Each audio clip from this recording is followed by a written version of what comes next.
Valorant. Valorant enthusiasts, how's it going? We're here at NECC semi-finals, baby. I believe we're in the Emergence division today, and Kremer and I have a treat for you, and it's a best of 3 in Valorant between the NJCU Gothic Knights coming out of New Jersey City University versus Army West Point Gold. And Kremer, they're probably going to be a little bit interesting to you as part of the US Military Academy at West Point, given you're a bit of a gun and military freak. If they end up losing in a gun game, I will be very surprised. We say that, though. They come into this as 4th seed. Of course, NJU come into this as 1st seed. I mean, both teams have kind of plundered, pillaged, and pioneered their way into these semi-finals. Let's take a look at the rosters, though, Harry. Let's take a look at NJU. Bring them up here. We have ourselves some interesting majors here, including cybersecurity, a pair of biologies, someone who's undecided. It's okay, Justin. There's time enough for you to figure out what you want to do with your life. Like, you and Kremer both. We have Sasha. She's studying biology, as we said before. Swahili. That's a fun name. And, of course, Demi Ugello, which is definitely going to be missaid and butchered by Kremer and I. So let's move over to the Army West Point Academy. And, well, Kremer, this one is all you. Well, I mean, we've got Dsong on computer science, applied statistics and data sciences from Velocity Knife, Solarity on computer science, and a lot of mechanical and sort of engineering roles here. Actually, that doesn't surprise me being at West Point. That's what you'd do in the army. You told me one time you'd like to. Yeah, it would be engineering. Repair guy. Yeah, I'd love to be an armorer. It's literally the coolest job on the planet, being an armorer. So if any of these guys are, they get what we like to call in the industry bias casting. However, we don't know. So unfortunately, it's going to be strictly linear for both of us. Honestly, of course, NJC, you do go into this as favourites, Harry. I don't want to see a 2-0. I know there's a fairly high chance we will, but I don't. I want to see 3 maps here. We're in the semi-finals, Harry. Let's have a good show. Yeah, we've only got 1 match to cast today. We can go as long as we want. That's Our true. Producer's going to be here until like 9 a.m. our time, so that's all right. Sorry, Pete, that's a problem for you later. We'll be able to bring up our map video in just a second here, so we can see which exotic locales we're going to be jet setting off to. Of course, the first bands are going to be Icebox and Fracture, followed by some of the sandy shores of Bind, and then Ascent, following up with Breeze. So this is quite an unorthodox map draft as far as it goes. Usually if you see things like Bind in the draft, you're usually looking towards what we'd call like a beta ban, where we have Split, Haven, and Bind as sort of like the maps that have been around the most. And of course, Ascent is probably one of the most picked maps in the entire game at the moment. But Breeze being the decider is very interesting. That's going to be very sightline happy. It's a bit of a curveball, isn't it, thrown out by West Point here, with Split being the other option. 9 times out of 10, we see a team go to Split. So I like the fact Breeze is sort of left there as a question mark. And for NJCU, this may actually mean that they have a bit of added pressure if they haven't prepared for Breeze, because it means they're finding themselves shoehorned into forcing a 2-0. And if they can't do that, then West Point have the advantage of going, we just need to win 1 game. We go to Breeze, and we're sorted. And of course, over on Breeze as well, like that could be very much determined by the activity of your duelists. It's one of the few maps where, even when Astra was at her most meta, we didn't really see much in the way of controllers. We'd always just have the ubiquitous Viper, of course. Viper is considered mandatory in some cases on both Icebox and Breeze, but things have been evolving in the Valorant meta recently with a lot of the controllers receiving nerfs, and Omen and Brimstone coming back into rotation as Astra and Viper began to feel a little bit of challenge to their pick rates. Do you know who, this is globally, not just America, and we do a lot of work in Asia as well. There is a very low pick rate on Reyna at the moment. Everyone's sort of favouring the KO instead when it comes to double duelists. And I don't know how I feel about that. And losing the flash of Reyna, you find yourselves relying on a Sky a little bit more, particularly on Bind. That will usually be accompanied by a Raze. And for Swahili and Velocity, both of them looking pretty dead set on picking up that Sky. I'm going to sound a little bit unprepared here, Harry. I don't believe Fade is allowed in this series. Or in this, for the rest of the tournament. I don't think Fade is publicly available yet, mate. I'm not entirely sure. That would explain why they're not allowed. Admittedly, I've been a little bit caught up with my preparations for Overwatch 2, so I haven't been as plugged into Valorant these last few days. I've been catching the scores. Speaking of which, a big congratulations to some of our championship teams coming out of Asia, doing very well in Masters. Paper Rex and Zeta both picking up, I believe, 4th and 3rd place, respectively. Yeah, I mean, it's a bloody good achievement, and I guess at this point you've guaranteed top 4, so we'll see if they can push that bit further. Justin picking up the Jets here over the Rays, which is quite surprising, and because of that, I imagine there's going to be a very fast pickup of an op, purely so you have that advantage of being able to just go a man up and then just back off, meaning that the Rays forcing players out of cubby holes with their plethora of utility doesn't have too much of an effect when you can play retake. All right, I think we've cast a little bit of NJCU before. We have. I remember Greedy Vicus being a bit of a monster.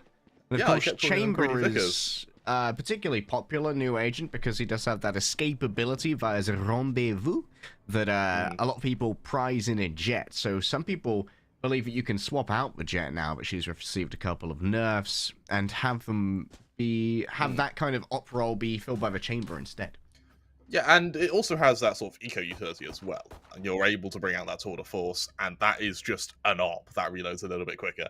As we go into the pistol round, it looks like for the Knights, they're turning their attention to this A site, and it looks like fairly default for the time being. The Headhunter on Greedy Vicus looking to get the opening with not too high, not too weird across there, but one shot, one kill. Crack open a cold one, boys and girls. This is going to be a doozy. Shrimp lies in wait at the A site here as Greedy Vicus moves on forward, although Shrimp can't even take a shot from a Headhunter because Demiurge is already right up in there. But Wall shall soon be descending back to Semantic as the spike's already been put in place on the A site as D-Song tucks in towards the corner, wondering if anyone will penetrate out of the showers through that sky smoke. And now it's down to Solitary to look at the first. Another headshot. Solitary's making this map their own.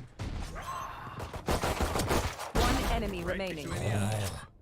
Beautiful work right there. And only Sasha now remains. The Nano Swarm came in too late. The defuse was held, and Sasha now actually just going to try and get a kill. We'll find Larry Peepo Pog. That's not very Pog of you. That is an amazing name. That's one of my favorites in the tournament so far, Harry. Larry Peepo Pog. That's one of those names you have to kind of read one syllable at a time. You're like, okay, am I at the end of it yet? We're getting there. We're on a roller coaster with this nomenclature. As we're going to see those defenders pick up that first round, and honestly, for Solitary, really, really nice spot of positioning there to just hide in U-Haul. Make sure that no one can progress further onto that site, and it means when you go to the retake, you only have to really watch from 2 angles from the showers and main. Greedy Vicus caught there, slowed on down. As Sasha rolls in behind. Timmy's keeping an eye out for anyone who may try and stop this advance forward. Look at the advanced positioning here of the Viper. Tucks herself in behind that box with the spike in hand, but with only a classic. Moving out into an unprotected area could be a death sentence. Has to wait for once again that Viper's wall to raise on up. There it is. Demiurge gonna go for the plant, and Sasha being a little bit more proactive this time with her throwing of the nano swarms. Shrimp has taken down Justin. Claiming that space back now, going to get a little bit more difficult for the side of the offense. The Solitary begins to roll on forward. Only one shot in the Headhunter, so it's all about instead using this Sheriff to the best of their ability. Greedy Vikes has got one, but can't survive for long. The Classic still here. The Nano Swarm going to start to tear through the chamber, but once again, it's only Sasha who remains with a ghost of velocity. Intercepts her on her way through. The Army West Point Gold side grab their anti-eco. While it's definitely working out for them and keeping 3 players left alive is grand, the Knights have been able to get to the site every round thus far, and that sort of retake setup that comes through from West Point means that you're constantly giving credits to your opponents because they're able to continuously get those spike plants, which is where we're really going to be seeing a big influx of kind of quality of buy. Usually when we hit the 3rd round, some players will usually have to drop down to a Bulldog or a Spectre so they can get the full utility. Not in this case. With those 2 spike plants, it's rifles around the board. In terms of ult management as well, because the kills have been spread out pretty evenly, we're not really going to be seeing anything come online either in the latter stages of this round here, or we're not going to see anything till next round. Shrimp, do they have anything more than the Sheriff here? Justin feeling emboldened. And D-Song, dare they stare at this? That's a lovely nade. Touch of blocking and Shrimp. The Sheriff's all they need, baby. A Vandal on the floor, and so too is a Jet. Not to be returned, but Swahili will return the kill at least. D-Song contemplates whether or not to try and reclaim this space, remembering that as a defensive bastion, as the only smoker, things can be a little bit more difficult. Swahili walks it, though, and takes the damage. The Sky can't heal themselves. But it doesn't matter, because in the end, they're still alive, and the Brimstone is dead. Blinded. Velocity, a dink across the way, the spikes hit the floor. The greedy Viker's gonna have plenty of time and space here to get it back. Larry don't need no eyes. Peepo Pog does it by smell alone. I can taste the enemies. 30 seconds left. Greedy Vikers. There's been a Pog around here somewhere. Oh, the flank is perfect. It's amazing. Oh, that's a big flub. That's a massive choke. Unbelievable. Somebody do a Heimlich maneuver right now. However, there will be a second chance here for Vikas, and Larry isn't feeling very poggy right now with only 3 HP remaining. The Pogs have been cancelled. The trademark has noted the presence of greedy Vikas, and here comes a crossfire, well managed by Army West Point Gold. But Vikas themselves is being proactive with their claiming of space. It could actually be a battle between the chambers here. They've been noted by Larry, and now here comes the backstab coming in from Solitary. How much noise has been made is the question. Greedy Vikers has been spotted. The lineup should be easy. There's the headshot, and the defuse will come right after. Army West Point Gold decide that your buy means nothing. I will admit that was a little bit of a fumble from Vikers there. Those final 2 players should have been fairly easy kills when A, they're not looking at you, B, you've had both of them go through the teleporter. You know the positioning, you already have the crosshair placement, but unfortunately, a little bit of a whiff there. And for the members of West Point, I mean, okay, that's very nice retake. Usually when players on low HP split up, I don't like it as much, but unfortunately for Vikers, you had no way to know that they were low HP, so there was still that element of unknown, which meant that he could commit to a fight. Eco comes out now, there is that tour de force, there are the Seekers available here, and here comes that tour de force as they get ready to assault this B site. Oh, that's a huge bird right there. 3 pairs of eyes momentarily scorched out as greedy Vikers. Going to be pinged and sent scattered to the 4 winds. Now both of the Sentinels are noted as being on B long. Justin thinks that speed is their ally, and it may well be here as they're joined by the bird. They outfire Velocity and upgrade to a Phantom instead. Now it's down to Larry to try and keep this one alive. Justin goes up high, and Larry keeps the aim exactly where it needs to be. That's 2. Anything more than this as the spike hits the floor and needs to be reclaimed, potentially by Justin.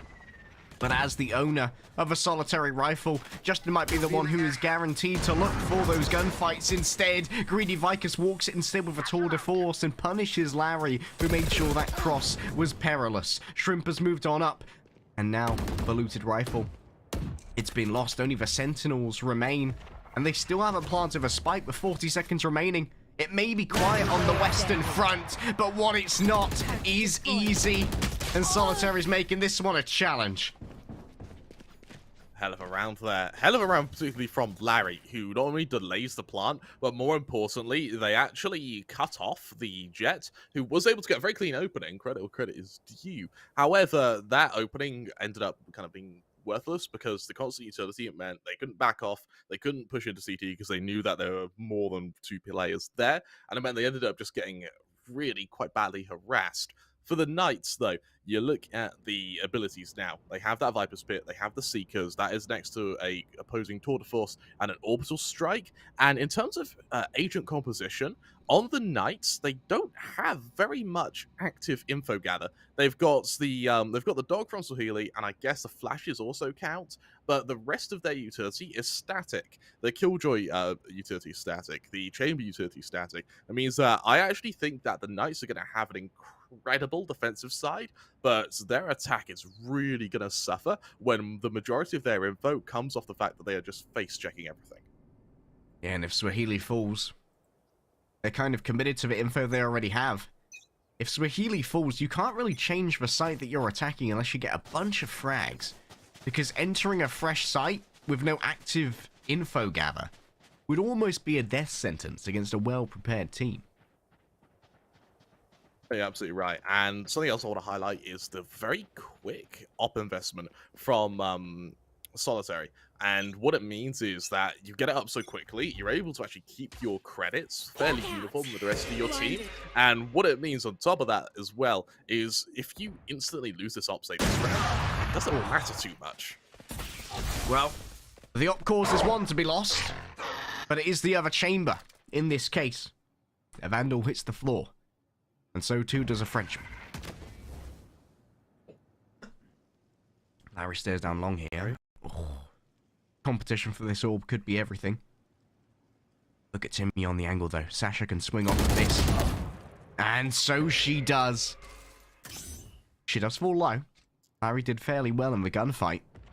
But they can link back up here with Swahili for maybe that regrowth. An almost direct bird goes between Velocity's legs, and now they can try and intercept this, but they're presented with too many targets. And so Justin has an advantage in the gunfight. There's for Viper's Pit, making sure that something finally has to be claimed. Demiurge, they can't escape from the orbital strike. Sure, the spike got planted, but the pit is gone, baby. Justin, dare they walk ahead of this? Dare they try to clear these areas? Shrimp moving out first. There's a gap in that smoke towards the right. Justin re-smokes this, but takes damage through it nonetheless. 2 versus 3 now. And Sasha has been healed on up by the regrowth. D-Song can't destroy the bird, but can at least move aside as Shrimp gets themselves a double. Could they make it into 3? The answer's no, because Swahili's put an end to this. The Gothic Knights finally grab themselves around. I'm really impressed with those flash usages from Swahili there. Really, really strong stuff. And more importantly, the fact that they're able to just isolate one of the retakers means Swahili drops to a 1v1. His teammates did enough. Is that a replay of Swahili walking through a TV? I think it was.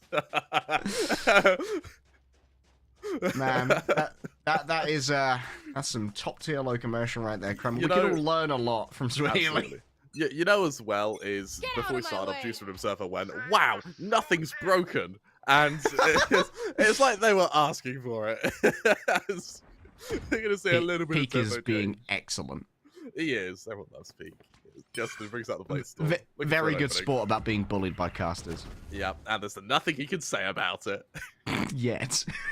Yes. That's going to come up in debrief. I don't like it when they can talk back. Wow, Cremo. Wow. It's because they're usually smarter than me. I need every advantage I can get in an open area. That ain't a wide bar, chum.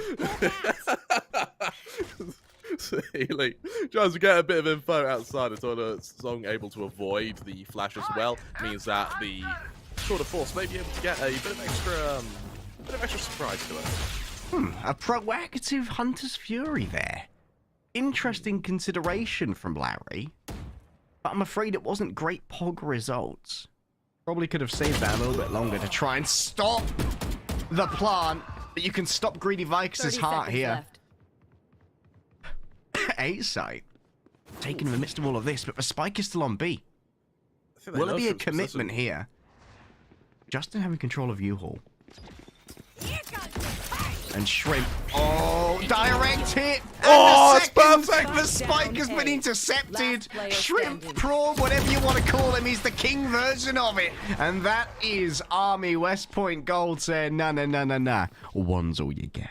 I love that from Shrimp. I really do. To know that there's 2 players coming, to know that his positioning controls the rounds, whip out that rocket launcher, dive onto your opponents, and I mean, it was indeed a showstopper, Harry. As Velocity, they're the only player now with an ult on West Point. That was a very heavy ult commitment that round, but the Seekers are going to definitely help, particularly in retakes. Sasha as well with a lockdown, something we may actually be seeing used as a fake, because for the Knights, I mean, we have seen fakes get thrown out from them in the past. Maybe not on a round with Sheriffs, though. You know, even though Army West Point Gold in the regular season lost 3 times, they've never lost 2-0. Really? Yeah, this seems to be a team with a very proficient map pool, at least, in that they can always at least claim 1 away. And remember, coming into this, they are by far the weakest seed. A 4-3 record, giving them seed number 4, compared to a 6-1 record on the side of NJCU. Oh. The Viper playing with fire there, and I like how Solitary actually just doesn't leave this position either. They assume that they've given the position away, their opponent's going to think that they've now relocated. Not the case. It also means that they maintain some very heavy control in A main, where now the breach just push. Oh, that's confirmation of presence, but still Larry not making the move here. It's interesting, because Velocity doesn't exactly have the greatest of weaponry to try and rebuff this attack. Only a Spectre in hand. And here comes Larry, there we go. Some more active information gathered. Down comes the Toxic Screen. The Seekers prepared to go. The Bird straight to the sky as well. But Justin manages to stick up both the Initiators in a single spray of the Spectre. That Harry was nasty. And for West Point, do we just see a save? If Songkong get a kill quickly, I would love to see a save here. Yeah, not just to save the credits, but also deny them. Deny the enemy these weapon upgrades. Because think about Sasha here with the classic. That's an upgrade. She's a ninja, and D-Song never saw it coming. Shrimp, no more magic this time. Upgrades all round for the NJCU Gothic Knights. And the question is, did they get their hands on that operator? Oh yes, they did. For West Point, I kind of think their post-mortem now is going to be a matter of locking down B. You can't have someone sit back site and use that alone for information. I would love to see kind of fights for B long, maybe even fights for hookah. But you can't lose the pistols without really killing a single player. I mean, Shrimp got what is almost an exit at the end, but that's yeah, you're against pistols, Harry. You need to do more than that. And now you go to your next fight without any ults against a retrieved op. And more importantly, against Seekers and a lockdown on your opponent's team. A lot that needs to be considered. Larry, looking upon that lockdown, may begin to regret the more proactive use of the Hunter's Fury earlier in this half. But should give him plenty of time to at least generate yet another. Oh, the creep of the operator here. Could be out-rotated by Larry. Oh, Larry's made noise. No scope. No dice. Velocity. Uses for Phantom to take him down, and look at that. The trajectory of that wall shows exactly where Demiurge is. And that can now be used to the advantage of Velocity. Or does Velocity try this? Do they penetrate through the sky smoke to try and kill the lockdown? They got a good enough idea where it is. Oh my goodness! Oh, no. They got touched with the rifle. Now I need you to point out on the door where the rifle touched you. It's raining players, Harry. Oh, I'm getting in trouble for that one, Kremer.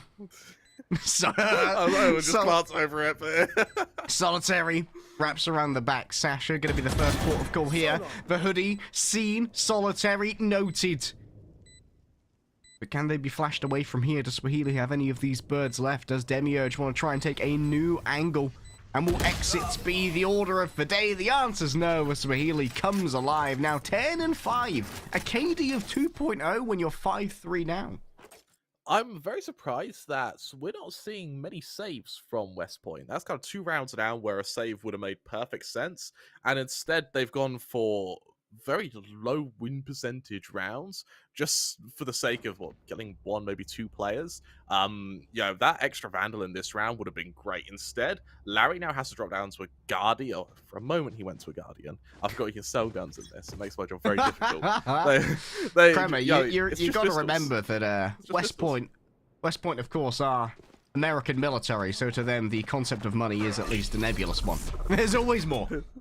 Money's just a belief. Money's for accountants, I'm a warrior. Justin, thanks off from Zhao's having revealed the destruction of that utility. And for Vickers here, if he kind of gets swung on, he may panic a little bit, and this could garner an op. Larry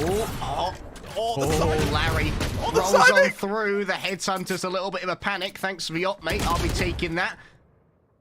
Elsewhere, Shrimp got a little bit too frisky. Demiurge puts him down. And now in a 4 versus 4, there is the transmission of intent towards A. It certainly seems like this is going to be where everything is. Where does Larry move, though, with this operator? The main stopping power, Justin. If they exit this in an ill-considered manner, they could fall on down. The operator's noted. Spike planted. Blinded by the Seekers. D-Song is removed, and velocity, simply too much velocity to be able to level their aim in time. And there's the parkour to pick up the operator once more. NJCU looking alive. I won't lie, Harry. For me, West Point now need to win every round for the rest of the half. The Knights have... Their agent composition is 4 defense. If 4 rounds of their attack is plenty. Anything more, and I'm going to start worrying quite a bit. For West Point, though, they do have that op once again out on Solitary, and I can't help but think that Solitary has had a bit more impact with the op than Vikers has. But bear in mind, opping on your attack is definitely more difficult. We're actually seeing quite a aggressive stance here from Solitary as well. I quite like it, Harry. Oh, well, they know that the other operator is near.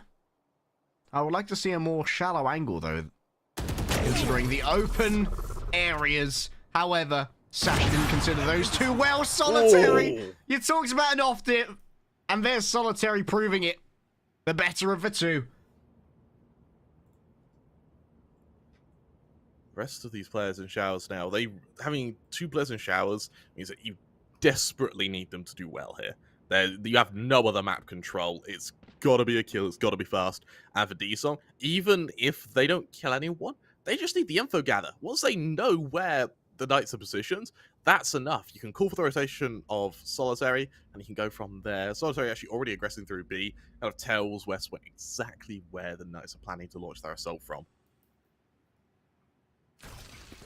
Soon a fresh Sky Smoke likely to be placed on down here. D-Song will be the one waiting around these Radianite boxes, trying to get aggressive. No pit, no spike, no friends, no dreams remaining. Swahili may be able to take out D-Song here, and certainly will, but the grenade chases them out, and now Swahili might be forced to save. Again, I would love to see a save. A save is a very good call here. But Swahili's still fighting. Get him! Send the whole zoo!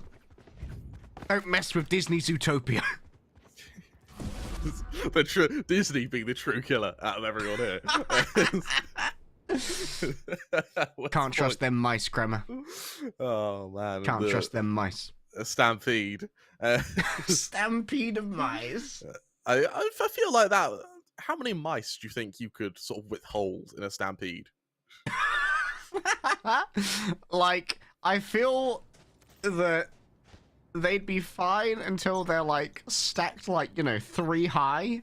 You want to play? Let's like the play. 4 being mice probably doesn't have a huge amount of oh, you know what? We'll talk about the logistics of mice stampedes later. That's true. I didn't think this would be such a deep question, but now put it out. Justin also doing some nasty stuff here, Harry. And that means that Larry, now alone to try and defend this B site, has already been spotted, and Justin grabs to finish with a well-placed headshot. Sasha locks down the angles. No spike plant for you, thank you very much. Stopped by the orbital strike. D-Song brings Justin straight into his crosshairs. But the Nano Swarm is not destroyed quick enough. Such a nice angle. And Greedy Vikers, you're right. This is disgusting! Color me absolutely appalled. Remember, there's a slow field there as well, so D-Song cannot risk moving through. Swahili's confirmed the presence of D-Song, the only remaining defender. And do they wish to save here, or do their team have enough? Well, doesn't matter. In the end, Greedy Vikers picks up a 3rd. That's a well-considered ultimate there, Kramer. Last round really is, and as you enter the final round of this half, you've also got that Bladestorm to work with as well. And for Justin, he's been absolutely great on these openings as well. I am liking the usage of the Brimstone. Out of the 2 ults we've seen, one of them gets a kill and shuts down a Viper's Pit. The other one has been used there to delay a plant. It did mean that Justin was killed afterwards. And for me, the Brimstone has done a lot more than the Viper. But the Viper's prowess is on the defense, and that's really why I say that for the Knights, 5 rounds there is really, really scary. Justin Moving forward. Oh, but Solitary turned away and has turned Justin into Korean air goddess Pulp. Swahili's going to be joined by Demiurge, yes. And the spike is here over on A. But this is not an unattended site. Although it may well be soon. D-Song. How much did they see before they were slain? No more. Oh, on the close corner. Cheeky boy, Larry. Cheeky boy. It's a lot of noise Sasha's being able to gain as well. Knowing actually from the noise that Larry's made, it sort of affirms to Sasha that there's only one player here. Unfortunately, Larry also is able to get that info gathered, as well as having a Hunter's Fury available, means they very well can not only delay a plant here, but they could very well use it kind of preemptively to just zone out one of these angles of attack. I want to see this orb claim to get the Seekers. Here we go. I've Now got the your Seekers are available. Out they come. Do they bail through the TP here? Yes. You can see that Chamber is leaving the A site. And through the TP. Get your jogging shoes on, boys.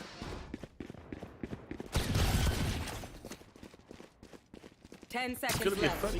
fairly close cut. 7 seconds left. Ooh, they before try and the stop plant's this. there too. Oh, there's that Hunter's Fury. That's Strike perfect. down That's A. the round, Harry. That is the round right there. Ill-considered maybe to go. Oh my goodness. And Solitary just wants to add a little bit of stat pad. painful cherry atop the cupcake. But I think the timing there may have been a little bit poorly considered by NJCU, knowing that they were up against that ult. Now we hit the defense, the Viper and the Killjoy, this is their territory. I suspect Swahili is going to sort of drop off a little bit, but for Sasha and Demiurge, this is now where they really have to deliver. Now, the Knights, yeah, they went 6-1 in their regular season. I expect them to pop off. But for West Point now, holding this lead is going to be a really, really tall order. The pistol round is the best place to start it, Harry, and they too have set their gaze to the safe site where that aforementioned Killjoy will be laying in wait. Take flight. And Killjoy can be a real troublemaker in the pistol rounds. It takes so damn long for pistols to kill Timothy. He's a hardy lad. Built with adamantium. That is a brave thing to do, Solitary. And in this case, the line between bravery and stupidity It's a is fine one. very heavily blurred. There.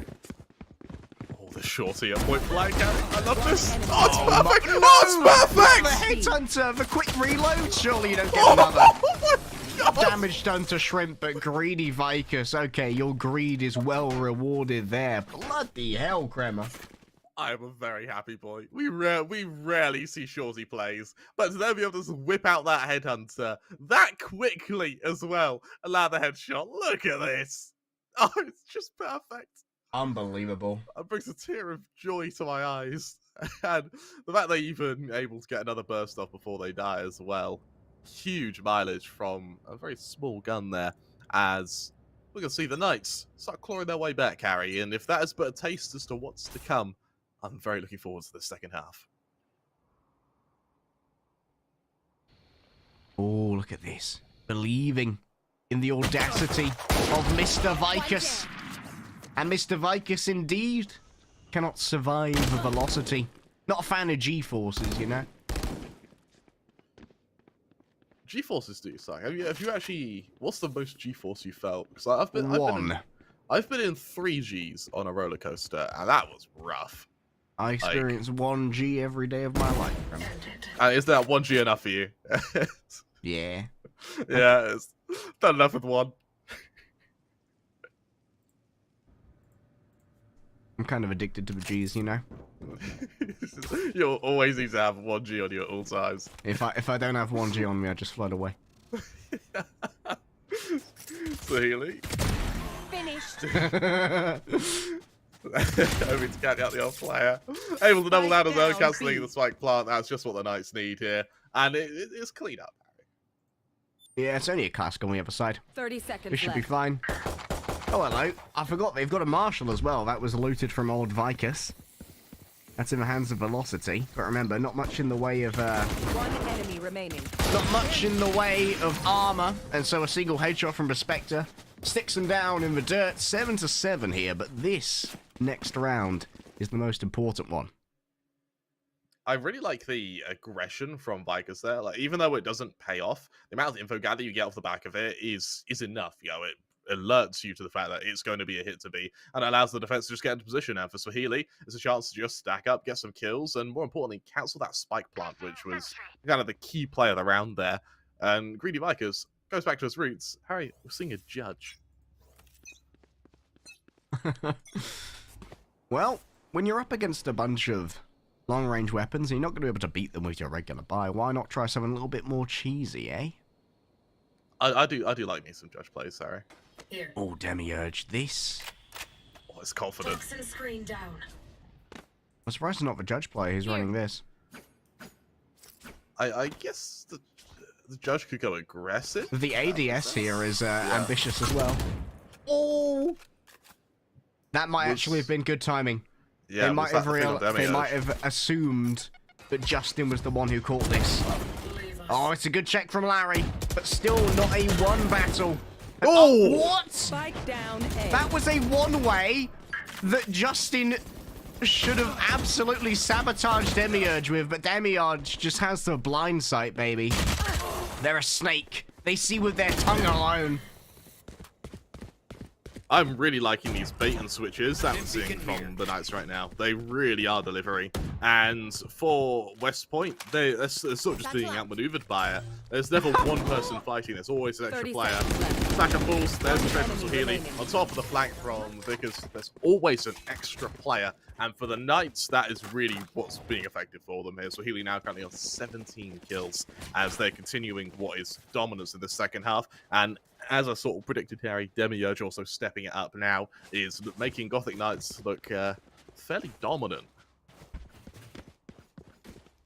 I can't believe Demiurge won a battle when they were literally standing in the middle of a one-way. Like, they were essentially a smoke with legs. But they still won that. Ow! Here's the thing. Even in smoke, you can smell your prey. It's true. These aren't smelly smokes. They're hypoallergenic smokes. Lovely flash of Swahili there. Lines up two players. It's laboured. Time for the judge to do this. Good God, that spray was so laboured. I'm calling a midwife. Greedy Vicus calms them on down for a second. And now with the lesser weaponry, Army West Point Gold have managed. Not like this. From Sasha there. Sasha's done him. She's slain him. Shrimp tucks themselves into the corner. And the incendiary... Oh, do you think you know where they are? That's almost killed you, Harry. A little bit. I call that effective was not great discipline from Shrimp on their positioning there. Where could they possibly be, Kremmer? Not a clue. The Knights, a solid round on their part, and they are again. They're really running away with this. At that point, it was almost overly confident to use the snake bite. You see, that's I like that though. That's like disciplined. It's you're not gonna underinvest. You're not gonna overinvest. Just what's needed to keep it, Harry. If I play this normal, they won't know that I know. Exactly, and you save them some dignity in the process. They're gonna look back at the stream though, and we've slated them. But Sword of Force comes out for an opening. This shot, but Vickers is able to get away now. They also have that Viper Spit available, ready for, I guess, defensive usage here. I doubt we'll see it in a retake. And with an Orbital Strike as well, using a Viper Spit now is going to be fairly difficult. Launching smoke. Greedy Vikers takes 2 shots. None of them connect. Army West Point Gold spreading over B like a plague right now. As 2 players come through the TP and they will have control of Hookah. Unsmoked thus far. Kind of like how my dad likes his bacon. Sasha's fallen down. Demiurge sprays uncontrolled and laboured. And D-Song is quick to punish. And now only Swahili, the top fragger in the team, remains. But Larry won't allow Swahili any of those shenanigans. It's a flawless round for Army West Point Gold. hell of a round from D-Song as well, who was absolutely stellar in shutting down that fairly fast retake. And what can be really effective with retakes, particularly when you have utility, is getting into that retake as quick as humanly possible, because you will have a general idea as to where your opponents are. They're still clearing angles, and what it means is you can catch them off guard. If they're allowed kind of 3 to 5 seconds to breathe after that spike goes down, they dig in, they get in position, and that retake becomes kind of 5-6 times more difficult. I like the thought process from the Knights. Unfortunately, doesn't quite pay off, as we're going to see some fairly early usages from that Viper's pit. Wait, if a Viper's going to receive a spike here, if they pop out. No. Thank you, observers. Much appreciated. Standing ahead. This could be problematic. However, no one would expect Demiurge to be this close, right? Right? D-Song is going to walk right into... However, like, the ability to not see Demiurge here would also be quite difficult. Like, you're gonna... Oh, that's one! I see the rifle! Spray and pray! Yes! I am the master of my domain! Oh, there's a spike! You put that there! The spike's been delivered, I think, into the snake pit itself. There we go. No ops allowed for you. This is a round, Kremer. This is a round. Demiurge falls, and so too does the Viper's Pip. 2 players versus 4 now, but the spike is well out of hand. I'd like to see a little bit more active coverage Standing ahead. of this Luckily, spike. 30 seconds Shrimp's on left. 2 HP, and I think the thought process for the Knights is why overextend when you can let them push to you, and you can just kill them because of how low they are. So Healy is going to attempt to do just that, Harry, accompanied by Justin. So Healy can get 2 here with a... Oh, okay. Oh. And now Shrimp doesn't want to take that with 3 HP. 10 seconds left. Hello? Wait, what? No, Oh, you're the jet saw them! Spike What? down B. That was a gauntlet that was run by Shrimp there. Someone check Justin's PayPal right now. How is Shrimp alive? Call E-Sick. Get over it, boys. Got a case for you. Sorry to Gonna highlight. catch a case. Yeah, exactly. The jet just looking like, I'll let him go for now. It's more fun when they run. The spur of the hunt. West Point, they are, for the ults they have, the ults they don't have, they're 1 point away from getting everything online. And that is going to be a huge power spike for them, whereas for the Knights, you've got your lockdown, that's it. So for the Knights, I really want to see some kind of aggressive stances here, particularly from Vickers, who may just go for an opening here. Like so. Oh, lovely timing. Avoids the boom. And kills the boom S. Hello, Solitary. That's my op you're using right there, mate. That's not for you. Timmy does even more damage. He's a high DPS individual, Timothy. Cannot be underestimated. What was that? Wow. Holy Spike cow. planted. That was kind of nasty, Kremer. Kind of nasty. Colour me afeared. Initiated.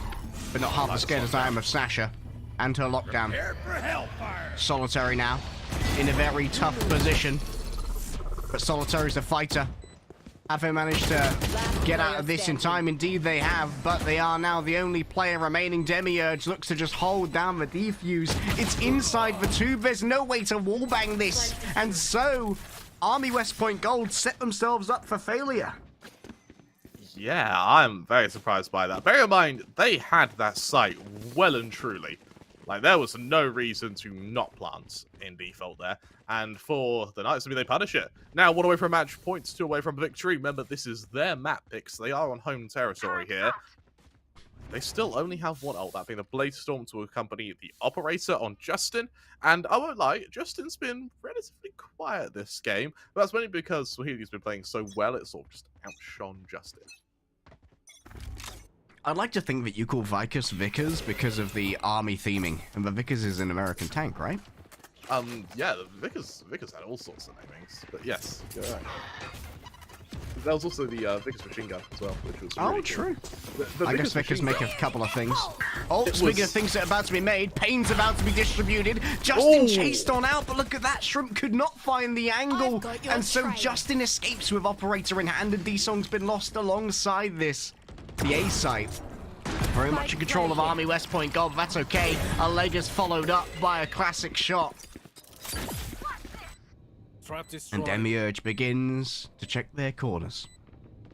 Solitary has a decision to make as they move on out here. The headshot eventually connects, and Justin simply wasn't accurate enough with the Blade Storm. Velocity, can they make up for previous inaccuracies? 2 versus 1 now, playing from afar. It's Larry with the ultimate. If they dare to use it, Sasha's been beat. Oh, and so perfect. too has Demiurge. Larry needs no ult because this boy has a big weapon. That he does. Really, really strong round from Larry there. And that also gets the Hunter's Fury online for him as well. So, West Point are definitely still in this. Do you want to know what makes a Vickers gun a Vickers gun? Like, what brands it Vickers? Oh, I figured Vickers was like a manufacturer. No. A Vickers gun is a gun that is a machine gun that's water cooled. Oh, cool. So, yeah, we got to take pause so we can talk more about the Vickers machine gun. Yes. So we'll talk about the arms race that sort of happened between well, at the time it was the Germans and everyone else. This is why I love casting FPS with you, Kramer, because Yeah, I it's don't have to great. do anything and take pauses. Yeah. So we had 2 different approaches. Our approach was we'll water cool it. We'll keep the barrel as cool as possible so we can have a high fire rate for as long a period of time as possible. The German approach was with what ended up MG34, then MG42, was to go, sod it. Why don't we just put another barrel in it? And so when it gets too hot, they just take it apart, they yank out the barrel and just stick a new one in. It's just a different in style, and sounds like late-stage capitalist, like earth-wrecking guns. The 42 did much better, but the Vickers was still cool because now not only do we have water-cooled guns, it's only a matter of time before we make an RGB as well. We have proper gamer guns.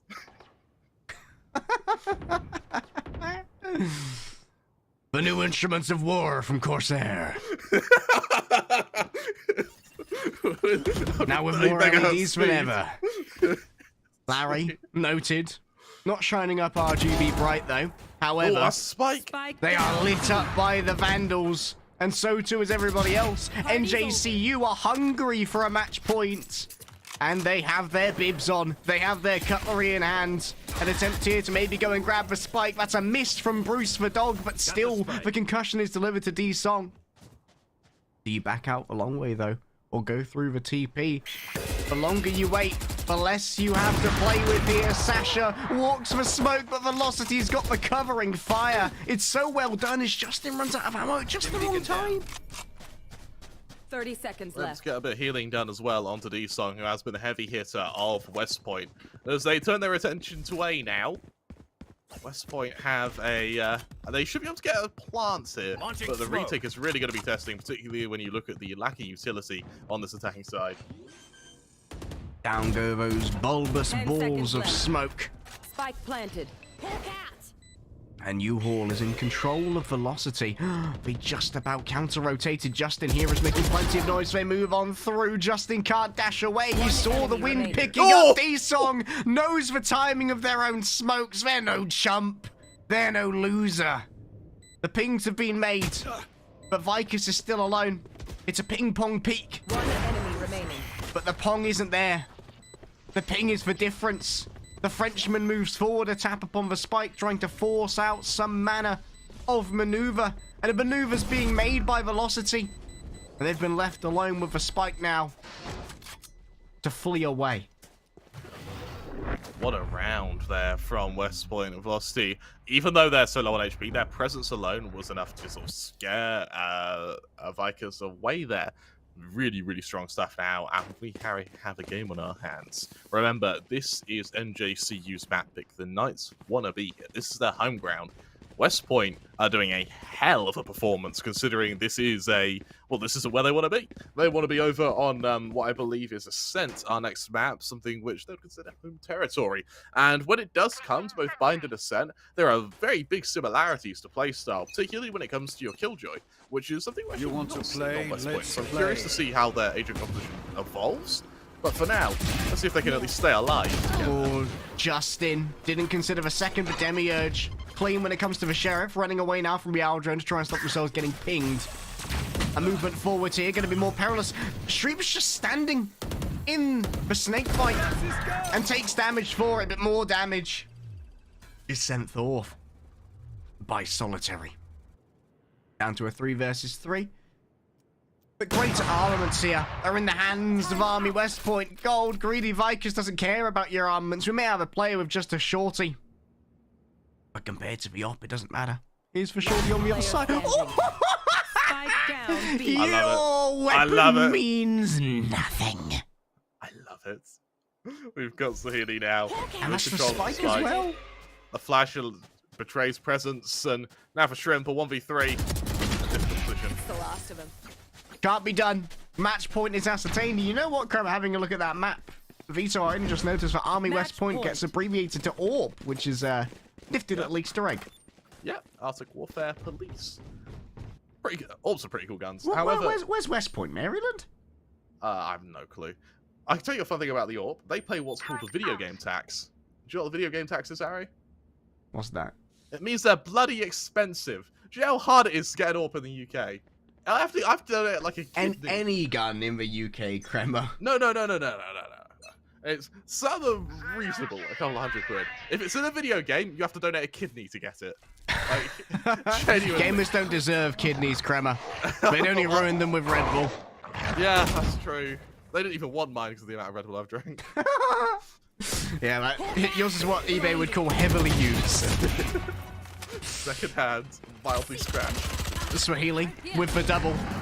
NJCU, this could be their map right here. Claimed it needs to come down to some kind of clutch D song. So low already, Greedy Vikers hits a leg through the corner. Everyone has turned on up, and now only Velocity remains. They beat the first of Justin, trying to cover their own back here. Doubles on back with the bird in hand. Demiurge gonna try and shoot it out of their hands, and I'm afraid that is not moral ornithology, but what it is a stunning victory for the Gothic Knights. I mean, it's a hell of a game. The Knights played very bloody well, and we said their defense would be where their true prowess is, and that was just the fact there.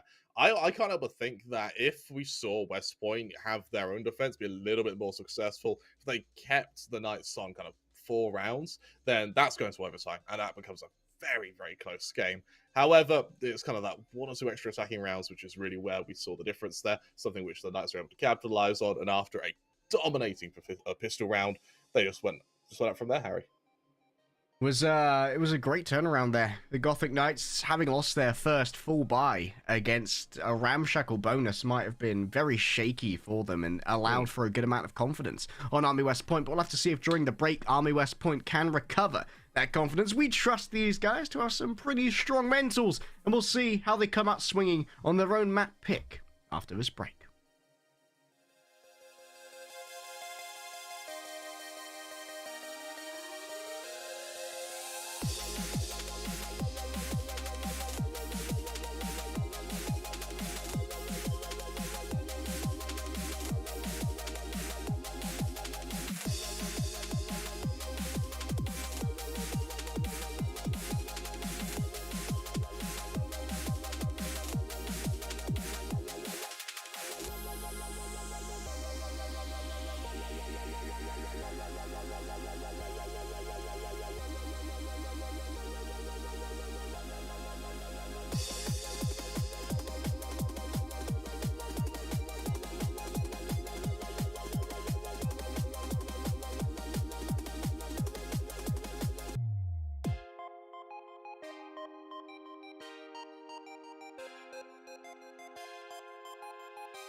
Hello, gamers. Welcome back to the NECC. We're here with Valorant. We're in the semi-finals and we're in emergency yellow right now.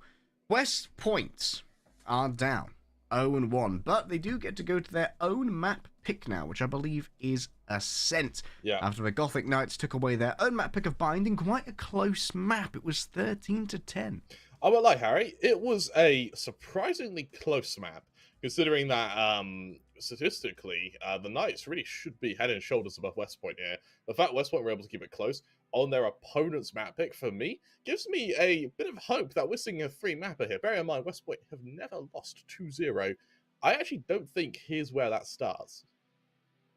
Another interesting fact about these teams during the regular season is that NJCU, they are one of the few teams that consistently wins dominantly. Like, they get 13-2s, 13-1s, 13-3s all the time. There are at least 5 different instances of those scorelines occurring in 7 games. Yeah, but Harry, let's head into Ascent. Let's see just how the Knights are going to fare on West Point's home ground, Harry. For me, I suspect this is going to be a close map indeed. We've seen the Knights play Ascent before. We've seen how bloody good they can be. And for Solitary, I'm surprised that they're hopping onto the Jets here, rather than Shrimp, who was on the Rays last map. Interesting. Maybe they want to play some kind of double duelist setup, maybe with a Reyna. That would make sense. But again, Reyna really falling out of favor at the moment, and I think double KO makes more sense. I like the fact that both teams are sort of focusing on having a flash at all times, because the skies were so effective on Bind. You know, we haven't really seen much Neon. We haven't. It does feel like. Do you reckon that could be because Neon's a PokeStar agent and isn't very good in any team situation ever? Could be. Could just be. Harry, is it? I'm trying not to make it obvious, but I don't think Neon's a very good agent. Wow. Yes. Granted, I don't like Omen even more, but man, she's from the Philippines. That's like where most of our Valorant audience is. That's grand and all that, but your region doesn't make you good or bad as an agent. True. True. A pair of KOs here. Let's hope that Shrimp and Swahili have been practicing their lineups, because some lockdowns are going to need to be destroyed on both sides. And I believe it was it Louvre we were watching over in APAC back in the Royal SCA Challenge, who pioneered we saw KO. Yeah. Pioneered the fragment kill. Yeah, the fragment kill, and he was the first we saw, I think globally actually, who really focused on KO on Breeze, and then sort of leaked KO into the other map pools of Louvre. And I mean, that seems doing very bloody well at the moment. Yeah, we've seen their players stand in for Paper Rex. We've seen them do very well on Kingsman and all the other teams they've gone off to. I think Red Coast now with TSM. So honestly, they have been doing very damn well. And I like to think that those are the guys who branched out and made KO a thing. But for now, here we are, Harry. Welcome to Ascent. Chaos on both teams. Opens on both teams as well. Very much a thing. Yeah, I think for Justin, this is going to be his sort of breakout map. Justin was a little bit quiet over on Bind. I suspect this is where that changes, because Ascent is a map which is just better for your Jets. Yeah, this is a map we can all remember back to Champions last year. CNED and Ascend dominating on Ascent, and of course our hearts go out to any casters who have to cast Ascend on Ascent, which is a nightmare, Kramer. A nightmare. Yes, it is. I think we were one of those casters actually when we were practicing. That was a nightmare. Solitary. Want to die. Leading the charge here. Bumps into Timmy. Timmy sent to another world, Harry.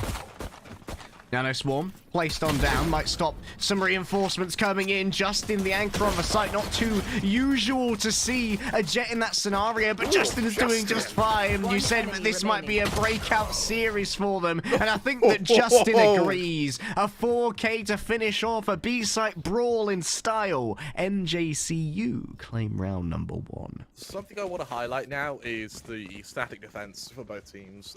There's a Killjoy on West Point. That's sort of it. What that means, particularly for West Point, is that on their defense, the Killjoy is going to have to be huge. On the Knights, same story. You do have a little bit of chamber utility, which helps a little bit, but both of these Killjoys right now are going to be supporting that defensive setup. Like, this is a Killjoy map, and it's just down to the duelists to exploit the information the Killjoys provide.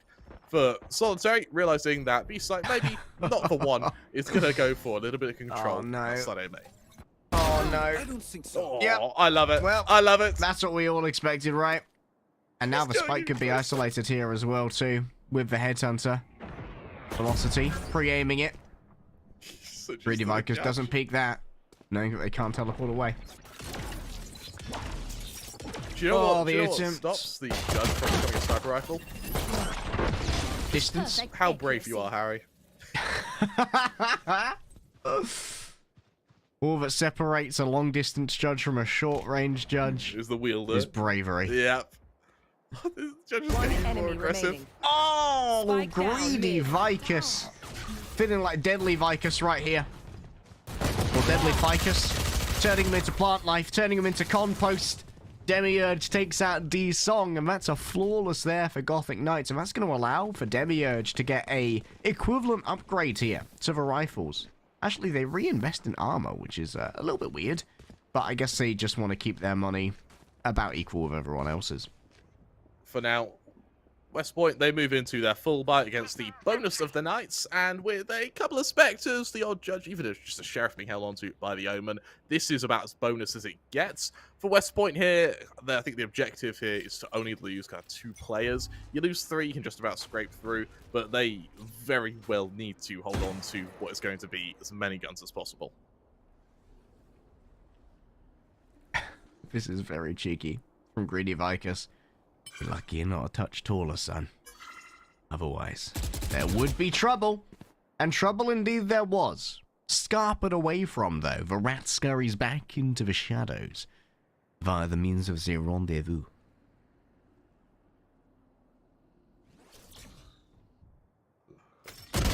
Shot down. Oh. Greedy Vicus doesn't go to fight the garden, has to make a decision here. However, it's all misses all the time for Greedy Vicus. Solitary slays them readily, but D-Song elsewhere. Demiurge puts the Sheriff to use, and this is by no means clean for the Army West Point gold. And still isolated as well is this KO. The spike yet to be planted. And Shrimp is by no means guaranteed an easy fight here with the Jet, who has a Phantom in hand, I believe. Shrimp might be expected here. And indeed they are. Now it's a 2 versus 2. Demiurge has got themselves an upgrade. And play against Velocity. And of course the Jet. The window here. Out of heaven and into garden could be an important breakpoint if Solitary can find the timing on it. And indeed they may. That's an easy one onto Justin. A teleport into the smoke here might be completely unexpected, but the trajectory of the next smoke, it's a real tricky move here from Demiurge, trying to confuse their opponents, but you can't get past Solitary. Be confined to the A site. That was a really, really nice round from Demiurge. Even though it didn't work out, I love the fact they're using those teleports to just displace where they could be. And when they took that duel onto Solitary, Solitary did have to do like a 90-degree flick to readjust. And Solitary is just built different. But 9 times out of 10, Demiurge wins that duel. And you look at the investment now, the damage that was done on that bonus round is sort of being shown now onto West Point. You have to drop down to kind of Guardians, Spectres. They are 1 away from Blade Storms on both teams, but that's the only real distance we're seeing from ults. The rest of them are going to come up online, most likely next round, where we are going to see a huge power spike from both teams. So Healing is going to be able to spot out the Omen, but only seeing 1 player may actually just prove to, kind of by process of elimination, confirm that West Point have turned their attention to B. Timothy will soon be noting this. Actually, Timothy shut down by the knife. And now Sasha has to look elsewhere. And Justin, we saw a 4K here before on the pistol round. Can the magic be reimagined by Justin in this same B anchorage? Sasha? Yeah. I'm wary about the fact there could be a presence in mid here, which means that this is all to be. It's all on Justin to stop, but I mean, he did well on the pistol round. Then you do it with rifles though, Harry. Oh, Justin pre-fires and Shrimp takes advantage of the wide berth and the wide spread of that protracted phantom fire. Now that can be an upgrade that's well placed for Healy. An underarm flash? No, an overarm. Out of the 30 smoke. seconds left. No casualties gained. Gothic Knights may have had the advantage when it comes to the armaments, but what they do not have is the numbers. Greedy Vicus needs to go huge here. One spotted, one confirmed. Larry gets it done, hip firing with the Guardian. Every gunfight is going wrong for the Gothic Knights right now. The alarm bot, the flash. On top of this, all of the utility, Sasha, she's feeling overwhelmed, broken down, but does not matter. Goes in for the battle anyway. She is the warrior. She will take one with her, but not the round. Can we appreciate that 90% of this chat is just Justin Sims? I mean, that maybe that's what Justin might do be so well. Quite a handsome individual. From the sounds of it, he's a demigod. I believe the term that they use in America quite a lot is jacked. As just to go back and watch this and think, what the hell? He does have a place already, as does Solitary. Shrimp ready with the null command is ready to be matched by Gothic Knights, who are just sort of one away from getting everything else online. For the eco, Justin brings out the Blade Storm, ready to engage with what is going to be a fair few opponents in a target-rich environment, Harry, one of which he's only able to capitalize briefly. No command used, no utility. Pardon me, still got a bit of a cough. Got a bit of the conflu here. But West Point, like a plague, they have ridden B. And they have washed over it. And they have Larry here as their sole off-site defender. Larry is going to be a very important point of contact. If anything, I'd like to have 2 players playing back there rather than 3 on the side. But hey, if it works, it works. And Solitary does plenty of work. Built different with the 3K. And maybe a 4th could be on the cards right here as Demiurge will stand alone. 1 enemy remaining. Yeah, I think that one's called, Kremer. Something I want to highlight is that West Point, the way they play these retakes is, or these after plants, is they really carefully stack their site, which means that once ults become available for the Knights, it's going to be very easy to zone them. We rarely see players sort of lurking by boathouse, we rarely see players pushing through mid. Every now and then there's a lurker in B main, but there's only one player usually, and so utility is going to prove to be a real big talking point when retakes actually get sprung. But because the way West Point are attacking, they're forcing these ults to be used spontaneously, which is meaning that when the time comes to force these players out of position, the Knights just don't have anything to use. They're one away from a tour de force, they still have their global teleport, but I don't even consider that an ult because of how rarely it's used. As West Point prepare once again for mid control, but there's small list to be. Oh, Solitary, that was a clean shot. Vicus managed to... Okay, just aim down that with the judge. What could possibly go wrong, Kremer? Apart from, you know, range. When you are fighting at that range and you have it's buckshot, isn't it? Because there's multiple projectiles. Something will hit. Like you're gonna hit them. Maybe not for much, but you're gonna hit them. And maybe that fear factor. Give him a boo boo. Exactly. And boo boos aren't fun, Harry. I realize it. Speaking as a boo-boo expert. I've received many gunshot boo-boos. They're not fun. Last player standing. Larry. You ever been shot, Harry? No, I haven't. I suppose you live in Swindon, so yeah, there's still a chance, right? Yeah, we're more of a stabbing kind of city. Right, that's true. But fun fact about being shot, it winds you. Even if you're not shot like in the chest or something, it will wind you. Which I know that. Being winded is the worst. Oh, it sucks, right? It makes you panic loads when you're winded as well, which is when accompanied by being shot as well. Like it's very hard to stay calm. So maybe the range of the judge really comes into play there. Pardon me. Oh, it's starting to slip on through. Harry, this is please. Gotta love having some lungs, Kremer. No, Sorry, I was just winded there for a second. We're gonna take a Rene break for you. Army West Point Gold. It's interesting to see that they're being so effective on their attack, especially given that this is their map pick. Evidently, their executions are quite well managed at the moment. They are. And this should be a freebie. apart from the Tour de Force. But the Tour de Force is the one that meets you solitary, shuts it down in record time. You only get one, mate. Something I want to highlight is that West Point are trading really well. No matter how aggressive or where the aggression from the Knights comes from, they only kill one player before they're traded. We don't often see these multi-kills. Maybe let's just have a close angle here, but let's see, does he get traded instantly? Because that's usually the way this narrative plays out, Harry. I love how Demiurge uses their shadow steps to move around their smokes. Yeah, we don't often see kind of this sort of these shadow like steps. Like the hyper-mobile Omen. Yeah, I quite like it, actually. Certainly brings a different dynamic. Out goes the flash. Both of them, in fact. Sasha, paranoid. Just at one. Sasha with a three. What? Unbelievable. What? They all just stepped him a nano swarm. The thrifty round. And it happened so fast. The NJCU can't even loot the corpses. I bet Sasha after that looked at their frenzy thinking, what on earth was that? That's what makes it get an ult. I mean, lockdown's available. That's fucking me. And for the Knights, I think they too are going to be a little bit stunned by that because, Vikers, I'm going to keep saying that now. Vikers is able to pick up that off, and it is going to be able to play, at least maybe hunt for a player advantage a few times here, as West Point bring out a Blade Storm ready to counteract. See what they can summon. Solitary. There's been a bit of an aim of us far. Oh! There will be no movement. There will be no forgiveness. There will be no mercy on the A sides. Okay, Demiurge reads these, and Demiurge is having one heck of a map thus far. Really being a consistent bright spot here. We're actually going to see a gaming TP, Crema. The gamer TP is used. Although it is suspected this has been pinged by D-Song.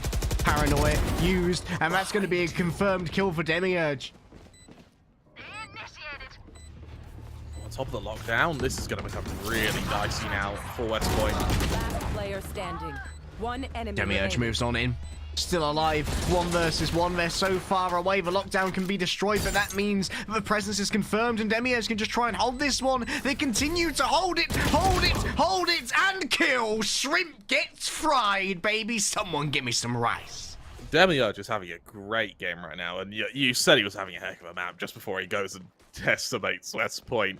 The solace West Point can take here is that they do still have 3 ults available, and so they are going to be able to just go for a dub, get to a site, get a spike plant, and play for the afterplant, which for the majority of the time, these afterplants have been won by West Point.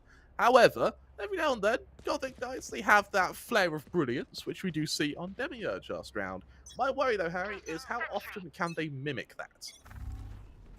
Swahili's definitely had a bit of a turnaround from their performance on Bind, which was quite impressive. For a while, they had to kind of carry NJCU through some pretty dire scenarios. Swahili needs some coverage here. And it's going to be readily provided by Justin here in the underside. Oh, do they have the lineup? Do they have the lineup for a fragment? They don't. Instead, it's to try and stop the movement forward, but so many have fallen as they just piled into the choke, but I'm afraid, Army West Point, it is you who shall be choking. Justin, the handsome gamer, the one who slays, the one who allows no one to live, has sent Army West Point scurrying back into their foxholes. Do you want to hear a kind of fun, a story I heard about Justin? Yeah. We'll let D-Song quickly try and glass it out before I tell you, because it was quite an interesting story. And it's more collective of rumors, because that's Justin's reach. And now rumors are made of him. Oh. And rumor has it that Justin's not only jacked, but he also wears the freshest of clothes, eats at the chillest of restaurants, and hangs out with the hottest of dudes. Harry, all these guys are pathetic and pale in comparison to Justin. Oh. I mean, sometimes you just gotta respect that the hottest dudes want to hang out with Justin because his fragging power's that damn high. Is that why I'm never able to hang out with Justin? That's why you're not able to hang out with any of the hottest dudes, Crema. Yeah. I didn't mean for you to find out this way, son. Yeah, you got to find out somehow, right? It was going to come out sooner or later. This early shot able to recover though. Ooh. No paranoia. Again, look how good these trades are from West Point. Regardless of the weaponry, they're doing so damn well. I mean, I think from Demiurge, that's a little bit arrogant to not use the paranoia when seeing that many players. Justin, with the backstab one, a second one spotted. Of a spike down now on the floor. Sasha's going to come and try and cover this angle from the wide. And plenty of noise made here as well. Oh, that's cheeky. Won't be required. Justin's got themselves another one. Another hot dude for the collection. Yeah, he has like a basement full of his collection of hot dudes. Selects each one. Browse through them like shirts, going, which hot dude do I want today? Do I want to hang with today? So much choice. So much room for activities. Yeah, my hot dudes. Just labels them like by accent, by height, by like, hair color. Yes. We're going surfing today. Let's go with blue-eyed blonde. Yeah, go on, come with me. You're 6 foot. Yeah, good enough. Wait, sorry, 5'11". No, back you go. We'll get another one. 5'11", you're dead to me. What's he even doing here? Get him out of here. This is an average dude at best. Oh, this is an interesting setup right here, but the 0 point shut down Justin's knives. And now from afar, hold up, this is a little bit of a mess right here. The knives have been brought back out once more. I'm not gonna lie, Kremer. That was messy. This is a bit of a catastrophe. Yeah, a lot of damage done there, Larry. This round is falling apart at the seams. There's no Valorant occurring right now. Justin is collecting more hot dudes. We're gonna keep that running for the rest of the series now. Might not last for long if things carry on like this. Admittedly, Army West Point Gold did a good job of trying to set up, or at least shut down, the combination of paranoia. One enemy remaining. And Bladestorm, Larry. 1, 2. That's a very laboured spray transfer, but in the end it works out. Now it's just Justin with a sliver of health. But Justin does just fine, baby. There's a request for a revive, and you know what? Justin, just for you, my hot dude, your return. Does that confirm to us that Sahidi is also a hot dude?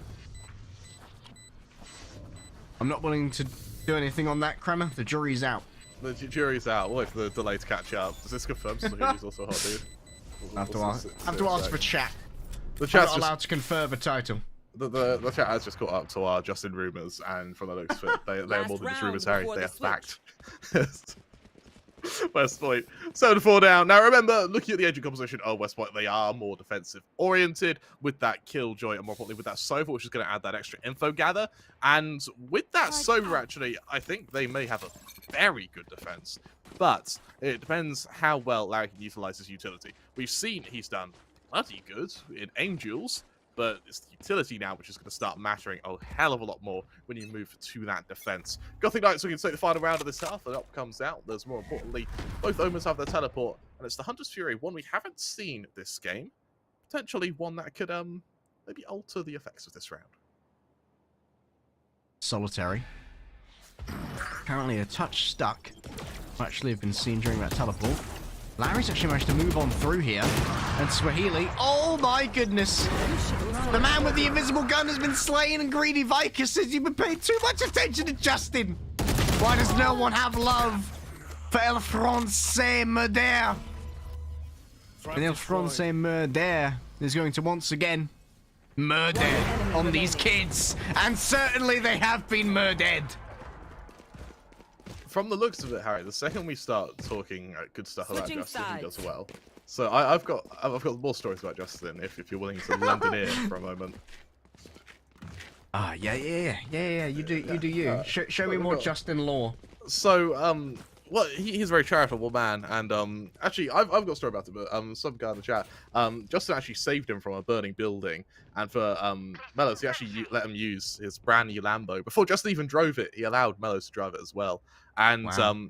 When I went on holiday to the Bahamas, Justin let me use. He doesn't just have a cabin in the Bahamas, Harry. He has a whole village, and I had it completely renovated just for me.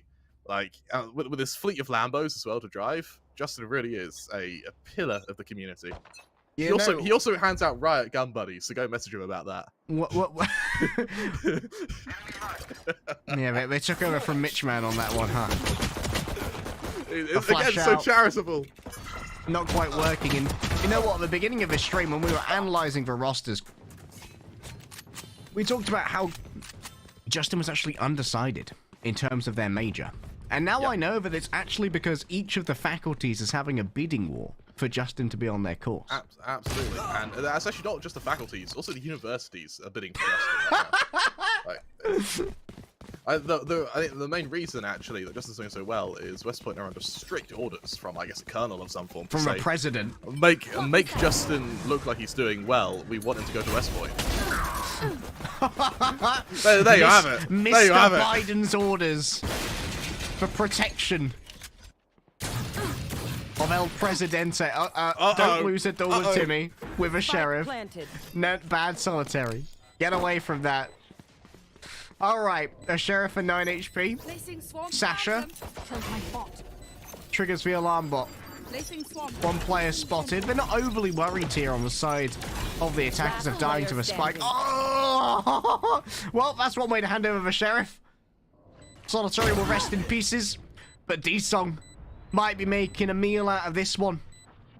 Sasha has fallen. But there's only so many bullets in that sheriff. 3 remain in the magazine in an attempt for a reload. Justin gets it done again. Are you proud of me now, Mr. President? Will I get the pardon? The only pardon he has is because he's so hot. He actually comes across as he's so hot. It's like biological warfare, and he needs a pardon for domestic terrorism. Someone needs to give you a talking to, man. I honestly, we've set that spiral, and now it's just going. There's a fine line between banter and sexual harassment, isn't there? Justin, man, brings out a Spectre, and There's ready to capitalize on what we need to go from Army West Point. Oh my god. Get a very clean opening. Damn, Daniel. That's pretty good. An Army West Point gold here. Because they can't really buy into this round. They are effectively being forced to surrender double digits to the Gothic Knights, who are already on match point. Remember, we are on our playoff run here. I don't know if there's a lower bracket. I don't think there is, but Pete can probably tell me. There will be no more second chances. No more forgiveness. This is an elimination. Greedy Vicus has taken down Larry. Peepo Pog, it is not. As Greedy Vicus exits and Shrimp has been detected around the back. Velocity. Oh, what? No, how does Speedy lose that? Unbelievable. Velocity somehow has stolen this one out from under him. 7 HP remains for the Sheriff. At this range, it's all about the headshots. The headshot is not delivered.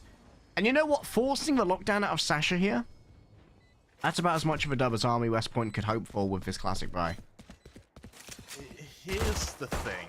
While it's great they forced out a lockdown, you are 10-4 down, Harry, and silver linings only go so far, you know, and... 10-4, Kramer, pain received. Yeah, and while I would very much hope for this next buy from Army West Point to have a bit more effectiveness, killing 3 players on your full eco certainly isn't bad. Forcing out a lockdown certainly isn't bad either, but you two don't have any ults to throw into this round. It's gunplay and gunplay alone. For the Knights, losing this round to be expected. Just doing any damage here is enough. Justin, I actually like the fact Justin's going for the Phantom. Just allows you to do a little bit more damage, and more importantly, allows you to keep your cash of your opponents low. Keep them suppressed. Cyclical poverty, Kramer.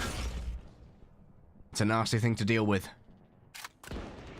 NJ, see you. Have no chance against these Vandals. Bloody hell. Solitary making up for some previous missteps. And Swahili, he's down to 2 HP. And at this point, you might see a long save. In a 2 versus 4.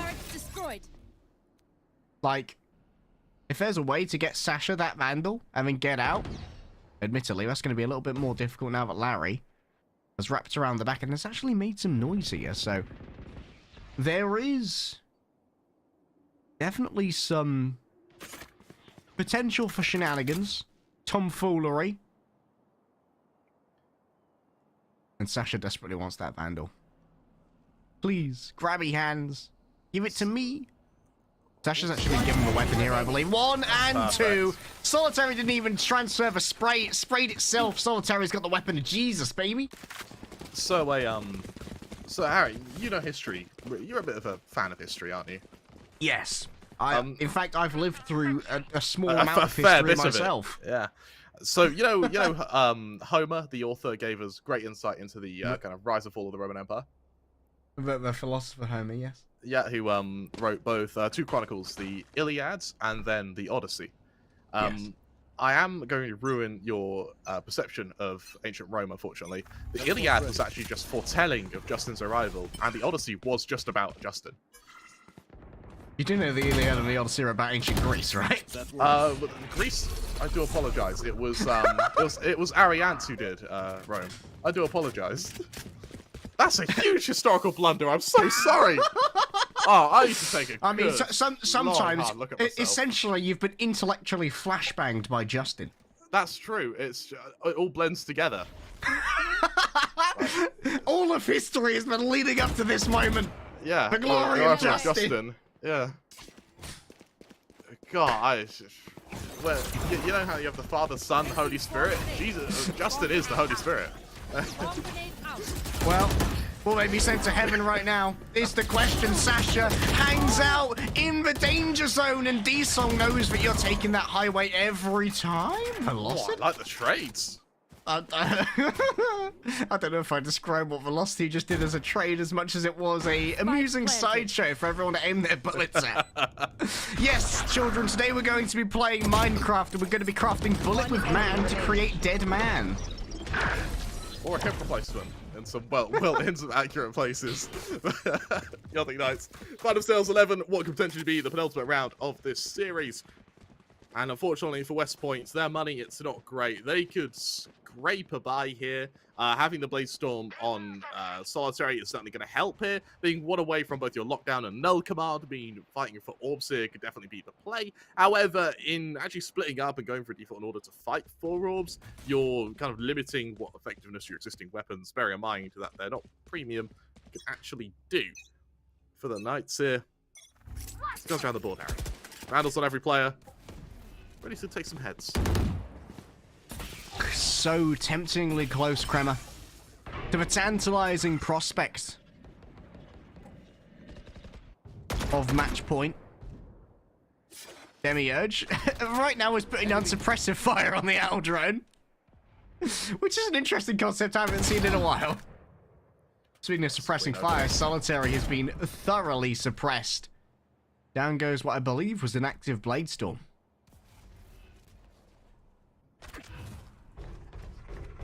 Cover going out. It's going to be one of the first mid-splits we've actually seen in the entirety of this map.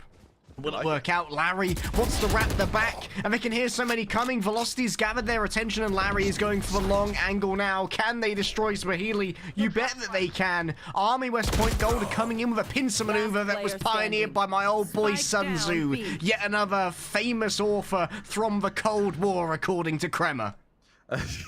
Famous author, inspired by Justin. 30 seconds left. Inspired by Justin. Yes, Justin, one of the teachers of Sun Tzu.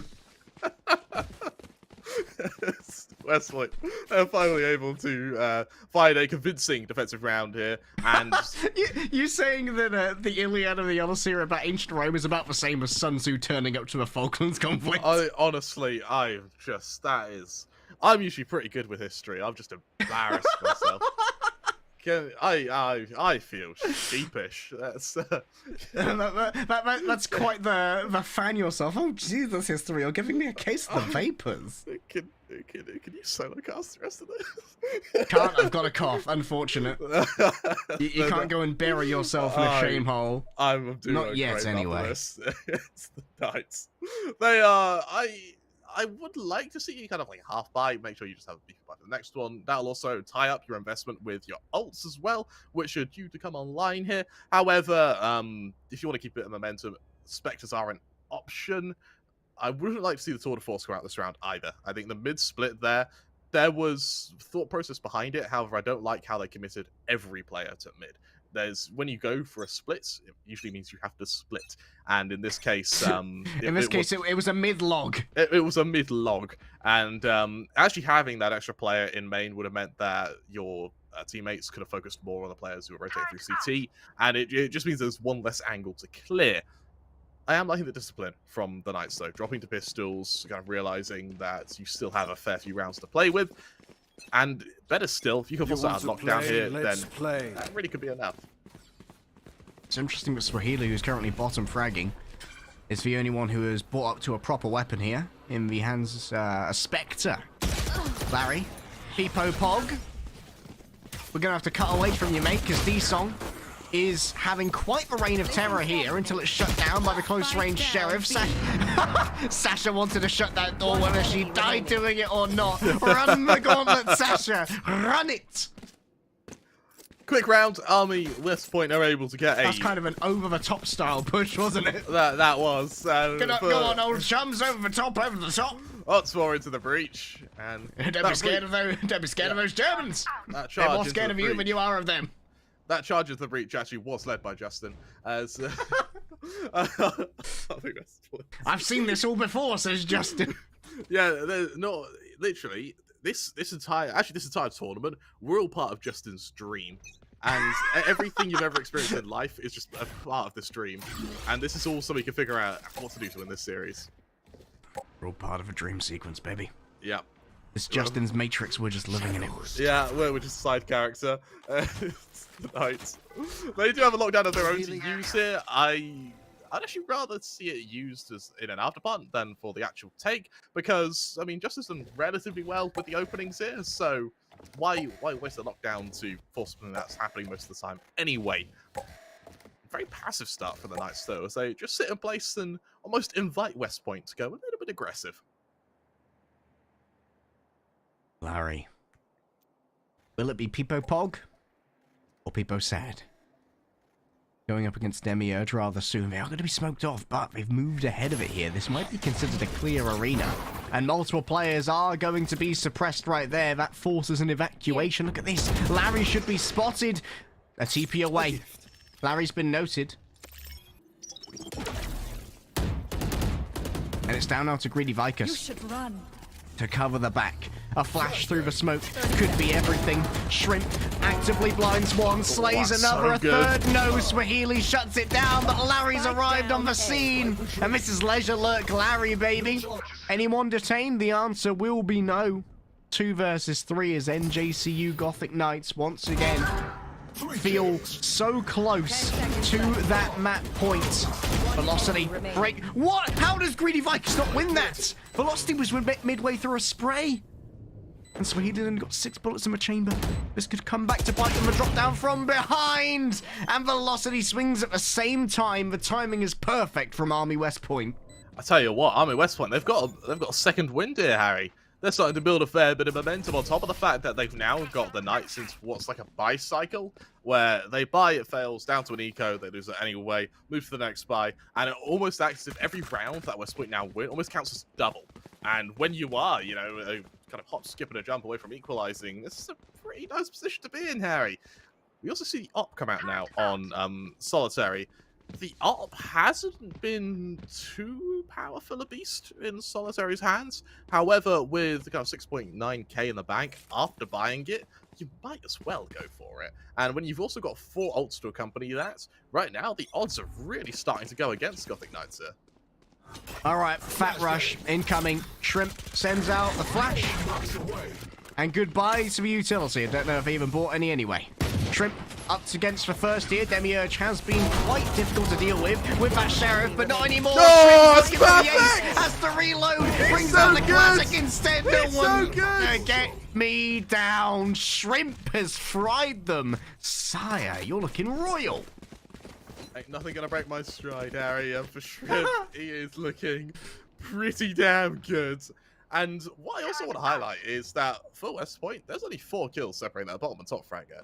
everyone is pulling their weight right now. Whereas on the Knights, it's sort of the Demiurge Justin show, isn't it? They're the main ones getting the entries. Sasha's had some fairly good defensive rounds, but for the attack, Demiurge and Justin have really been the kind of win condition for the Knights now. And with only a handful of rounds separating kind of the victory of the series, every player needs to be delivering right now. And for Solitary, I mean, there's a revelation of that up, and that's going to grind the Gothic Knights advance to a halt. I mean, the momentum is so heavily in the favor of Army West Point Gold at the moment, it's actually insane. Like, they've had, what, 4 or 5 rounds in a row? It was 11-5 at some point, Kremer. And it looked like NJCU Gothic Knights were going to ignominiously slay Army West Point. Send them careening out of this bracket. It's down to a 3-3 now, somehow. A 5 versus 4 advantage has been squandered by West Point. And look at this, the lurk up mid. I love this. From Justin. I really like this. Looking to try and pry them open, but Justin will betray their... They're dragging so many over. This is so perfect, Harry. Oh. They know the ops there, and they know there's going to be an anchor somewhere. Oh, Justin's making so much noise, demanding so much attention, and now the A site is going to have trouble reinforcing. Because Justin's going to be so close. There's the op. The quick scope misses. Justin does not. And Velocity has to do it all by themselves. Matreely slays them readily. Planted. Maybe the operator's been recovered here by Justin, but I think it's been left in place. Instead, all reliable. The rifle in their hands. The fire in their hearts. And the hemolytic juice of life pulsing through their veins. Song 1v3 now to keep Gothic Knights off the match and series points. Position known, noise made. They need some kills. They need a bloody quick that's carry. Match point. That's it. Surely there's no time now. Yep, grab the op, get out of there. D-Song is forced to bow to the pressure of the Knights and to pay their taxes on the peasant land. Army West Point Gold are going to have to try and battle for overtime. It's doable. They're only 3 rounds away from securing it, but this is now against the Knights, who may have found the weak spots. That round was all Justin, being able to get through mid there. He didn't even have to get a kill. It just pulling the rotation, forcing out the lockdown, pulling the rotation of the up, and turning the attention of the Velocity away from the players outside of A main. That's all from one player who just shot a few bullets. That's how effective Justin's positioning is there. And we see this quite a lot on Valorant, actually. The threat of someone being there can actually be scarier than the person who's actually there. Yeah, if they just force a 2v1, Justin probably dies. But the positioning from him is just so perfect. And now for the Knights, the momentum in their favor with ults to match that of Army West Point. Oh, Solitary didn't take the shot on the jump peak. Solitary knows better. Not risking the leg, giving away that position. And while multiple members were suppressed, over on A, this is still uncommittal thus far from NJCU. We'll slowly drag everyone around. Solitary with the headshot. You're just showing off now, son. The operator put to excellent use a shrimp quantum. This is interesting crosshair placement. It's for a closer engagement than I think they believe actually is going to be present. Solitary with 2. At this point, do you just save if you're Gothic Knights? That, or you try and go for a full hit on A, and then maybe teleport to B to just get a plant. That's the only kind of win condition I see here for the Knights, just by some miracle holding B. And I mean, if the teleport comes in, now would be a good time for it to work. Just force the fight with the Killjoy. Maybe there's a chance, but it needs to work. It needs to work now. It's exactly as you said, Larry. With the Guardian is unbelievable. Larry, my son, that is a P-Po hog. So much noise here. Either. Yeah. Oh, that should be the round. Maybe they can get rid of the op here. Close range. The op's gone. That's a big dub. But that's all that they'll grab. The weapon. Oh, no! We ran out of bullets. You hate to see it, Kremer. That is a painful. That is not very pog. That's an anti-pog. You know, if anyone on West Point actually had that problem where they ran out of ammo, I'd have properly told into them, because you get taught in the military to keep an eye on the amount of ammo you're using. But it's the Knights, it's their mistake. Fair enough. West Point, they can look at that. They can giggle a bit, Harry. Look at ults management as well here. Justin, Sasha, 1 away from their ults. Vickers 2 away from theirs. Over on West Point, they've got that Hunter's Fury. We haven't really seen a Hunter's Fury this series, really. I would hope that maybe there'll be a bit more impact now with what is the dying breaths of regulation. Well, there it is. Demiurge forced to split away from the fragment. And I think I heard the defensive Hunter's Fury used as well. Yep. Oh, look at that. The lockdown's actually up high. An interesting little tidbit of strategy right there. Okay, well, what is it? Oh, that's a beautiful flash, but we don't need eyes where we're going, says Justin. I learned this one from Sun Tzu, how to smell my enemies out. Solitary with a missed shot on Justin. Marauds forward. Justin says, you've had your hope, you've had your chance, but now I'm yanking on the choke chain, baby. This map belongs to me and mine, and the Army West Point Gold side is 2 versus 4. There will be information from the recon arrow. What? No eyes necessary. The paranoia was not enough to save Greedy Viker. Song moves in, slays Justin, and now Timmy might be able to give the covering fire. Demiurge going to be forced into a peek right here. Sweely's taken down the first and the second. The Gothic Knights have rode in upon glorious steeds, and the Army West Point Gold were not prepared for the cavalry. The first 2-0 that Army Knights have had to go through this season, and it just happens to be in the semi-finals. Credit where credit is due to Army West Point now, who have been able to give us the closest game I think we've seen against the Gothic Knights thus far. We've done, I think, 2 seasons of NECC now, so real strong stuff from them. Unfortunately, Harry, it just was not enough. We find ourselves staring down the first group of finalists over in the Gothic Knights. Right, I'll be able to have a quick interview with someone from NJCU, but you're exactly right, Kremer, that this is the closest we've seen the Gothic Knights to being properly defeated. They came into this 6-1. The only team that beat them in the group stage was ESU Warriors, which was a incredibly close matchup, with the exception of the one that Gothic Knights won, which was 13-2.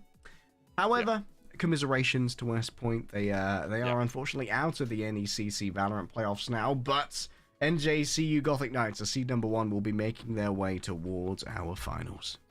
Do we know who our interviewee is going to be? I'm not sure. We'll find out. We'll cut to a break, I think. Yeah, we'll cut to a break. We'll be back in just a moment with an interview, hopefully with Justin.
Okay. Gamers, we are back, and luckily for all of you at home, we have summoned the interview. The teacher of Sun Tzu, the inventor of a concept of history. He buried the dinosaurs. He eats at the chillest restaurants, hangs with the hottest of dudes, and of course, somehow just won a match of Valorant. This is Justin. Welcome to the broadcast, buddy. How's it going? I want to ask. It's going pretty well. We had a pretty interesting cast of you just there, and I wanna ask you just off the bat, what do you eat before a match to make sure that your aim is so crispy and smooth? Before the match today, actually, my coach ran and got me a burger. A burger from the cafeteria. What a hero. It was delicious, man. Burger with fries, you can't go wrong. It kind of carried me through the game. I also drank a G Fuel. So I'm energized. I'm ready for the next game. I'm ready. Honestly, that doesn't surprise me. Harry has enough caffeine in his body to actually kill a small elephant, so that's clearly the way to go. We're going to jump to Ascent before we talk about Bind, because I think Ascent was a little bit more one-sided, except for those kind of like 5 rounds at the end where West Point were able to make a little bit of a comeback. When you made that push through mid, 3v3, I think it was round 22 roughly, was your objective there to distract or to kill? And at which point did you decide to sort of commit to fighting the AWP? Our original plan was for Omen Demiurge TP over to B and get the plant down, but then we realized that the KJ and the Jet were both holding the site, so I relayed that over to the team and we did a take. And then I got honestly really lucky with that Jet kill in spawn, and that just relayed over to a round win. Well, when I think about Demiurge as well, obviously the meta for controllers has shifted since the Astra nerfs, and I assume that Demiurge during your previous rounds played a lot more Astra, but have they always been asking to play the Omen? Because it feels like Demiurge has a lot of fun with the Shadow Steps, and maybe an Omen main? Well, it's kind of funny that you asked, because he was originally a Brimstone main. We had him running Brim throughout the whole semester, and then today was the last minute decision to switch to Omen. And we're grateful we did, because he's amazing in controller, and his Omen plays were awesome as well. And then also last week on Breeze, he played KO. He's not just our controller; he's a flex player. He plays agents, whatever he needs to. Is he the main team's flex player, or do you have quite a flexible team in general? We do have which allows you to play multiple cops. We have a flexible team. On Fracture, I'm on Chamber and Greedy's on Jet. Sasha's on Viper on that map. We do what we know, and that's what we know. Were you guys confident with Breeze being the last map left in the pool? Is that one of your specialist maps, would you say? We haven't ran through Breeze much, but last week we went against, I forgot the school exactly, but we actually had a really good game. We won like 13-5, 13-6, and it's not one of in our map pool. We've mainly practiced most of like the main maps, but Breeze, we kind of rolled the other team, and I'm kind of thankful that they picked for a potential map 3, which we won't go to. Wonderful to hear it. You're now moving to the finals, Justin. Do you have any school you want to play against in the finals, or do you not care? And then do you have a message to your opponents in the finals? I sure do.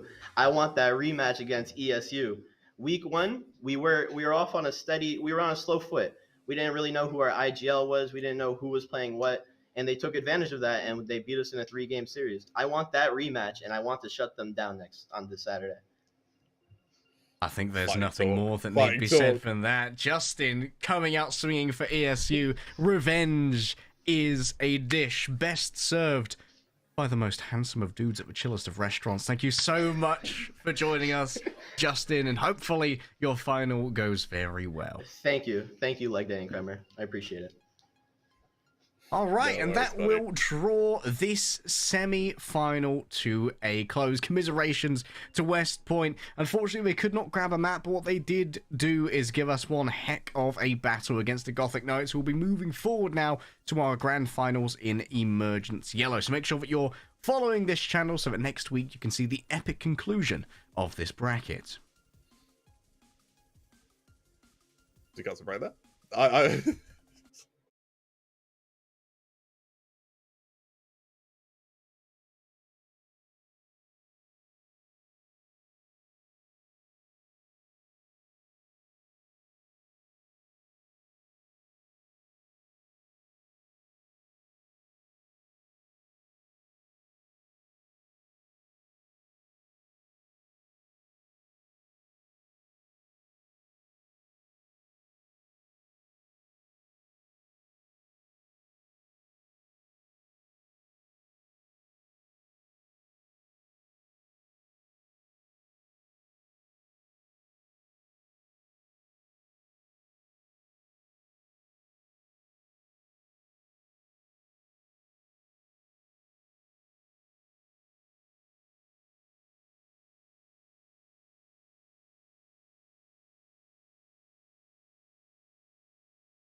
Hello everybody and welcome back to the NECC for some more Valorant semi-final action. I'm Cairo, joined by a man whose brain is so big he's from out of this world. It is obviously Orbital. How's it going, my man?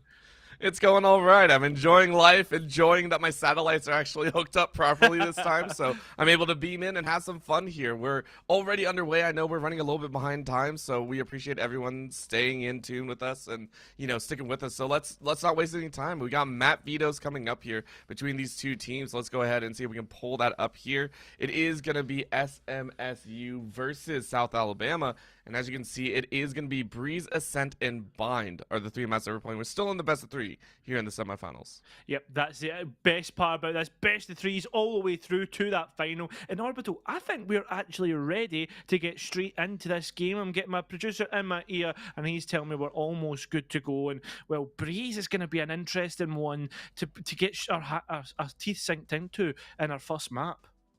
Of course, and that's because, again, it still feels new. For some reason, it still feels new to so many people, and if you have not practiced it, there is a high likelihood that you just kind of falter and trip over yourself. Now, taking a look, though, it's also the fact that SMSU have a winning head-to-head record against them. This was, SMSU we're currently, I believe, 7-0 in the regular season split. And they beat South Alabama in week number 8. It was a 13-5, 13-8 win. So there's already some history between the two teams. And if you're going to Breeze, a map that explicitly some teams just do not practice or would rather ban out in rotation, and we're starting to see it a little bit more and more, SMSU, if they practice this a little bit, it could cause a lot of problems for the side of South Alabama. Oh, well, hopefully there won't be too many problems. Hopefully we get a good fight here. And, well, we are going to get straight into this one, into this Agent Select. And already we're seeing a Viper being shown up here. One of, I think it was the highest picked smoker actually in Masters. And obviously she did have those nerfs. And it's really interesting to see such a high pick rate in this controller. It is. And it's also just comfort, I think, still going back to that, right? Yeah. The idea that, hey, you know what, nerfs can come through, whatever, but we still like playing this agent over and over again. It's what we're comfortable with, and there's also only so many agents to work with, right? The introduction of Fade, though, knowing that that's also another type of kind of agent that's going to cause a lot of problems in sightlines and all. Maybe not with the smoke specifically, but with the blinds, right, coming in here. Maybe that'll shift things up, but for right now, it's tried and true, right? Listen. We're running it for ages. It's not going to change anytime soon with that. Yes, some of the abilities might be a little bit more dance heavy. Maybe you have to take a little bit more time to kind of pick your moments, but it's still very viable. 100%. And now we are going to get straight into this, straight in towards the teams prepping against one another, buying up. And looking at this agent comp here from SMSU, they have went for the demonstrator, the Sova and the KO, which is going to be great for the information game, especially on this attack. It is, and to get information on Breeze is highly important because even though teams do kind of figure out some sort of macro that, you know, it's a rotate into A or maybe a rotate out, it still really does come down to individual gunfights. A lot of the time, it's more scrambling to see who finds who in a interruption or in a rotate action outside. So I'm very, very curious to see how they do split this. So far, already we're getting some of those gunfights laid down. We certainly are, but look at this, the orb barrier being used here. Barrier orb being used to delay the push in towards A, which is making SMSU double think themselves, kind of think about maybe a rotate in towards B, and this is becoming a really slow default so far. And that's the smart way to play it, I think. Now, I personally don't like the smart way. I personally like going guns blazing, right, on a pistol. I personally really like skill checking each other, right? Just going guns blazing, who hits the headshots, who doesn't. But it is the correct way because the pistol does really set you up for each game or each half. So very, very important to see. Of course, we are going to get the rush in. Ooh, Woken does get tagged up. Certainly does. The skill check coming through, but will that D20 land? Will we get some nice bonuses here? And it seems as if we will already see SMSU coming up huge here. That's 3 kills and a spike planted. Time firmly in the favour of these attackers. Gunfights going left and right, but who can pick this one up? Quanta stuck on yellow with I am speed all up in this corridor here. Trying not to get too hunkered down. Gets flagged. One last remaining player. It is speed, and well, speed's going to run out of time. And now we get the first pistol round going towards SMSU. That was very, very well played from SMSU's side. It was a little bit calm collected, and you said it right. Right at the entrance into A, it was a little bit of a slow stop. South Alabama laid down that wall and delayed the timer. However, what it did allow is SMSU to actually circle around on the back end. It caused a little bit of a collapse to come in, and that's what South Alabama were not ready for. Their 2 outside were slow to collapse, and it ended up with SMSU taking that one. So very, very well done on their end to also only give 1 kill over. So not only do they get everything that they want, but they also deny South Alabama any extra kills and overs. 100%, and this time is going to be a fast action. Orbital likes to see that some nice high intensity, and the intensity cannot be matched by these defenders so far here. Orbital spike planted and 2 entry kills for these attackers. It's very quick, very, very almost seamless transition, in South Alabama now stuck in that. All right, well, what do? Do we just go in and die and try and take the kills with us, or do we just try and gain some extra? Well, that's one way to do it. I am Speed wins out in a gun duel against a Spectre. Yeah, with a classic as well. That's quite interesting. The Bulldog, though, engaging with this chamber. This seems to be winning out here, and potentially upgrade on the board for these defenders. Continuing to win out here. I don't think they've got enough time for the spike, but they'll assault anyway. They're going to lose out. One last remaining defender of this spike, and they're going to just try and exit here. All players being dropped, and honestly, that anti-eco probably the most advantageous for SMSU here. Yeah, there were some moments that I questioned what was going on.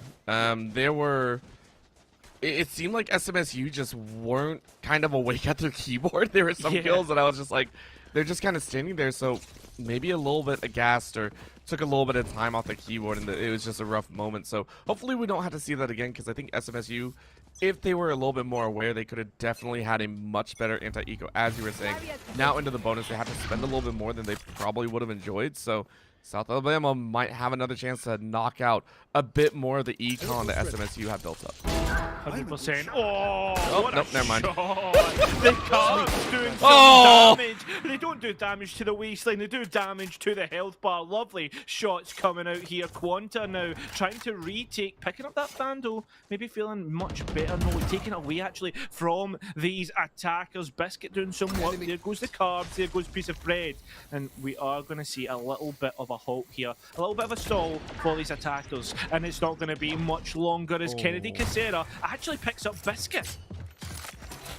There's a nice little pulse there, and that is a dangerous scenario to be in. To lose your life to that ability hurts quite a bit. So South Alabama now down to a 4v2, and you have to play quietly. You have the guns available to you, but you lost them all, and the more you die, the more you give over. Certainly do give a lot over. Quanta now has so much to do. Do they save the rifle? And no, they're going to be not even saving their position, giving away. And SMSU really playing this slow. Well played from them. No, it's not. Finally, we do see players get dropped. Lots of upgrades on the board here from SMSU, and they're proving to us why they are such a dominant force.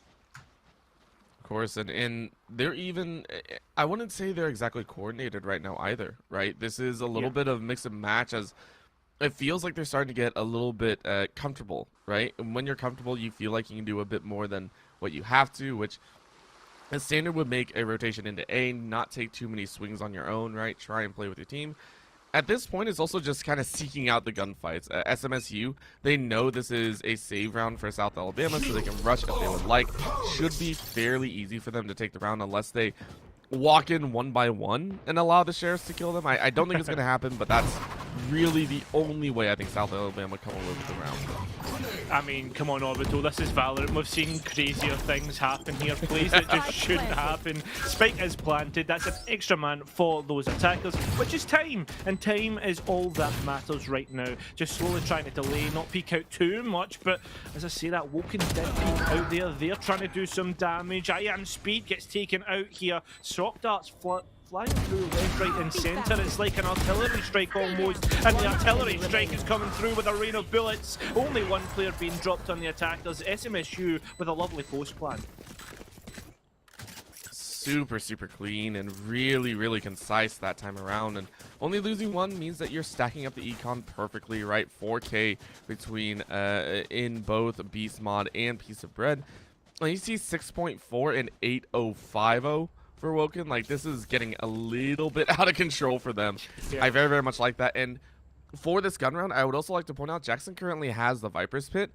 That now means South Alabama have to realize there could potentially be a fast push. This is going to be a very aggressive round, and they have to be on toes if they want to stop this consistent win, or this win streak so far that SMSU have built up.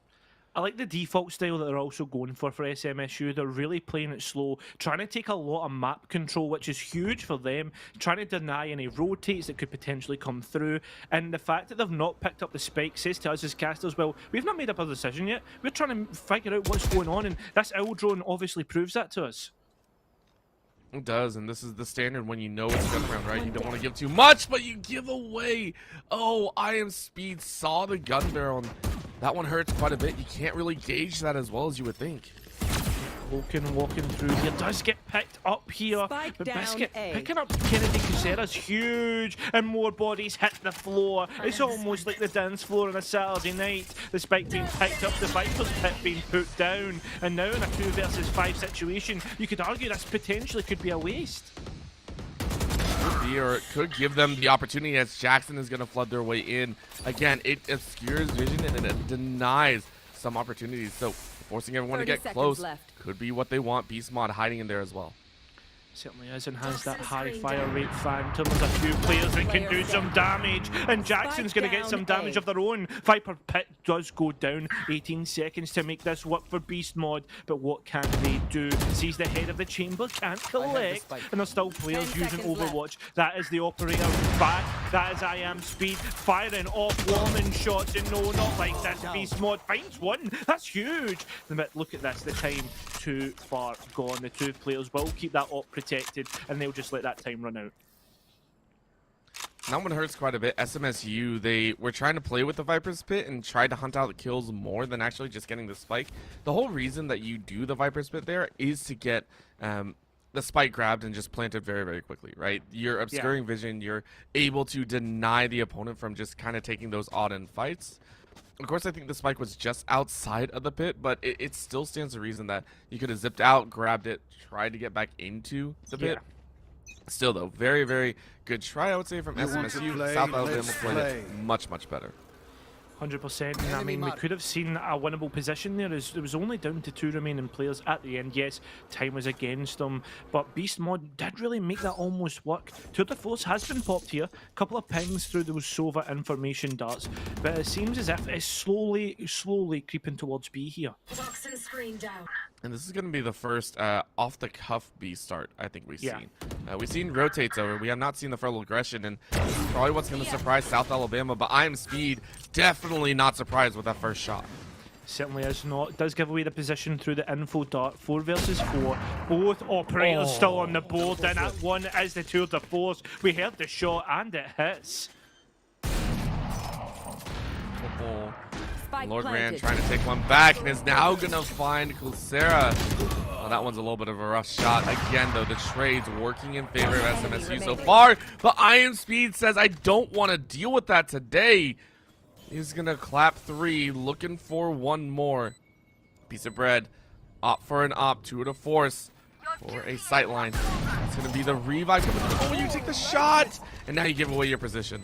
The position given away. The shot Oh! almost a collapse. Piece of bread just missing out there. 2 to 4 now out of ammo. But here comes the Blade Storm. Time ticking away. Can they do it right here? Piece of bread. Here's the updraft. Can they find I Am Speed? Gonna try and run away, but no. Actually wins out on time. Will I Am Speed actually escape with the operator? Here we go. No! Actually gets it dropped here, Orbital.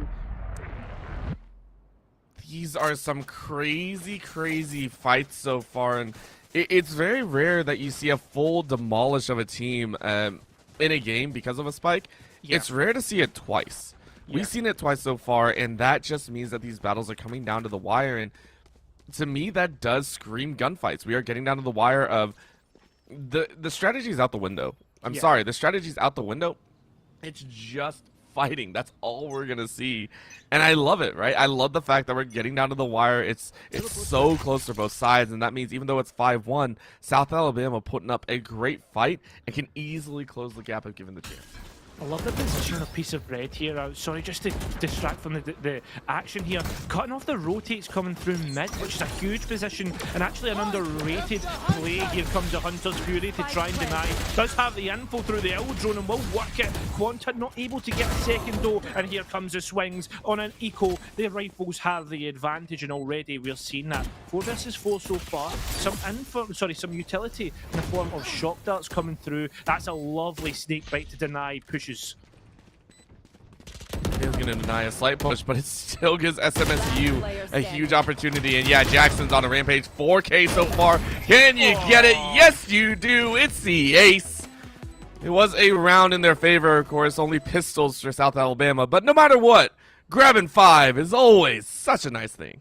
Yeah, especially an ace. I mean, it just gives that little booster. You're starting to feel yourself. Jackson with nearly the second Viper's Pit, and we've just crossed over the kind of quarter mark for this match, which is huge because obviously Viper's Pit, we've already spoke about it, denies lanes of sight, gets those HP right down. Jackson is turning out to be a really big player in this half so far. Yeah, this is starting to look a little bit rough, but this is the one to turn around. South Alabama, I Am Speed, and one that's been so strong and is going to take one off the table. Can you get another one, though? Speed wants to get all of the value out of this off. Really wants to get up in the faces of the opponents. Lots of Viper utility being used. Snakebite's just chipping away on the damage of some players. Nice info dart to try and get information. Piece of Bread does get rid of that controller. No more Viper utility for the defenders, and that's going to be huge. I Am Speed playing it close by. Maybe getting ready for a swing here. Does find the opportunity, and the spike goes down.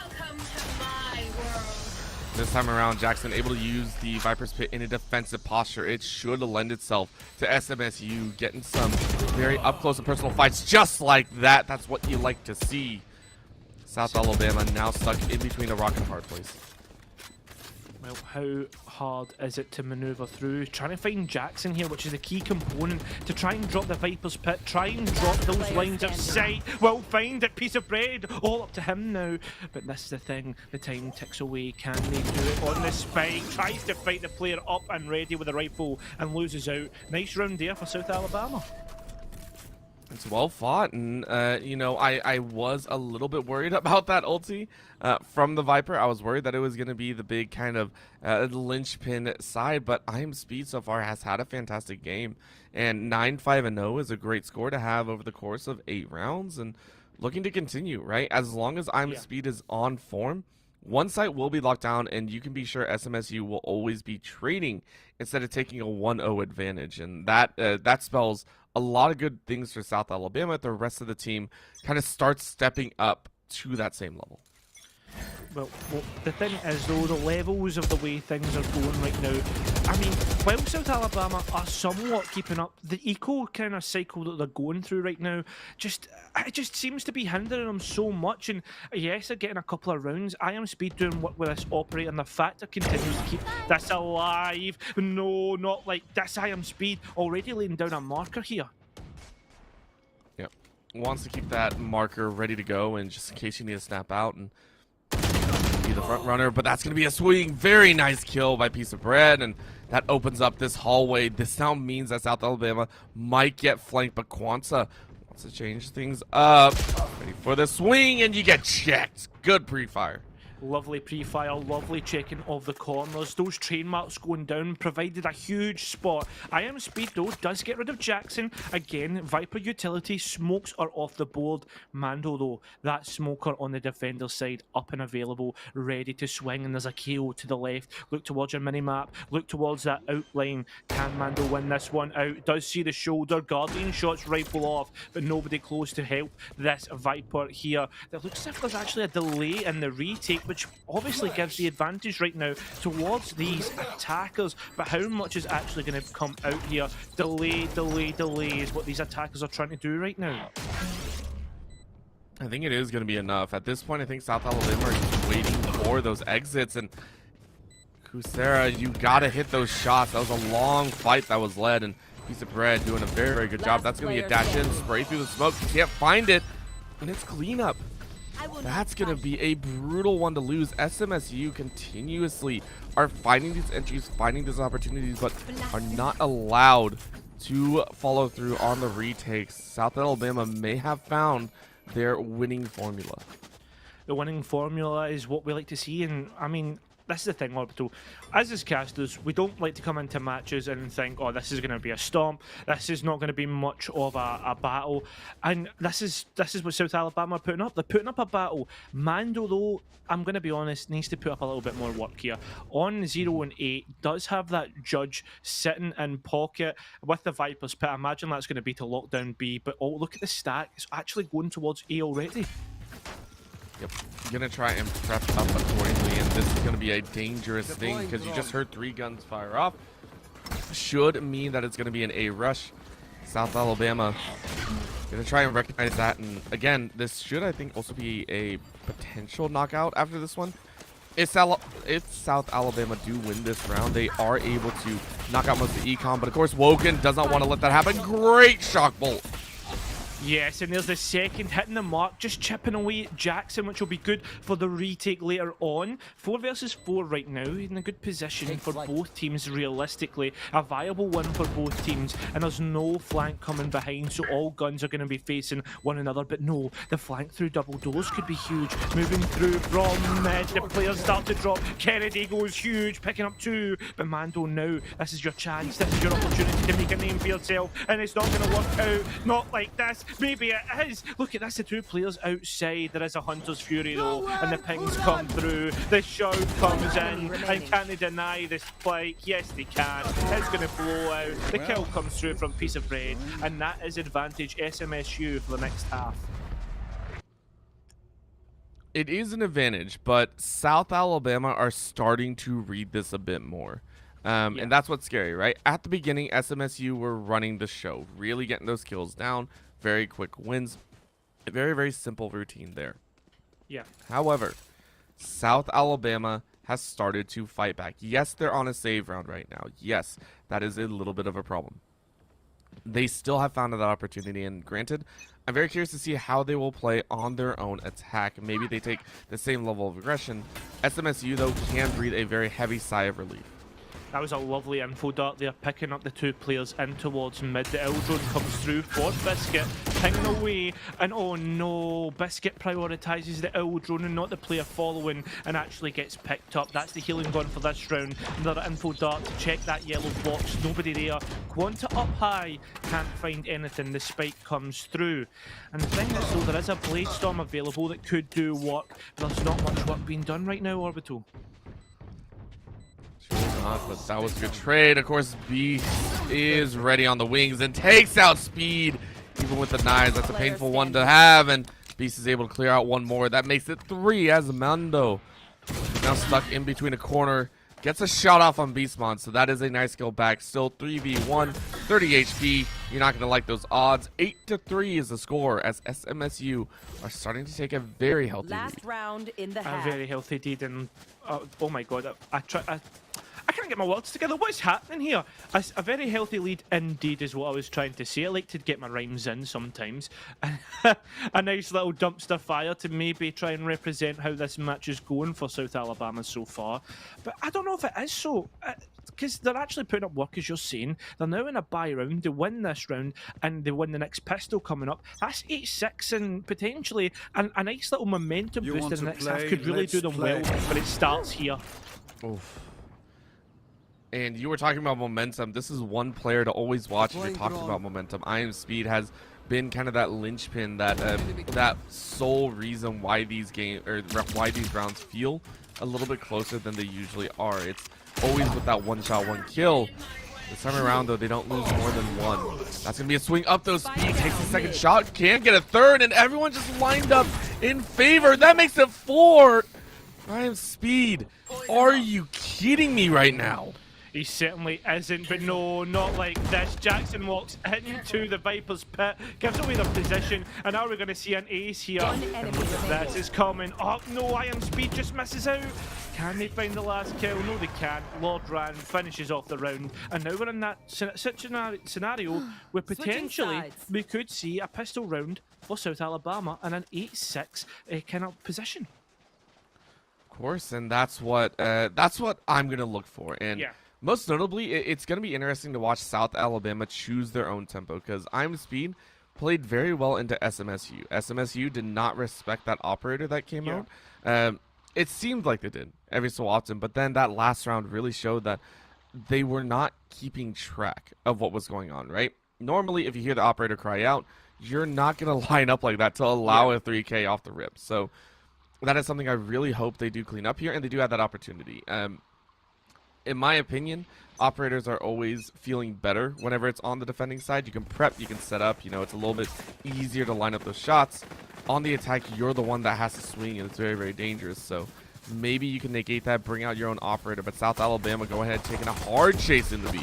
It really is, and the reposition from Braid is good, and Kennedy working in tandem is also even better. But look at this, oh no, piece of bread all the way in the back of sight, a potential tripwire, but they're hunting them down, and they're going to find them, but not before losing a man. A trade comes through there, and the plant goes down. 3 versus 3 post plan, and this could be worrying here for SMSU. I think it really, really is. And again, those walls are causing problems. They're still waiting for a flank on the top side. You can go ahead and take a look at the mini-map. It's going to be a close-in of 2. And they know where 1 is so far. They're going to try and clear from site to site. And I'm not sure if this is the right time to be slowing things down here. No, really not. 3 versus 3. They're going to assault into the back of sight. Players get isolated. There's one being isolated, and more players drop. It's all up to Mando. The player at the bottom gets one, sees the Sova, jumps up, trying to get something on. There's only 13 HP, and that's going to be an absolute dream. Loses out. But is there enough time for the defuse? Not even close. Not even close. South Alabama played that one correctly, and it was SMSU that actually dropped the ball there. So for me, it was the fact that taking your time is fine. However, if you need to sweep everywhere, right? Going straight for that defuse and not clearing out that last corner is what kind of closed it out. If you had swung with 2 instead of just 1, you would have been able to find that final kill, taking out all members of South Alabama, and you would have been able to get the defuse no problem. Should have had plenty of time. Instead, you try and cheat it out. Maybe you say, well, my teammate should have won that, but in a 1v2, you can never say that the one should have won that fight. It's more likely that the other 2 are going to win, right? Yeah, 100%. And another thing I was going to come out and say there was I was going to apologise to Mando. I've been kind of slandering him a little bit in the way they've been playing it, but I'll get back to this in a minute, as Woken's already firing off a couple of warning shots with that Marshall. Gets one and already a rotate through to the other side. And look at the control in towards mid here from Bread. Actually just been able to hold that down, gets information, and now the call for the rotate comes through. It's going to be a hefty one as well, so keep in mind that South Alabama, they have plenty to buy with, and it's a question of, can Piece of Bread really hit these headshots? That's what you're hoping for, but as a quick dip out, you're going to regroup with the rest of the team, and this is the right call. Now you have all 5, and I really hope to see a coordinated entry for the retake. And this is the time where you take it a little bit slower because you know you can win out because you have that man advantage. But the man advantage lost there. A lovely info dart gets so much. But what does it actually mean? It means nothing. It's okay, that's SMSU are losing every gunfight. I know they're on lower eco, but they are really letting this ball slip right now. Snakebite, slow orbs, you name the utility, it comes out. And so does all the players. They find their shots, they find the heads, and the 6-8 position that we're talking about comes into reality. So well fought from South Alabama's side. They make it look clean, and this is what I was curious about again. They look much better on their attack so far, and granted it's only the first 2 rounds, right? That's understandable. It's standard to go to whoever won the pistol. So now we get to see the rest, right? After this eco, we should see South Alabama buy up, and that'll be the real test. That'll be the real test of IM speed. Can you hit the same shots that you did with the operator? And SMSU, to try and cut it down, you only need 5 rounds. It all starts right here. It does. And it seems as if that Eldron's already going to get taken out.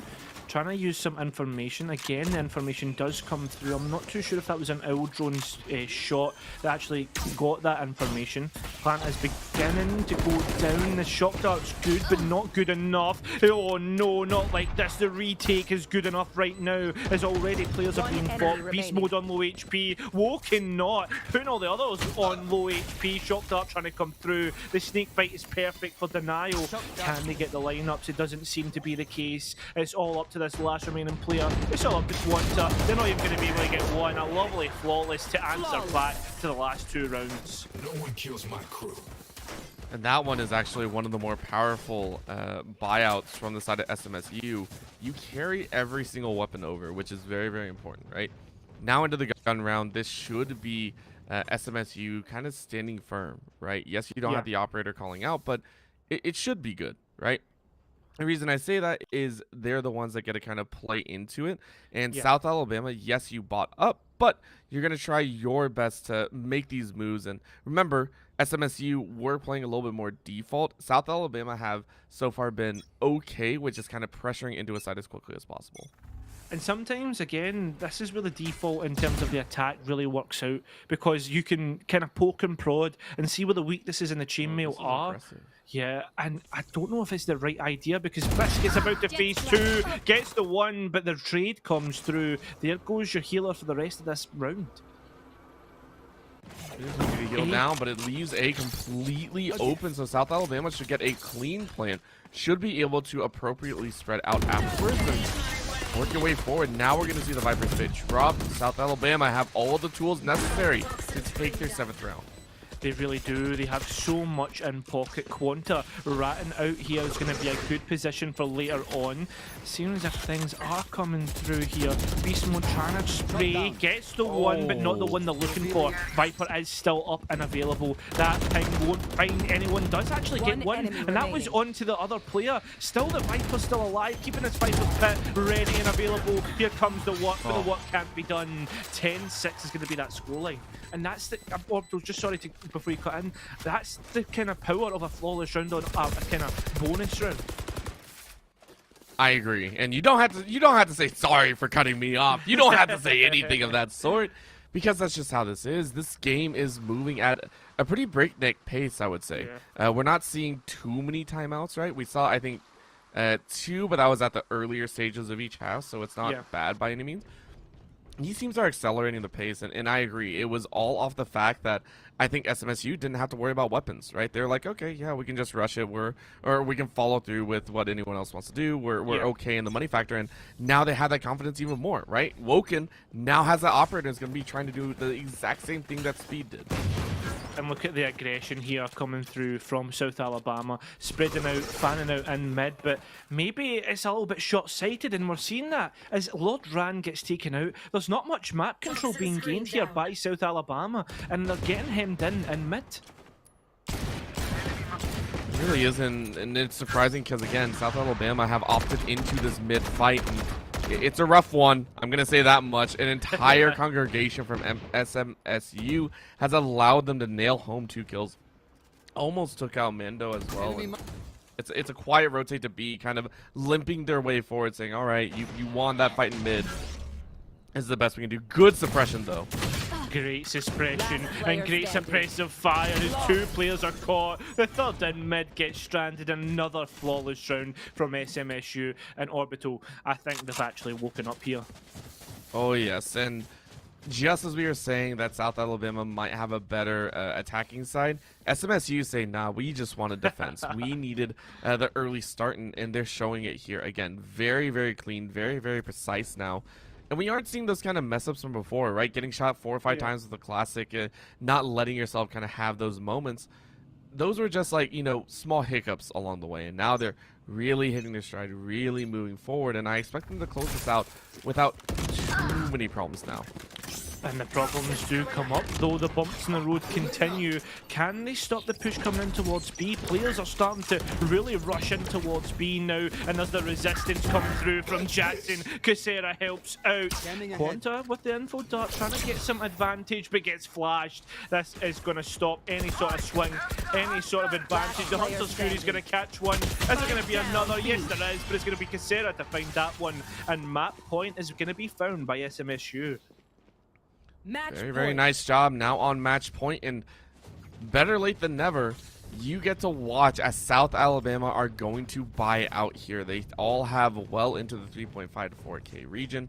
Should be able to buy appropriately. The only one is Quanta, I believe, who is working with a little bit of a half armor there. So really the only one that we're going to watch and have a couple questions about. But they have 3 ultimates, right? Bladestorm is up, same as the Resurrection, and the Tour de Force. Yeah. However, on the opposite side, SMSU working with the exact same thing. So heavy wall that they have to overcome. Not only that, though, look at the shutdown on A. That's going to delay so much for the side of South Alabama. They can't push in. We might see a rotate come through, but look at the players stacked on this map right now. They're actually more towards B because they're anticipating that rotate. They really are. And Lord Rand opens up with 1. That's a crosshair and a half as the invisible Tour de Force is making its operation work. I really like that. But Beastmon might be able to spot it here. If you swing in the hallway, it's a very, very dangerous shot. That's a dangerous shot, but the Phantom is probably the best gun you want here. The gadget of the trademark gets destroyed. Lord Rand knows that there's a player close, knows that there's something to engage in, and is walking back hesitantly as they know there's going to be something coming their way. And it seems as if South Alabama have played this to perfection. They've got their pick, they're moving away, and they've completely, I guess, thrown, I don't even know what you want to call it, a trick, some sort of distraction towards SMSU. They don't even know what's going down until this audio cue. It's a perfect bait and switch. They knew that the Viper Spit was up. You couldn't do too much. And now the rotate catch, Lord Rand is able to find one. Can you find another around the doorway? Oh, Jackson, you took a peek and you gave your position away. And that's a swing and a half. Lord Rand puts it at 4. And I Am Speed is going to finish it off. You used a decent amount of ultimates to try and close that one out, but feels like it might have been worth it. Now you're down to the Resurrection only. It's going to be SMSU saying, all right, you expended your 2 ultis. Now you got to deal with just the guns. That's it. And I mean, now we're in a position where I think you've done a little bit Overwatch, but it's the one more fight, one more round scenario. And you keep saying that to your team, come on, chill out, one more round. And then it never comes and we end it in overtime. That's a scenario that could potentially come up here. I might cast a cuss here, SMSU or South Alabama, but let's hope not. It's going to be that chance, but I Am Speed gets a great pick on Woken, and these early movements by Speed has really solidified this attacking side for South Alabama. Yes, it's on that final round, as you were saying, right? That one more round.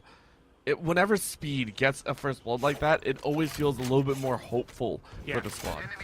And I mean, I think there's something like a 40% raise in chance to actually win out a round. Jackson getting I Am Speed, shutting that talisman down will be huge for the side of SMSU. That will be potentially a win condition that they could be thinking about.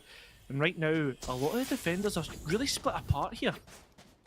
Yeah, this is, I think, the appropriate response, though. Again, you don't know where the spike is going, and you got kind of blindsided last time with the full B rush, so you do need people spread out. The main question is, of course, do they enter through mid? That's going to be the big question. As you can see, that Sova's sitting in that corner pocket. That's going to be the chance. Piece of Bread is able to get away with that quiet shot. A phenomenal pick to sound the alarm. 30 killing them seconds left. quietly, as that seems to be the case. Lord Rand at the back. Kennedy gets another. Is this all One over enemy right remaining. now? Right here, the last remaining player, Lord Rand. His tyranny on this round is over as we see Defenders SMSU win out the first round of Breeze.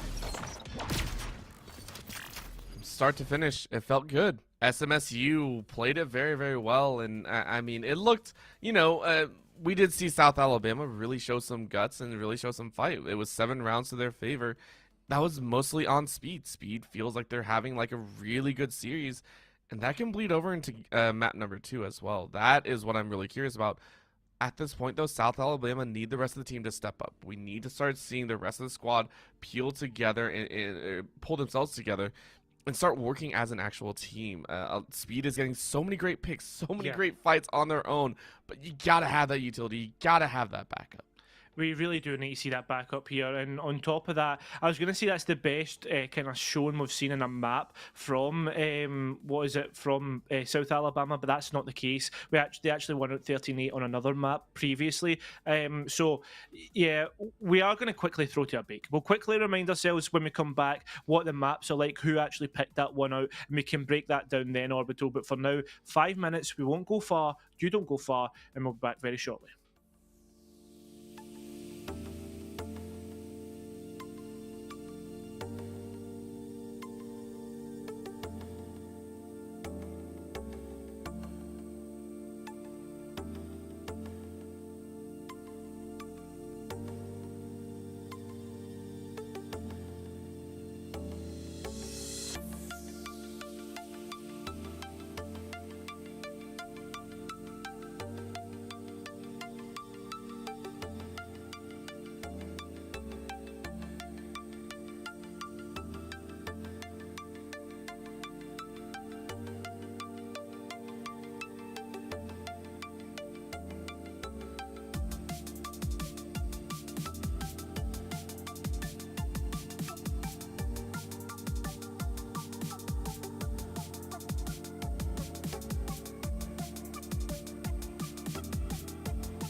Hello everybody and welcome back to NECC. We are in the middle of an absolute banger of a matchup being casted by myself, Cairo, and obviously the big brain himself, Orbital. How's it going, man? It's going good. You know, my big brain is just mostly to see how fast I can spit out words on a broadcast, but I like it. I like it and I appreciate it. Yeah, man, it's been great. And already we saw Breeze here being won out by SMSU, and it wasn't as dominant as what we actually thought. We are going to see the map video up here. It was SMSU's map, and I mean, Alabama putting up a great fight on that. Yeah, it was much rougher than SMSU were probably expecting, and that is also just the nature of a larger map. Breeze, I believe, is outside of Fracture the largest map in terms of just general area to cover. Yeah, and that lends itself to just straight up gunfights, right? And that's, I think, what we saw go down. At the end of it, though, it was mostly just speed, and I really want to highlight speed on the side of South Alabama. Speed had a phenomenal time, topped the charts, right? Almost a kill every single round or more. Really stepped it up, and at this point South Alabama are 1 star and multiple supports. I want to see them be able to do a bit better, maybe on Ascent, a map that they feel much more comfortable with, and I want to see them be able to prep themselves forward and make this an interesting series. Yep, I think we have confirmation that we are going to be able to go straight in towards Ascent, in towards that agent select here, Orbital. And I mean, I want to kind of like expand on your speed point. We were watching it, and every time you mentioned it actually in the cast, every time speed got a pick at the very beginning, the entry pick, we were like, this is hopeful. This is the round Alabama can win, and that's the kind of point that if you can, the win condition that they're finding, keep speed alive, and there's a real chance of winning that one out. Of course, and that is a kind of player that you really do want on your team, and I'll say that just for the mental, right? A star player can give you so much, I want to say, relaxation or relaxed feel, right? Yeah. And a lot of people, if you haven't played competitive, you don't really understand the feeling of, you don't want to go intense. You don't want to go in too tense, but you don't want to go in too relaxed, right? Yeah. You want to go in with an air of understanding of what the match is. But if you're too high strung, you tend to miss shots. You tend to get a little bit worried about certain situations. You tend to overthink things. When you have a player like Speed on your team, you feel like you can do just about anything, and you start taking chances every so often, and I personally really like it. I want to see South Alabama actually work with that, right? I want to see them, you know, ride that same energy. You have speed. You have someone that is going to be putting in a lot of effort, hopefully here on Ascent as well, and feed off of that, right? Be confident in your shots. Go ahead, take that swing, try and power through. But that's for South Alabama. For SMSU, they also looked very good, right? They looked immaculate towards the end on their own defensive side. And this time around, they're on the attack to kick things off once again. I still feel like Piece of Bread, Woken, Jackson, these 3 players were on top of things in map number 1. Map number 2 could easily be the same thing. 100%, and the only difference between those 2 rosters is actually the initiators. Sky being picked out by SMSU, and it seems the KO for South Alabama. So that's the interesting dynamic here. The only change in utility, so it's almost an even footing as we move into this one as well here, Orbital. Oh yes, it is a challenge to say the least, but I'm excited. And now this, to kick things off, it's gonna be a very quiet. Oh, Lord Rand.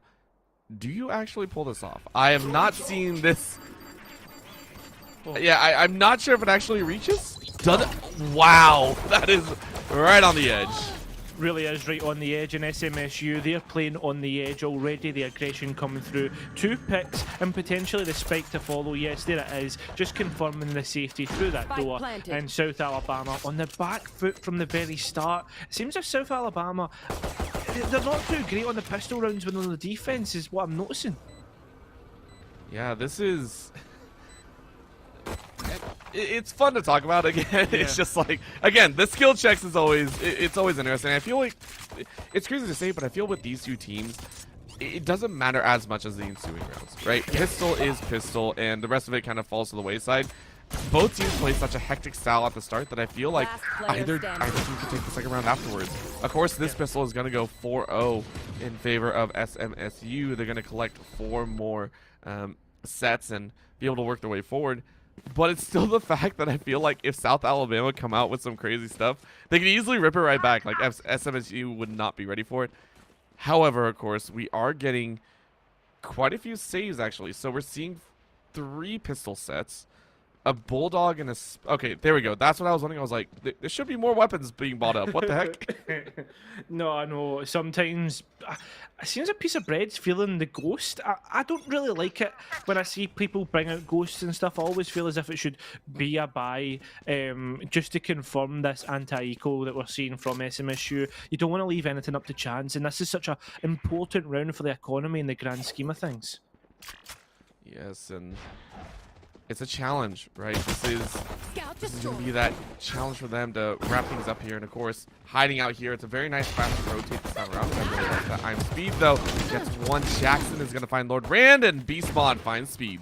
Certainly does, and now we're in the 4 versus 3. Spike not down, Door not down, but Mando is down. Finally, we are going to see that Spike come through in a 4 versus 2 scenario, and you want to keep all 4 players on the board for that bonus through. Next round, piece of bread is certainly feeling that ghost. We're seeing that right now. Biscuit does shut them down and gets something to boot, but it's not much. It's only a ghost. It gets a little bit of an upgrade.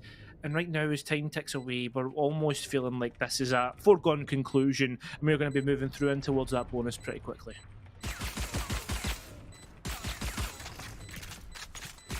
Biscuit, poor Biscuit, just going. Yeah, I want to take that chance, but this was to be. Oh, okay. Oh, you know, we were giving huge props to SMSU, and we were going to joke around with Biscuit. Losing another actually feels pretty rough, so that is going to feel pretty bad. SMSU could have carried 3 weapons over, and it could have been a much nicer wheel into the 3rd round. Yeah. It's still fine. It's still fine, right? It's such a minuscule issue that we apply a lot of focus on, and honestly, it's just like, meh. Still, though, this is going to be the big challenge. We are taking a look. Jackson looks like they are going to work with nothing here, just waiting to buy up full in next round. Yeah. So it's going to be... Okay, never mind. There it is. Again, there's so many things I'm questioning here, but it's there. Iron Speed, though, with the signature op, this should be a round that South Alabama fully take control of. I totally agree. And on top of that, a few hero rifles on the side of SMSU due to the saves that we saw and the pistols. The gamble seems to be working out, but will the gambit work out as they're trying to move through in towards B and really turning out to get this kind of pinch position, a trade coming through, not a direct trade, but a trade nonetheless. 4 versus 4. Quanta hasn't been droned out, hasn't been found. Will do now, but he's doing so much chip damage, so much damage in total as he picks up Beast Mode, the opposite number, finally being found, but the damage might have been done as Mando does find Jackson. There's the smoker gone. Here comes the plant to come down. Can they deny it? Yes, they can. One player remains, piece of bread. They'll need to do it. 1 HP in a dream, and a Vandal in the hands. The pop comes round. Only needed to hit a foot almost, and we are going to find ourselves in a 2-1 scenario. Sorry. It's a standard start, but that could have easily been a 3-0. It was Quanta. I love the fact that you pointed out that Quanta was in the back. So much chip damage. It wasn't just chip. It was the fact that SMSU could not get the plant down. They were 4 players firing into the backside of the B the B shed area, and that is not good. Honestly, SMSU, I feel like they should have had that on lock. I feel like they should have been able to kind of rush in there and be able to take that fight, but instead it gave so much time for South Alabama to rotate around, and it worked perfectly. Oh no, no, not like this. Not Speed. You can't put him propped up on towards A main, doesn't find a shot, but nonetheless they know where the op is. Will they give it respect though? That's the question I'm asking. Looks as if the spike is down. Maybe potentially a rotate to come through here, but look at all the players slowly starting to circle round. Biscuit could catch 2 players on catwalk. Will they find it though? Doesn't seem to be the case. The attacker Killjoy comes through. Jackson finds Lord Rand. Speed fires up a shot and finds the opposite number of Woken. A little bit of carnage on towards the site. The attackers do get in and they do get that spike down. They're going to get it down, but now Kennedy's stuck in a really, really bad spot. You need help to get out and around, and you're actually going to try and punch your way out on your own. But Mondo, Beastmon is watching their teammates back. Really nice crossfire setup. And now it's down to a 4v3. South Alabama, they don't want to lose this one, but it's going to be a rough one. Speed needs to bring out a fantastic multi-kill if they want that chance. Gets one to start things off. does so. There is still 3 players alive, and I mean a big huge dub here with to get rid of Speed and that operator. Seems like the defenders have found their way on towards the site, on towards the spike. There goes the op, there goes Beast Mod, and there goes a round to SMSU.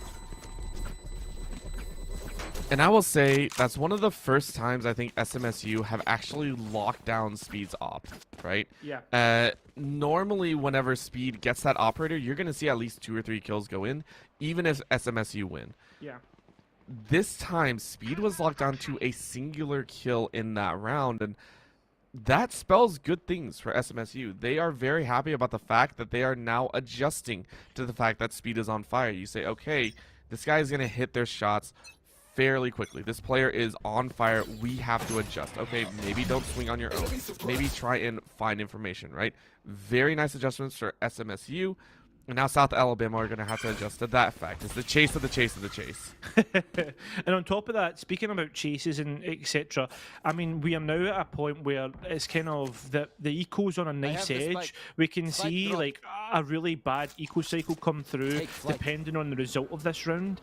And I mean, Speed being resulted to relegated to a rifle, not a bad thing because we know how good they can be. But at the same time, though, it's not the position you want to be in right now. Good old drone through mid did find out there's a player lurking at the back, but do they know the 2 players are pitched up on towards Garden? They do, and Speed is able to find Beast Mod. Really nice frag to start things off. Now you're prepped and ready to go for the entry of the others, and SMSU kind of caught off guard with that. They know someone's right around the corner, but they know Lord Rand's there as well. That's going to be a shot to the wall. Great job, but you don't see Speed. It's still a 1-for-1 trade. This time, Kennedy is able to find Speed, and 3v3 with Speed down, you are much more comfortable. And again, I hate saying that, but I feel like it's the truth. Quanta, though, stepping up with that blow. Lovely stuff there. Even had the information in the Seekers, but wasn't able to capitalize. The smokes coming through from the Omen does kind of give away the position of a potential push from Garden. The flash is good, but not good enough to capitalize on. There is lots of information on Kennedy. 3 players now on the spike. They'll win this one out and actually get the eco in their favor. It's going to be nice. It's going to be real nice for them. And again, with Speed down, it felt like the rest of the team had to step up, and they drastically did. Huge props to them. They carry over 3 Phantoms into the next round, and they should be very proud of this, right? Remember last time that this played out, it was 4 rounds in a row. SMSU, before South Alabama could even get a response in. And this time around, they've locked them down. SMSU cannot buy. They do not have a majority share econs to South Alabama. They're only working with 2 hero rifles, or working against 2 hero rifles, I should say. So should feel very confident about this upcoming round, and should feel a decent bit that this game is very winnable. This is their map pick. They're on the defensive side. If you can go a 6-6 tie round, or even better, you know, the 8-4, 9-3, you are going to be in perfect position. And that's a good caveat to actually put out towards the viewers, is the fact that this is South Alabama's map, and this is maybe why they're doing so well. They have the strategy locked down. They said out of all the 5 maps remaining, this is the one they want to pick. And I like that. I like how they're showing how confident they are. Yes, they're a round down, but at the same time, every round has been a battle. It's been an absolute brawl, apart from maybe that first pistol. And it seems as if they could really capitalise here, as they have a lot in their pocket. 3 rifles and a Blade Storm. This is a winnable, really winnable position. Give me that chance. This is a full-on fight for A, and we know what SMSU can do, so they're going to try and take that chance. Shots go out. A little bit of ringing in their ears. And Speed, that's going to be a shot. Oh, Woken finds it with the Sheriff to kick things off. That's a huge kill to have, because now it gives the Blade Storm right back to Woken. All of a sudden, things are evened up. Yes, Woken putting in so much damage there, and look at this. The apprehension to move through as Woken goes huge again. That's a 2nd kill on the board. The Blade Storm is refreshed. All those nice back in pocket. Quanta getting 2 there. It's huge. Potentially a 3rd not to come through. Lots of damage on the site. It's all up to the last remaining player. It's all up to this player of Kennedy. Does have a flash, maybe leaving us too long, and like that we find out just how long it is to the next round. Yeah, definitely feels like South Alabama are much more comfortable on this map than others, and it's showing here in their experience, right? Biscuit, Quanta, Mondo even, and Lord Rand, all 4 of them has stepped up in their own way, right? Lord Rand being able to lock down with that util, making sure to get the suppressions down, feed information back to the rest of the team. Mondo, Biscuit, and Quanta each picking up kills. This trio has started to look very, very deadly on this defensive side. And with 4 ultimates, you can rotate them between 2 different rounds and secure a 5-3 if you play it right. So I am expecting South Alabama to start taking the lead a little bit further forward and be able to work their way to that 6-round minimum. 100%. The map control is good so far. They're taking control in towards mid, but I think that maybe the shadow step might have given away the Omen that is right next to Jackson. Mando holding down in towards mid, making sure no one can make it in towards market. Speed has been found out. This is good information gained so far. And again, there hasn't been a key decision made. Decision made now though as Woken moves through, trying to clear out left and right. Does find a player on the side, and now we're going to see all the players stuck out inside of CT and market. Beast mode, that's a huge pick for them. Really, really well fought, and now the problem is South Alabama are all corralled to one side. This is not what you want to see a lot of the time. You want to be able to pinch on edges and, you know, maybe pinch through pizza, but all 3 flooding in means that it's kind of lined up, ready to hit all those dominoes, and just like that, it's going to be a save. Iron Speed is going to try and rotate back. Full HP, full armor, full weapons. I mean, you're going to be real okay with that one. Now it's just to pick out the stragglers, and one of those is not going to happen. Woken with that headshot. Yeah, she has been so good throughout this match, but I mean, that's a huge pick, picking out the operator there, here, Orbital. But on top of that, I feel a bit disappointed. I thought this is South Alabama, this is them, they're going to start to really puff out their chest, they're going to really start to take the advantage and prove to SMSU why they should be in the semi-finals, and it just didn't happen. I wouldn't say it's not happening, right? Yeah. I feel like if it weren't happening, we would see a 7-0 right now, Yeah, right? That's what I think we would have.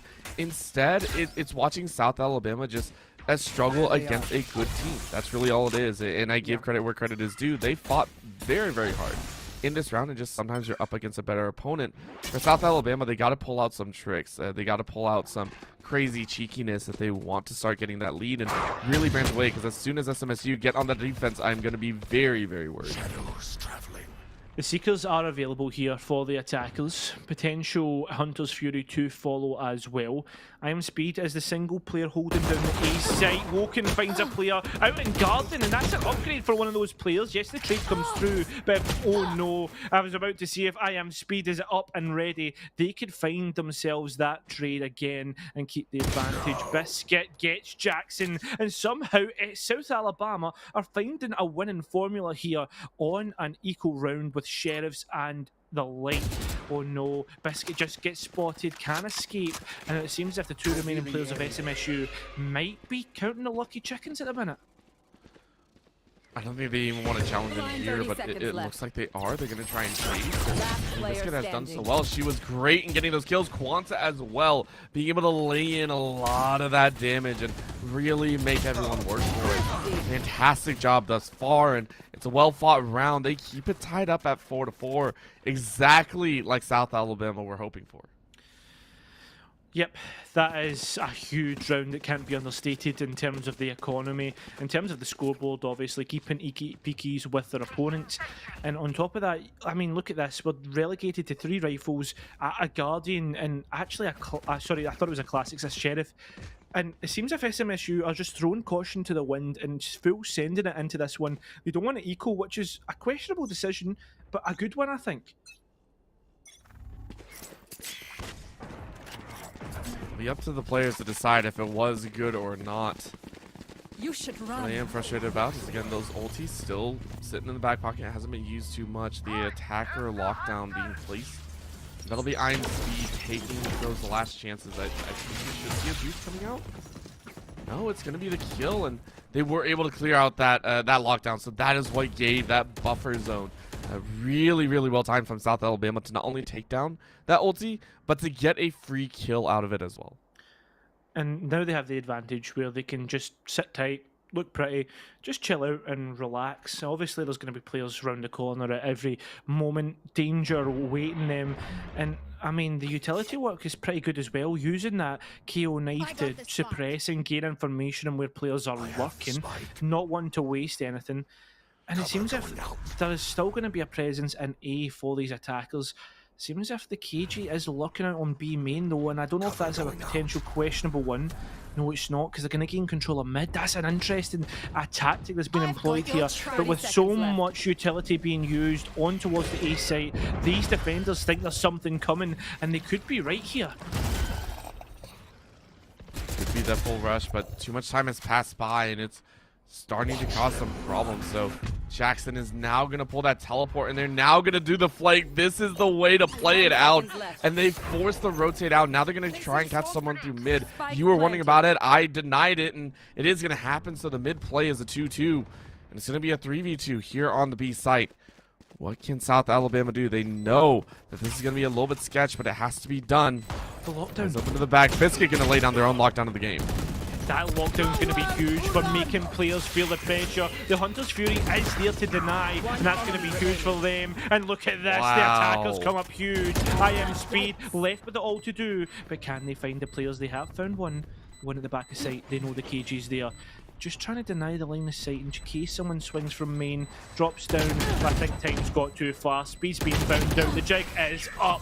Piece of bread coming up huge there. And that was a lovely play from SMSU on the fly to use that from the shadows.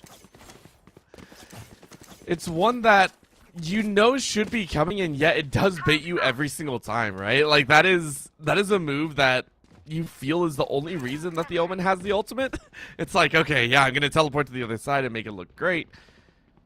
But it was also the setup at the end, right? SMSU did not fully rotate everyone. They waited for the teleport to go through and split it 2-2.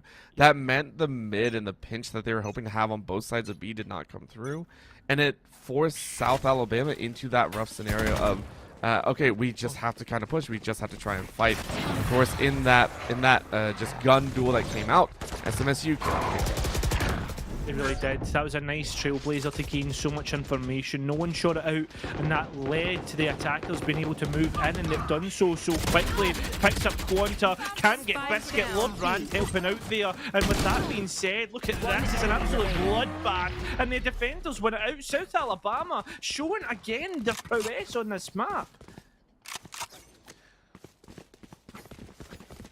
Kept it so close, and at this point, I think Cairo, we are headed towards that 6-6 scoreline. Yeah.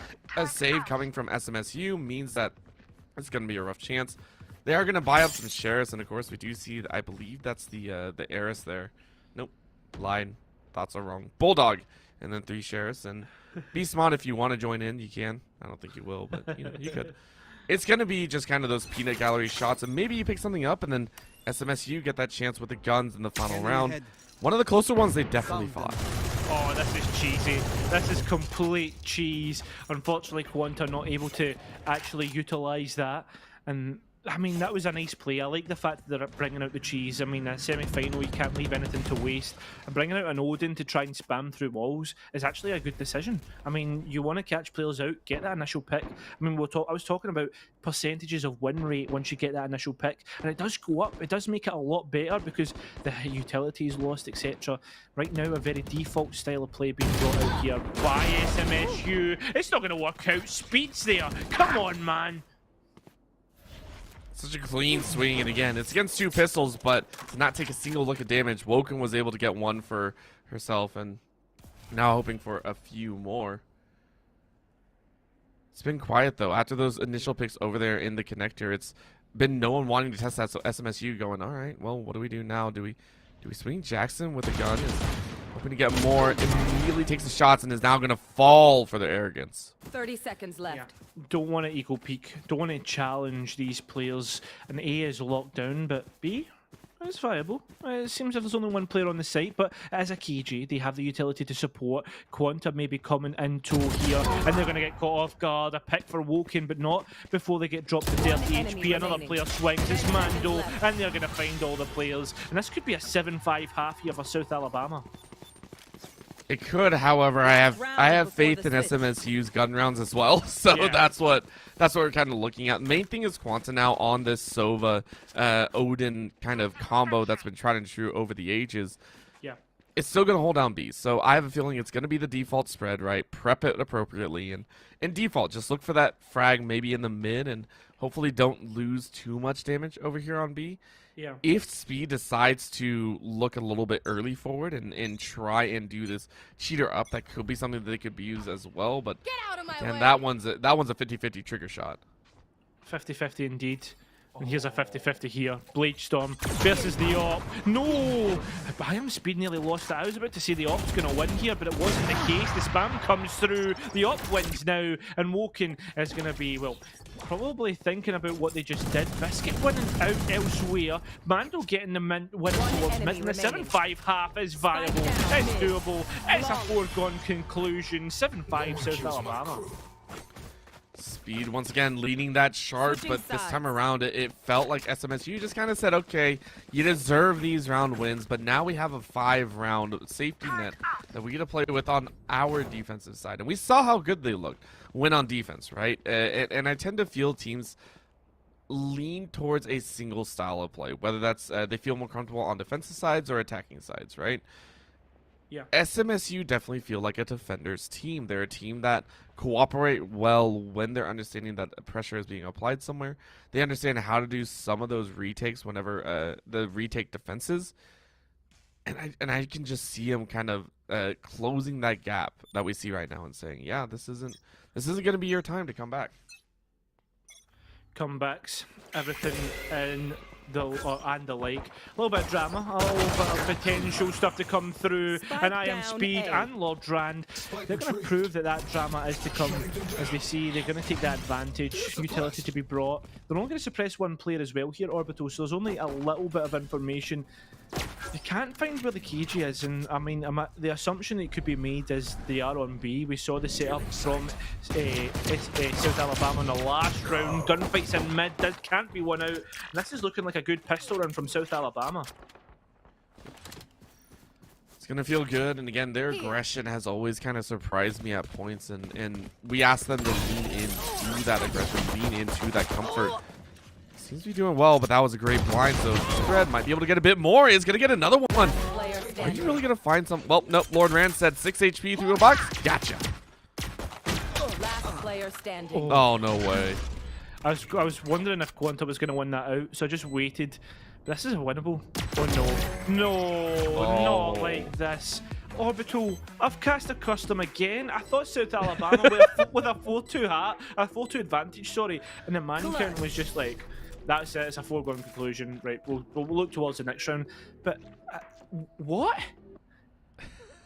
It was that blind, right? It was a blind that came out, really screwed with South Alabama, and it messed them up to all degrees. Biscuit being able to not enjoy that too much. Piece of bread caught him off guard, and then the follow through from Kennedy winning out that gunfight right there in mid was a powerful, powerful companion. So again, SMSU give themselves a breath of fresh air. Now instead of a potential 9-5 position or 9-6 position, it's looking more like an 8-7 if these early rounds play out as usual.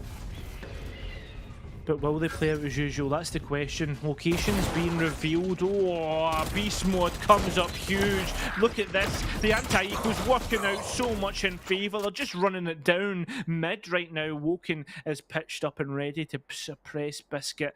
Quanta further up that catwalk. Wonder if they'll find them.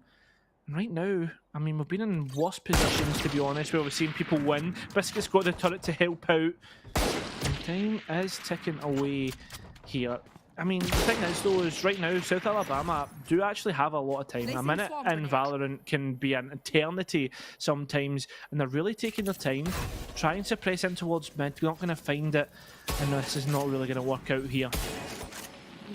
Good swing, good swing. So Biscuit was able to live, but Woken is still watching that mid, so I mean, getting a crossover is going to be a problem. South Alabama, this is one that they are just wanting at least one more kill for. I think that's what they're looking for, right? Get one more kill, be happy about it, and you're set to go. But now, 30 seconds left. Spectre. Biscuit just taking the pot shots with that classic. That's by far one of the funnier things as well. I was wondering what those shots were, and it's like, yeah, just a little classic going over. It's just a bit of par, isn't it?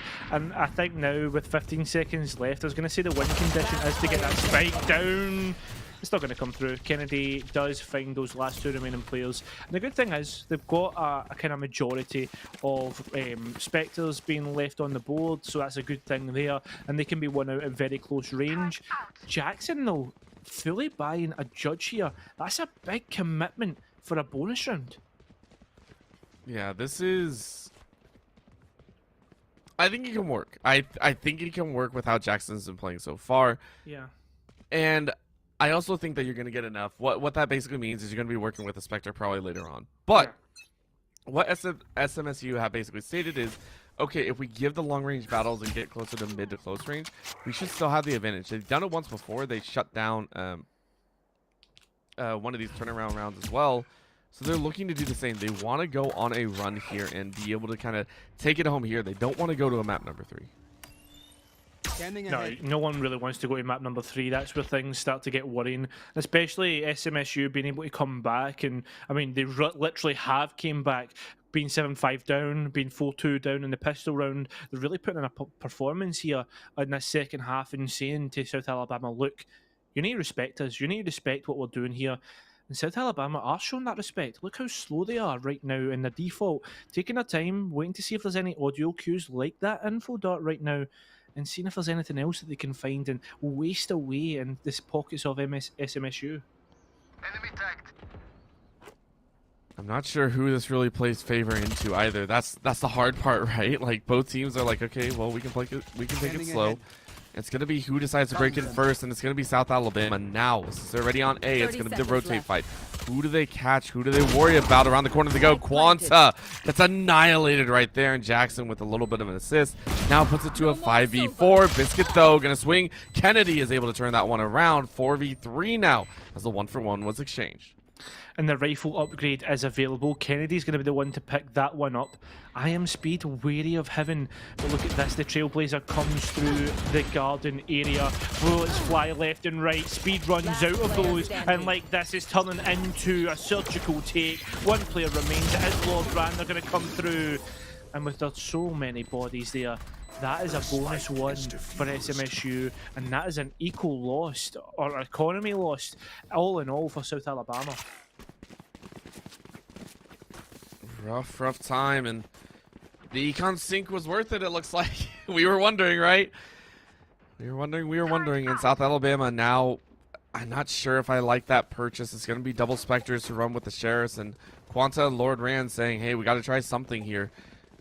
They might be feeling that desperation coming in, and I worry about that because I really don't want to see Spectres being bought for 5 rounds in a row, right? I want to see basic setup. And it looks like it was switched to the Stinger at the very last moment. I'm okay with that. Stinger's not that much of investment, and sometimes it does give that advantage at really close range. But I mean, I've seen memes about it, and the memes are going to come true here. Is look at this. Look at this. Flawless in a matter of seconds here. Orbital, I don't even want to get hyped about it because I just feel so bad for South Alabama at the moment. They've not been able to get a look in. You were saying something about SMSU first half of the first map being able to win 4 rounds in a row. And we're seeing it right here in the second half of the second map. And yes, at a perfect time, the timeout starts for South Alabama. And they need to regroup, right? Again, on the attack, we know that SMSU are very good on defensive plays. South Alabama have to work with those rotates, right? It worked for them for a time being. They were getting some of those frags, and now it's just SMSU kind of running rampant over them. So for South Alabama, I would like to see a bit more util used on entry, right? And don't wait so long. Last few rounds I've gone down to, I want to say 30 to 25 seconds left before they actually start making their move. Be willing to slow roll your way into a site, right? Don't always feel like you have to dash. Try and use those defaults to appropriate starts, but don't wait so long. Don't feel like you have to wait it out all the way to the very end. Move as a team and work together to cut out some of these problematic SMSU members. And I mean, they're all problematic though. That's the problem. That's the thing that we keep seeing is there's always a problem lying around in the corner, and they're all putting in the work, which is something that we like to see. And it comes back to the whole talisman argument where, I mean, look at I Am Speed is 18 kills. I mean, That's probably, I think, arguably... No, wait, I'm trying to work it out in my head. I was going to say it's the amount of kills that all bottom 3 players have. That's not true, but it almost is. And that's the worrying thing. Yep. When one player is carrying them all, that means that they have a lot more weight on their shoulder. Kennedy, of course, watching as that plane goes down. Don't want to challenge just yet. I'm Speed going for a very, very aggressive swing. And it's Jackson that finds it. So that Raptors is gone. And now the following ensues. Jackson gonna watch as the 3K pops their way. Piece of bread. He's gonna find one. Wanta is now gonna walk forward and eventually walk straight into a blind. That's a reaction that you like as South Alabama, down to their last player, are gonna give a 4K to the Omen. And after the timeout as well, that could be really disheartening. I mean, you lose after the timeout. Potentially, they were making a plan for this round here where they're going to have a lot more economy, a lot more rifles. But will they, though? Because I'm seeing light shields, I'm seeing specters, I'm seeing stuff that I don't feel too confident in. And I'm hoping that South Alabama have got some sort of winning formula after that timeout, because right now, when you're seeing SMSU being so confident, they're finding their groove on Ascent, it really is looking like their map pick rather than South Alabama's at the moment. I mean, they are going to try something here, and Speed is going to work with that Blade Storm. We've seen it a little bit. We had one reset, I think, in game number 1. Yeah. This time around, I mean, you're going to try for a little bit more, right? Speed wants to knock out just about everyone, allow the rest of the team to walk forward, and then be able to prep down that lockdown. You know, no one on SMSU's side is going to be able to take it out as long as you protect the angles in. So I want to see what they can do. Of course, this is not really a default. It's a dance between A and B, and it doesn't really get you any information. It's just hopefully baiting someone out, I guess. Yeah, and another thing I wanted to point out, we've not really seen much orb play from either team. I think we did see some from SMSU, but all in all, like, we're not seeing South Alabama really go for those orbs. I mean, we're seeing it right there with the fact that the KG is so close and the orb is right there. Yes, they have the ultimate up, but surely you would have someone, right, see, right, quickly nip in, get this orb and dip out, but it's not the case, and that's the thing that I worry. That's a real big objective that can be kind of used by these defenders. 30 seconds left. This is going to be maybe a game about the orbs. Right now, it's all about that A site. It's going to be a quick challenge in, a little bit of a throwdown to the util. Jackson is going to find Biscuit to kick things off. And you're hoping for a bit more. Jackson teleporting to the other side of their own smoke. Standing ahead. 4 inside, or 3 inside, and 1 outside to try and take this fight. I was just wondering why he did that. I wonder if they thought there was potentially a flank coming through, but you don't need to worry about the flank. When you can just take everyone out on site. That is 6 rounds in a row on the second half here, Orbital, and things go from bad to worse for South Alabama. Are they saving for this round? Is this the round that they come back into? I mean, they've got 4 ultimates just sitting there waiting to be used. I think it has to be, right? Because you have enough money to buy next round as well, but this is a gun round. You want to win this one very, very badly. I want to see that lockdown come into effect, right? There's no Hunter's Fury. There's nothing. If Beastmon is able to pick up 1 orb, you would have it. But until then, you can give it a shot, right? Keep that lockdown down. Get a good positioning inside his sight, and work your way from there. This is a team that we know they will try and scrap, even if you're on a match point. And that for SMSU is going to be I would say, their toughest challenge. And we've been in this position before. I mean, this was the exact same scoreline that we were in the last map, and that's where South Alabama somewhat rallied. So, I mean, hopefully they can rally again. Hopefully we see that. Seems as if the players are trying to escape. Oh, that's perfect. That is perfect. The KO ultimate just to stop the Omen getting out, and they can't get out. They're going to be put into the forever box here, and all the players are going to move through in towards the site. The plant coming through, and it seems as if South Alabama finally have an answer to SMSU. It took a few ultimates. It took quite a bit of effort, but they did it, right? That's all you can be happy about. The momentum swing is definitely going to be in their favor. Unless we see some crazy kills come out, it does feel like SMSU are just waiting for the players to die. Beastmon, of course, facing Mando E's Wrath. You now know 2 are in the back line. Piece of bread able to take 1 before falling. Beastmon, though, going beast mode here. And that's the cleanup. Are you kidding me? Out of nowhere, they turn it.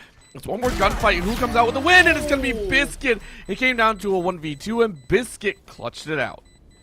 Biscuit does clutch it out, and all it means though is that they somewhat do damage to the economy, but not much, because look how much is in the pockets right now. They're almost all of them were at that max economy of 9,000, and again, South Alabama, their economy could go the next round, but the good thing is they're keeping the wheel turning. It's still going downhill. The momentum still on their side, and they do have 2 big ultimates in pocket. From the shadows from Mando can be used for a quick rotate, a quick bait if it's needed, even information gain, and obviously the big one, the Hunter's Fury, that can be used in that post plan. Nice little info dart to get Woken here, and no, not like this. He's able to, sorry, she's able to escape here. Will get finally picked out, that op down on the ground. And to once again limit the operator to only 1 kill is going to help out so much. Now they get free entry into the A site unless a spray and pray comes through. You hear the window being broken, so no one's going to test that side. Owl Jones spots a lot more coming in. Kennedy able to find 1. Can you find another? Single other blind coming in, causing full members to fall back, and now it's a fight of angles. Almost getting a kill on Kwanzaa. That is going to be Beast Mod wondering what the heck to do next. The only thing that seems to be happening right now is bodies hitting the floor. I said it before, Saturday night dancing, and the players are dancing around all the utility here. Jackson with a key position, swings round, confirms that map and series point, and they get 4 attempts at it here. South Alabama really need to make this one work. Oh. And those buys hurt. I was wondering how much South Alabama was going to have. They don't even have enough to fully buy out. You are working with 2 Sheriffs, a Spectre, and 2 Vandals right now. Oh no. I Am Speed and Biscuit are going to be the 2 that we got to watch to try and make it happen. They're going to try their best to carry this round back in their favor, but this is do or die. This is going to be that castle. Kind of wishing that they shouldn't be destroyed. Then again, you crunched on their crunch down a little bit onto some of the players, so what can they do from here? South Alabama rotating into A once again, gonna give it their best shot. Oh, that teleport. Yeah, this is where things get worrying, because the pinch is there, the information is there, they know that the players are on that main, and look at this, they're playing it perfectly. The trigger discipline comes through, and it pays dividends as 2 players are caught out. Finally, the trade comes through, and it is a 3 versus 3. Upgrades potentially available if it's needed, and it is going to come as all 3 players are on those rifles. But look at Woken, the operator's set up. It's almost like a turret waiting for someone to swing, but who's it going to be? Who's going to be the prey to the predator holding this operator right now? Will they swing? It seems likely, and it seems as if they will get picked up. Woken eating nice tonight, and here comes a Blade Storm to help out. Bullets fly, suppressive fire, and here comes the support. The KJ coming through, but that's key utility being used. The players are being dropped, and there we have it. SMSU, they are your finalists here for the Cyan Emergence Division. What a way to end it right there. Beast Mod being able to get the knife resets and be able to clutch it out like that. 3 kills at the very end. Look spicy, look dicey. And again, we were talking about it. Southwest Minnesota State University looked good, right? Overall, They looked clean, especially on the defensive. And for a lot of Valorant teams, I tend to like to say that I like to see good on the attack and defense. Specialist side teams, I get worried about a little bit, because it still means, you know, one half of the game is kind of a little bit rough for you. Yeah. Still, though, seeing their defense come out so strong, it brings a lot to the table, right? A lot of teams are going to have to be like, well, crap, now we have to worry about all that later as well. Yeah. No shame to South Alabama, though. They came to fight. They played so hard, and I mean, Speed, really good showing here as a single individual player. Ridiculous amount of highlight clips.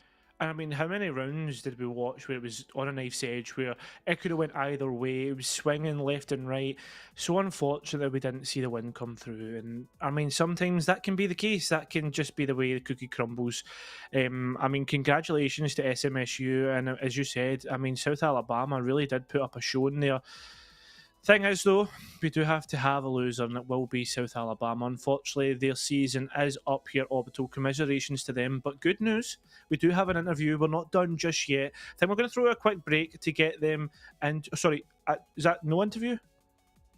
Oh, sorry, guys, no interview, just with the schedule. Sag. So I think that's us done here, Orbital. And with that, I'll leave you to send us off for the rest of the night. Is that actually tossing me right now?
And welcome back, everyone. We are here with another fantastic series here. It's going to be in the Navigator Cyan Division. Of course, my name is still Orbital, but with me is a brand new face, I believe, to the NECC, and just in time for the semifinals. Everyone say hello to Hot Sauce. Welcome to the desk.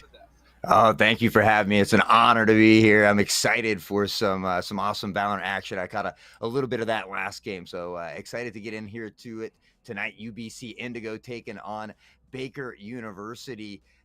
Thoughts here before we get into this, Orbital?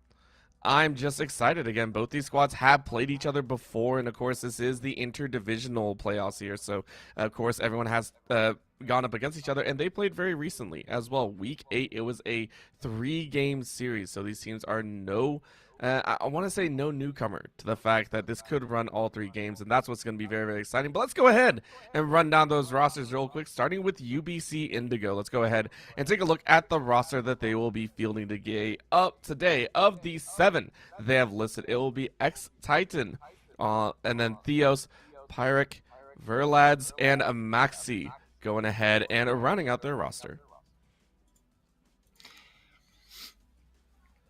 Then on the flip as well, we are hoping to take a look at a Baker University, which will be sending themselves into this semifinals. It'll be King T. James, Paula Malu, and Kalua, sorry about that, and then Tipsy to finish it off. Again, all players have been returning in. I believe these are quite potentially the same rosters that were fielded in their matches before, so that is, I think, the most interesting factor.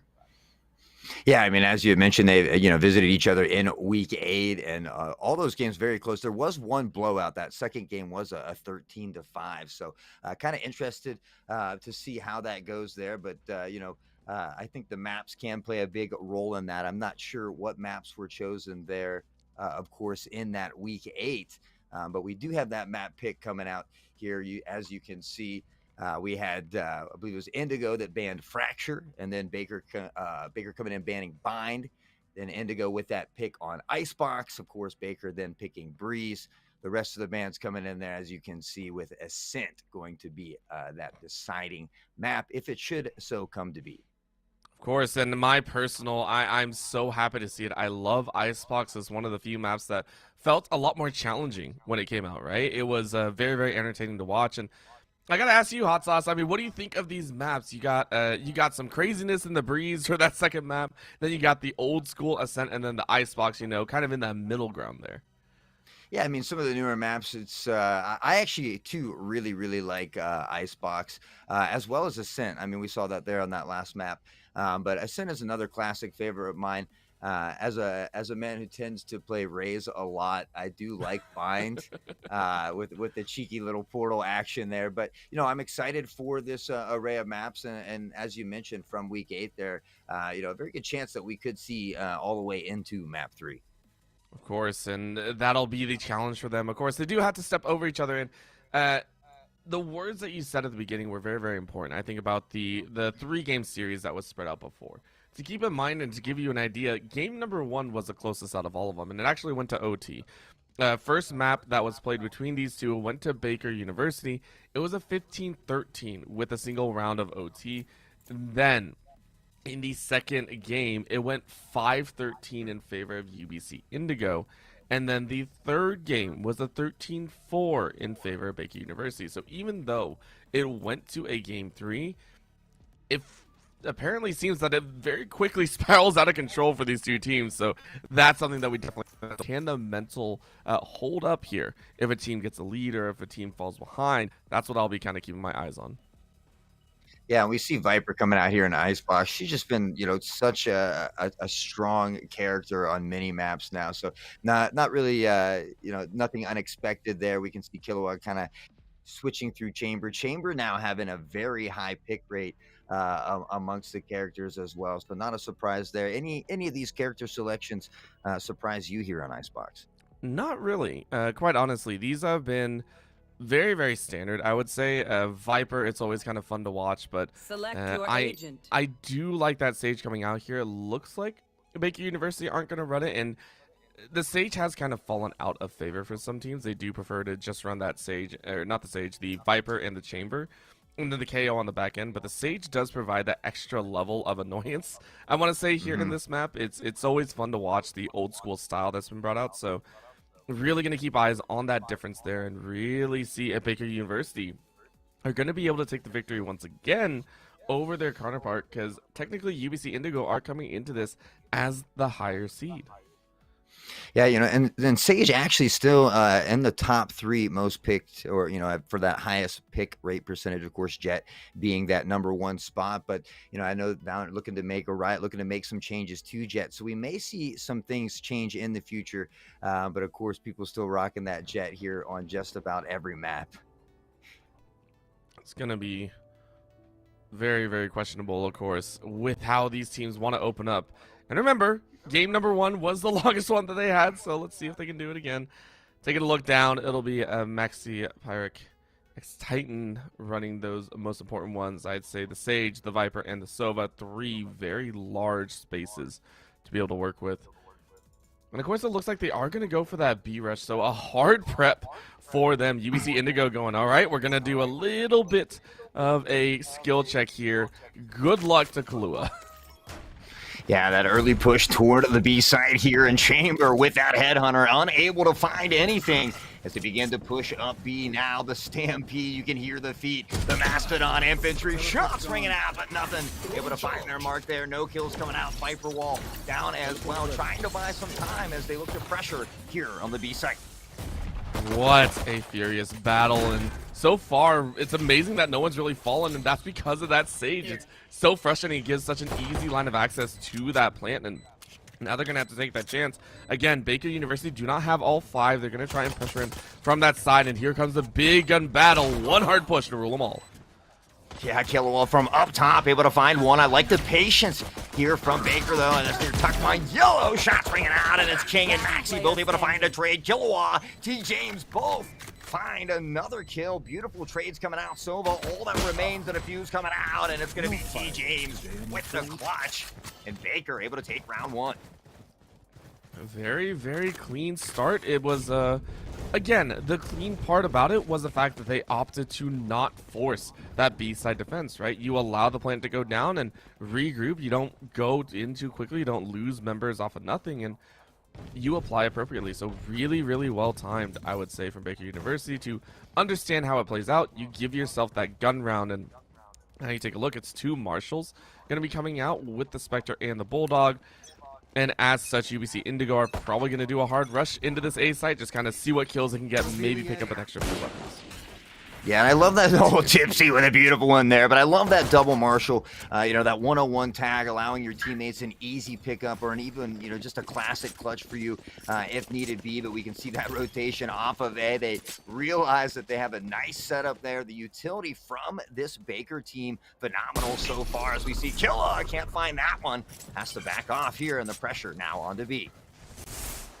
Very, very harsh on the pressure as well, as Kahlua is also right there with that Marshall, spamming the shots as much as possible. Didn't actually hit anything, so that's the danger, but King comes around, able to drop the spike planter so early, and that sends UBC Indigo into a little bit of a frenzy. Baker University take the round as expected with the anti-eco, with 3 members still alive.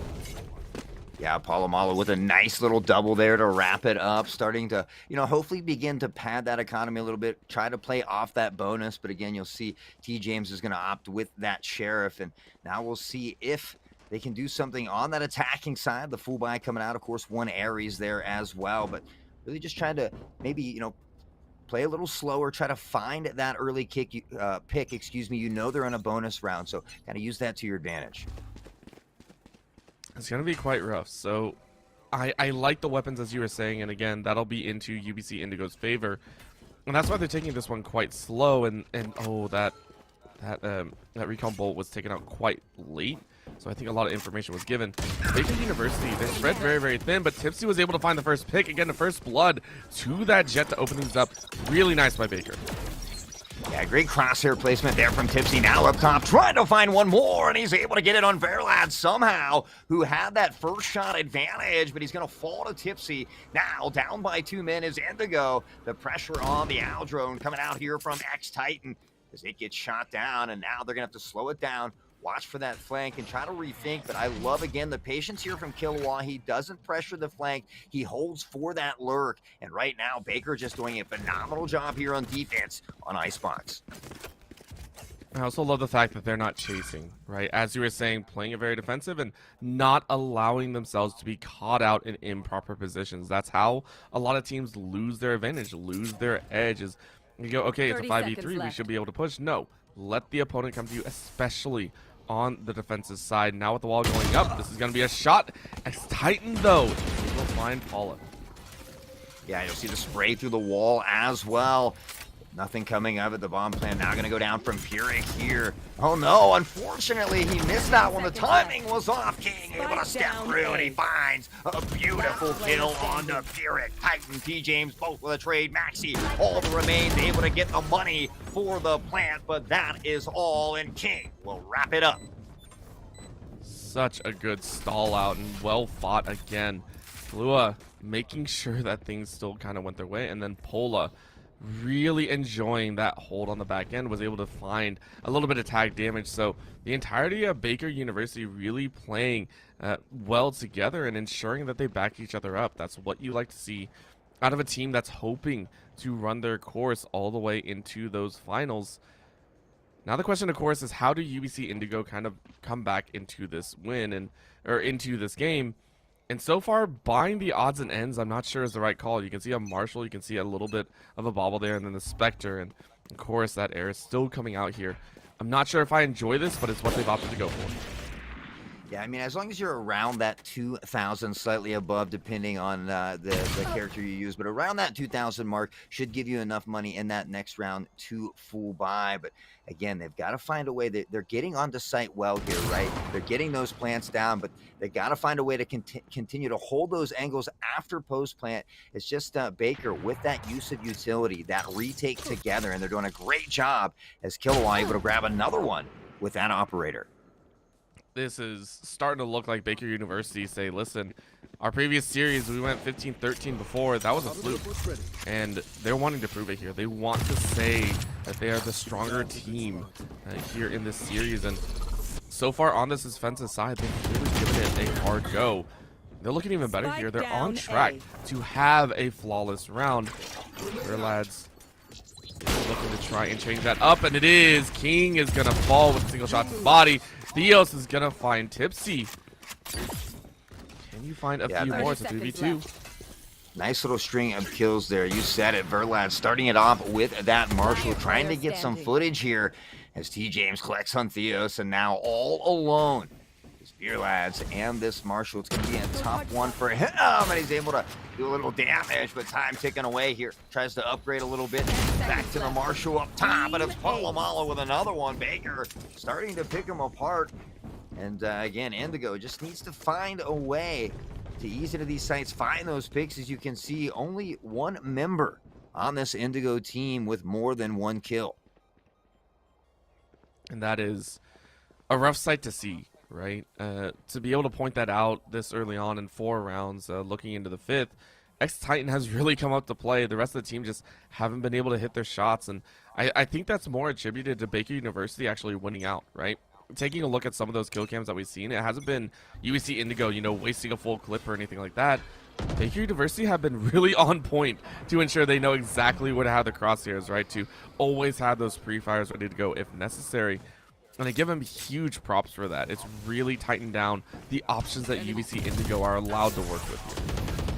Yeah, and you got to wonder, too, in that Week 8, was this the map that Baker blew them out on? You know, maybe they're starting off with that strong map first, you know, to just kind of set things rolling. So that could be a big thing to think about as well, as Tipsy just absolutely popping off this round. That was a swing and a half. Verlad was also able to get one, and that's going to end on a 4K. We were just talking about Baker University, you know, having that hype, having all those plays, and UBC Indigo pulled that off right there. Verlad's with a very nice swing in the opening run over there on B side, and Baker University, I don't think we're ready for it. So now taking a look at the ult economy, we're looking at 2, which is the 2 of the Force and the Blade Storm.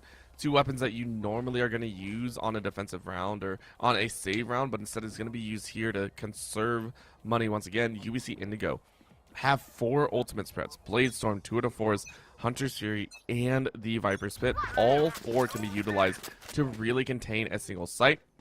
And I like the fact that they've opted to go to A, so most likely going to be a Viper's Pit with the Hunter's Fury to follow if you get an early.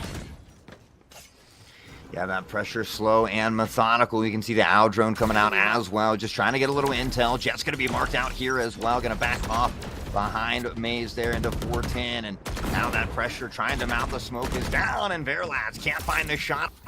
Fortunately, backing off, and Bearlight somehow able to get tipsy in that Bladestorm, and that is a big kill for Indigo. Can they find more?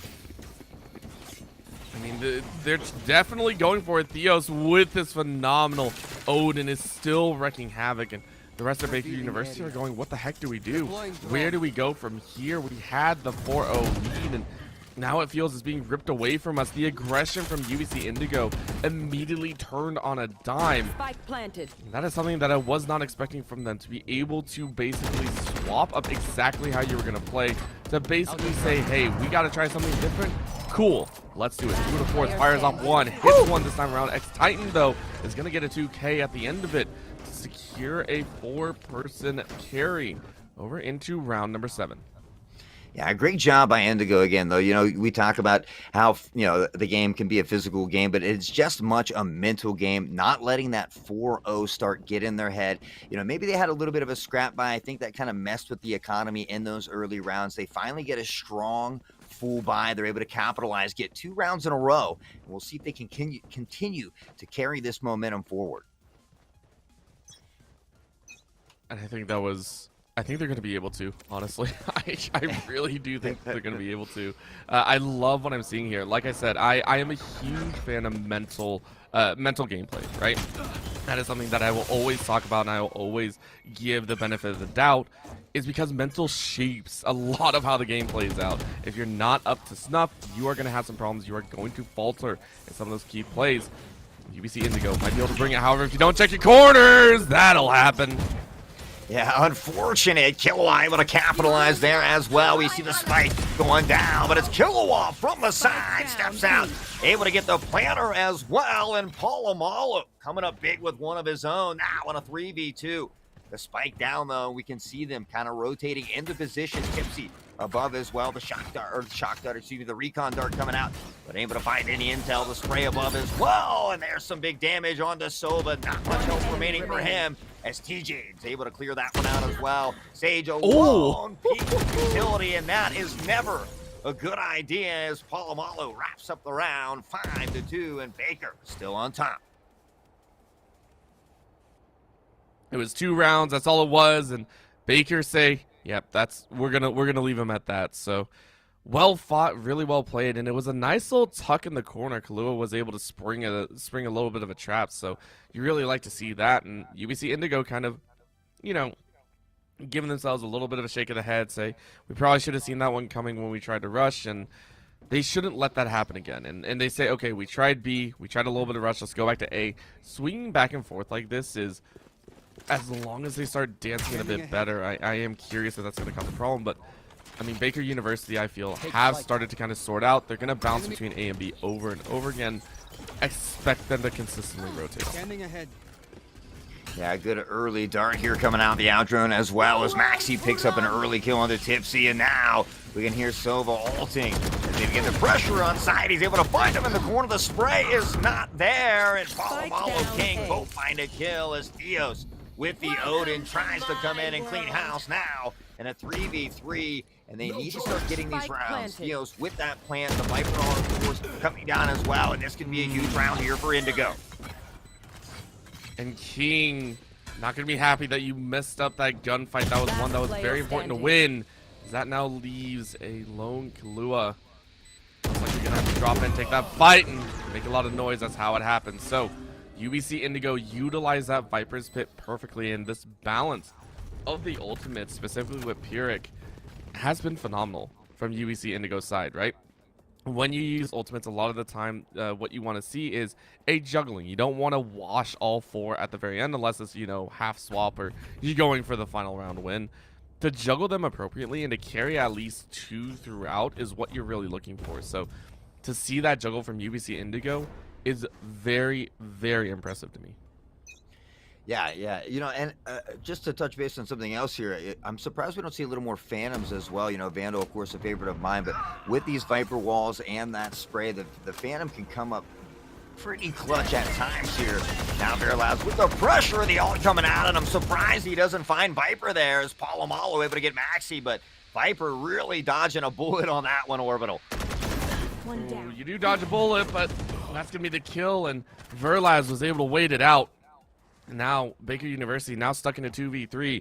They thought they had the advantage, and now you're split. Take a look at where the jet for Baker is. This is a full split between B and A, and now they have to try and meet up. It's such a dangerous factor because you don't want to give up control of B, but what can you really do? You can't do much because Theos has found you through a wall.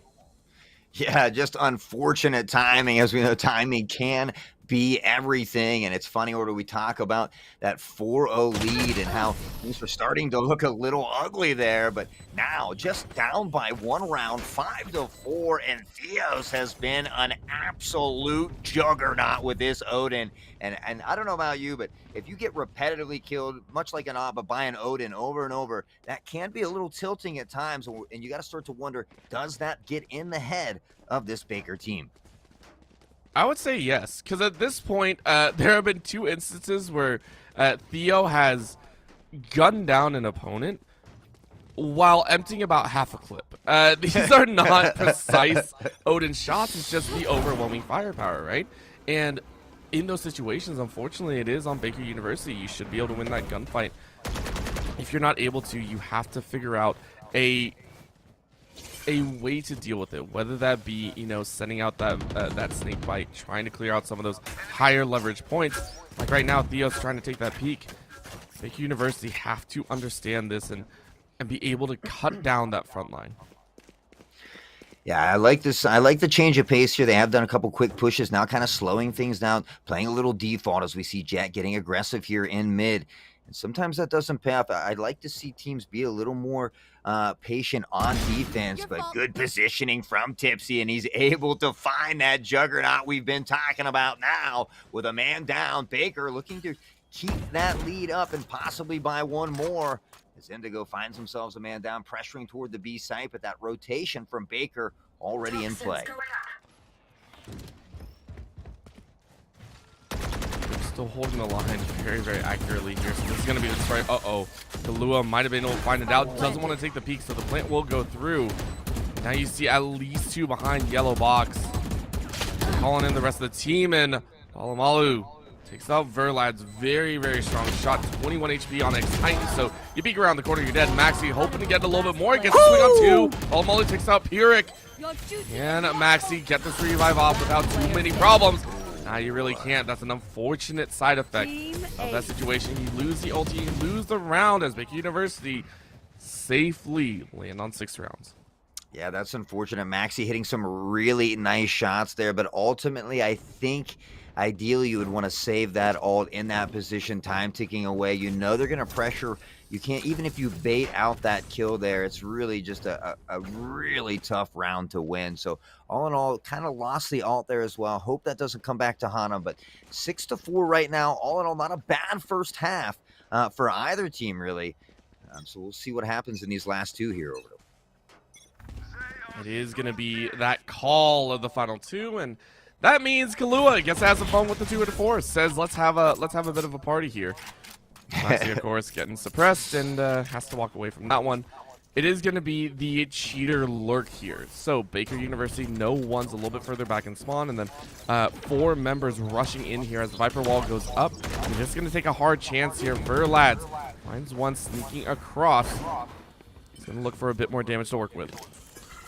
We can hear the orb being grabbed as well. Chamber trying to get into position with that Odin. One tucked into the back right of sight. That's going to be Jet. Palomalo up in the rafters is King. Flirting around with screens, and it's Palomalo flipping through the wall, able to get Verlats. Tipsy picks up on Pyrrhic as well. T-James, Theos with the trade. Can he find 1 more? He's going to get spotted out by the dart. Going to have to back off the top of pipes here. Now on a 3v2. 40 seconds left. You do have time to kind of play this one out, but Problem is, of course, you're spotted out, so Theos is going to take a little bait and switch, and it's still so accurate. What the heck, Theos? I don't care if you lose this round. It is impressive that you're able to hit those shots. Now is going to swap out for the Vandal. Now is going to say, hey, this is the opportunity that I need, and catches a weapon-swapping Kahlua. Yeah, phenomenal job by Theos here. Just a great job of game sense to drop and hit that shot as well. The disrespect is unreal, and Theos absolutely turning it on for UBC Indigo. Crazy way to get to the final round here. 1 round to go, and of course you love to see Theos at the top of that ranking, 12-7-0. An 0-2 at a force, but at this point you have a force to be reckoned with. One other ultimate, Tipsy, is the one that's going to be trying to utilize that Blade Storm to run their gauntlet themselves. We could be in for a very explosive final round with Baker University. What can they do? I don't know if you saw there, but Pyrrhic, at least as the scoreboard was up, did not have armor. 2,800 in the pocket, their final round, but I don't think Pyrrhic bought armor there. That could come bad. As you look on the scoreboard, you can see there, no armor for Pyrrhic. You wonder if that's maybe just a little miscommunication, maybe getting caught up in that final round of the half here. I hope that doesn't come back to haunt him. A little 3-1 or 4-1 split here. So look to find a pick on that A site, Chamber in that alt. And will he find one? Yeah. For Pyrrhic, she's going to be careful. Probably a little bit worried, and I think that, again, that might have been a misclick, so maybe thought that they bought armor and weren't able to grab it. So, like you said, that's going to be a huge catalyst for potentially a game-changing fight. But for right now, we're seeing a little bit of a swap out. UBC Indigo say they don't want to take this one and are going to try and rotate back to B, but keep eyes on that number 3, on that Chamber for Baker University. That flanker could be the make-or-break deal. This is going to be a challenge. Kahlua, can you do this? It's all on you. Yeah, I think Silva's going to hear the footsteps as well, though, now. Now he's going to, yes, you can see Baker now rotating to quickly B. Silva able to hear those footsteps. They don't see Chamber as well. Oh, no! Top, able to find one. Pyrrhic doesn't get the trade there as Palomalo gets one as well. But you mentioned it earlier, and we'll say it again. You have got to check your corners. You can't have simple mistakes like that coming back to haunt you. They're able to get that plant down in the nick of time, but it doesn't matter. King coming in with a triple kill and a big one. 7-5. Baker up at halftime. Are you kidding me? Are you freaking kidding me? Kahlua got away with that sneaky hold. I have not seen that in forever, by the way. That rarely happens in just about any game because usually you just swing, right? You're swinging, you're looking, you're praying that you're going to be okay. But he was so quiet. Kahlua played that perfectly. Waited, triggered discipline to give their own teammates the opportunities to find more than just one kill. Really, really well played. Instead of going into a 6-6, you go into a 7-5, which no matter what feels better than just a straight up tie. If you're able to win this pistol round, as you feel a little bit more confident on Icebox, then you can actually run up the score decently well and try and stay away from going into OT. Yeah, I mean, how many people don't check there in this day and age? We really got away with that one there big time. As you can see, King checking the angle, shots ringing out this pistol round. He's going to try to get some intel here. Now the spots coming out the wall from Viper as well as they begin to pressure B, and both teams attacking B here early and fast in these pistol rounds. Oh, but that's going to be the challenge because, again, one team has a Sage and one team does not. So that early plant is not done in safety. You lose one each. Palomalo, though, able to still snipe away Pyrrhic. She falls down. X-Titan is going to take out Tipsy.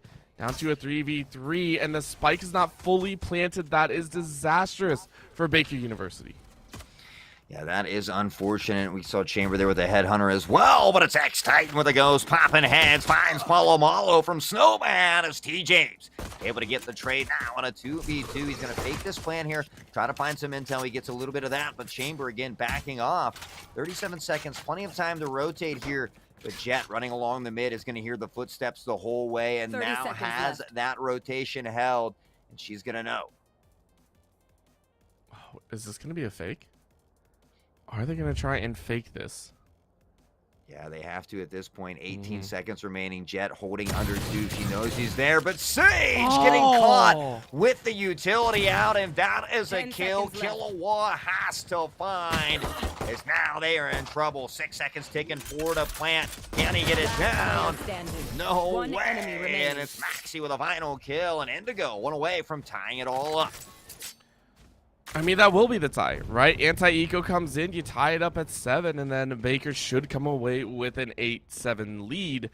But my gosh, was that a play that Baker University tried to pull off, and UBC read it fairly well. You start rotating back and go, hey, wait, they don't actually have any time to be able to work with, and then Kahlua, one of those rougher moments. You miss 4 shots with the Sheriff, and you let the Sage get the wall up. You know they're kicking themselves saying, we could have had that round, right? If you get that kill onto the Sage, the wall still goes up, but you turn it into a 2v1, and all of a sudden it looks far more doable. So a little bit of a rough time there. Baker University going to try their best here with a nice little fan out in the default setup. Yeah, I like this setup here, especially on this second round here of that second half. Bearlads with that Marshall, though, just trying to find a little intel. We can see the Owl drone going to come out. Should sneak out Palomalo here, and it does. He's going to have to back off. But again, really not a lot of intel here so far, as this attacking team being very patient. Baker, excuse me. I got the spike. Yep. They don't want to do anything too crazy. And again, it's one of those rounds that you kind of feel it's hopeless because you know the weapons are hot for the other team, but you might as well still try and play it out, right? And I really, really like that. Theos might actually be caught on the wrong side. You look away just as the team starts flooding in, so Theos might be the unfortunate recipient of a very nasty surprise. Now we can see him start to back off that Viper wall in position. The whole team starting to get on site now as Jet with the dash tucked into the corner here. Tipsy steps out, the spray from Theos. Can he find one? He does get one. Titan on the trade. Killawa able to get one. Now make it 2 with a headhunter up from above into screens. And that spike is down. Can he find another with the headhunter? The flick is not there. Is Maxi able to steal the kill? The reload coming out as well. Is there enough time? Purin gets one more. Sova all alone in the nest. The wall, you mentioned it. The Sage, a beautiful wall. He finds the kill, but is it enough? It's not. I mean, you did the best you could. You dropped it down to 2 members left alive, so that's a lot of econ knocked out of UBC Indigo. The 6th round should feel very, very clean for Baker University. Full buyouts. We can go ahead and take a look here. But UBC Indigo are also going to invest pretty heavily into this round. I think Verlad's the next Titan should do the same. But it looks like they don't want to. So it's really going to be Theos again at the top of the leaderboards. 14 kills for that chamber. Has been a monster with these machine guns. And that worries me quite a bit. Once again, on that kind of just use the whole clip. If you have bullets left in the chamber, you're doing it wrong, right? So really enjoy that style of play. It's just very, very basic, very simple, but it's so effective. Yeah, and again, it can really frustrate that other team, is right. People typically get irritated by those Ares, by those Odins, so they're really serving more than one purpose here. Is a missed shot coming out. Maxi from Yellow able to find a big one on King. Can she get more? Tipsy and T James though both find a kill there. Maxi Verlaz both gonna fall now in a 4v3. The slight upper advantage. Can they find the spray? Shots are ringing out, and he's able to find one before the trade.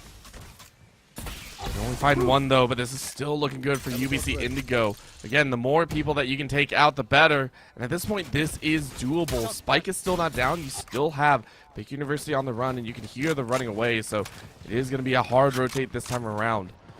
Baker University, they're wasting no time. They want to get to ace site at the appropriate time. Oh, this crossfire. Theos, what can you get? Nothing.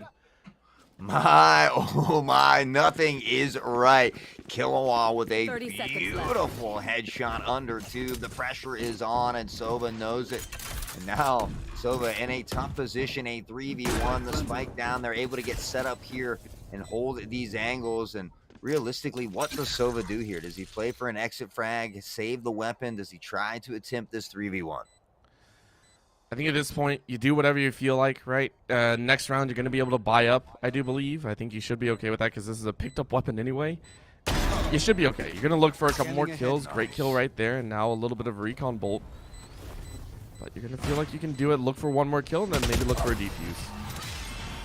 Unfortunately, that recon a little low there and didn't spot Tipsy on top of 410. A nice easy kill for Tipsy there to clutch the round 8-7. Baker back on top as Indigo was nearly close to stealing that away from him. But again, we mentioned 4-0 to start, and here we are tooth and nail back and forth. A much closer game than we might have originally anticipated or thought here, Orbital.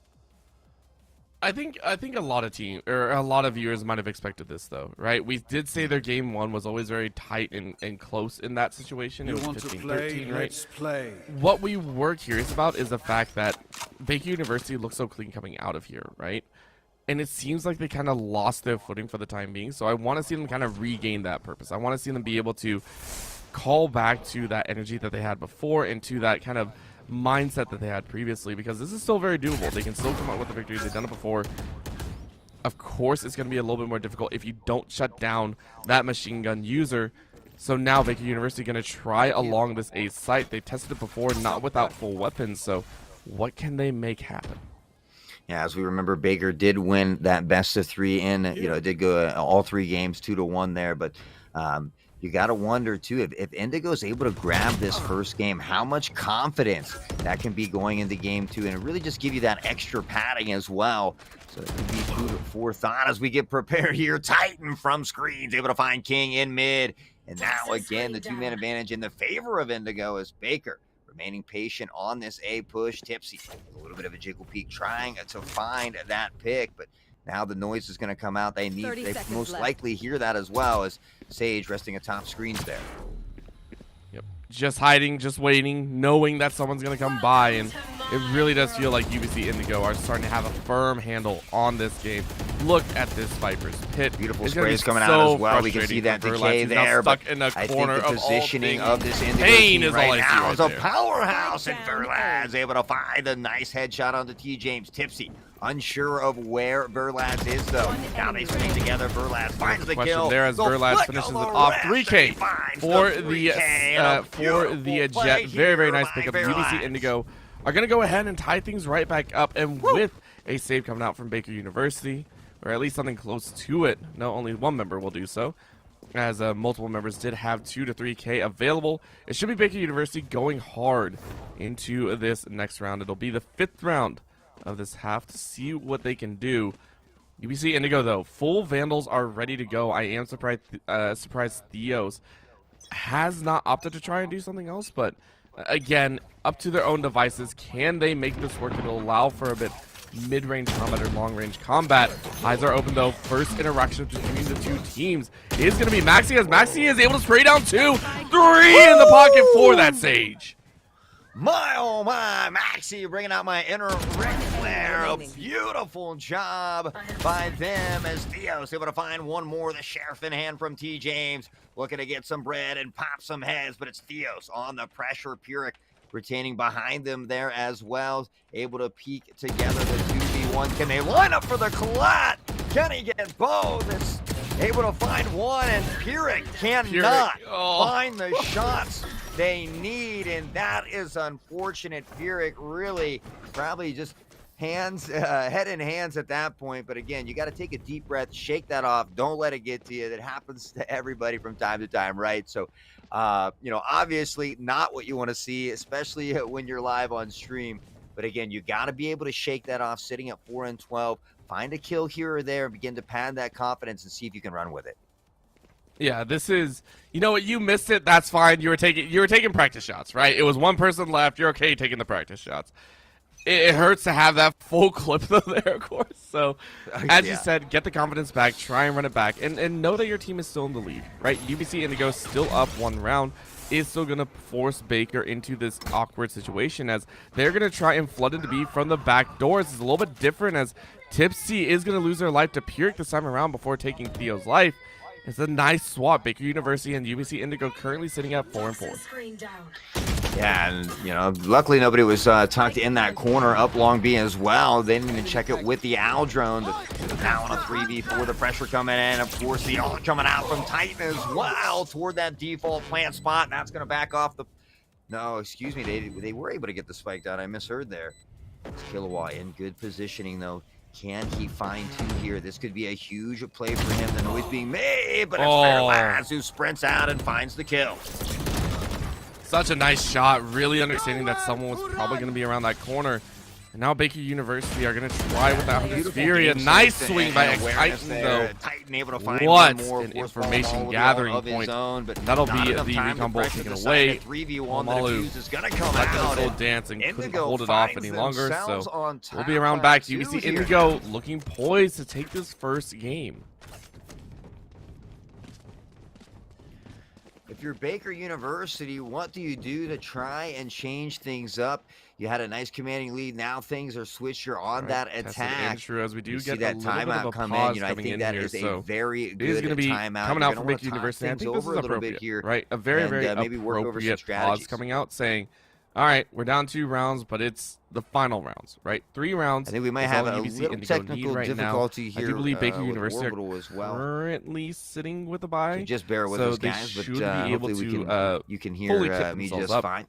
The question is where do they go? They've been shut down on B and A. They try to backdoor again route coming through. out from King. Oh, there we go. So yeah, sorry, welcome back. You were cutting out for me as well. I thought you were out, so I apologize. We're all out of here. All right, we'll see you next time. No. All right. Well, I don't know what was happening. You were cutting out on my end as well. So nonetheless, I guess we've got it sorted out. That timeout coming out at a perfect time, apparently. Yeah. It's going to be good. It's going to be good. And again, called on Baker University's side, I think it's appropriate to call it right now. Again, you have the weapons hot. You're going to give it the best shot and angle yourself forward, right? What can you do? And how does that, what do they tell each other? Well, number one is probably just calm down, hit your shots, and remember to run the guns that you're probably confident with. You can see it here, King and Tipsy running with a bit lower end quality because the Bladestorm is going to come out here. So Baker University have this chance. If they can pull this off, they're going to feel real good about running it back. And you see that Viper pick going down. I'm kind of surprised they're still pressing here now, okay, as they begin to back off, because such a hard ult to press into that DK is just can be so devastating. You have to get in. You have to find that Viper quickly, or just all in all typically rotate, and most teams know that's going to happen. You can see 3 already resting at B. Soba kind of beginning to sift that way as they begin to spot a member here. Bearlight up top. Now that pressure coming toward B side. Oh. Actually taking a nice swing, hits one. He's gonna be taken low, but if you can get one more kill, no, Bearlight's the next Titan say, hey, we're here on the side as well. This rush from Baker University did not work at all. The pause not helping at all either. King is able to get Maxi, but Theos finishes off King. It is now 11 rounds to UBC Indigo as they amazingly take control of this game.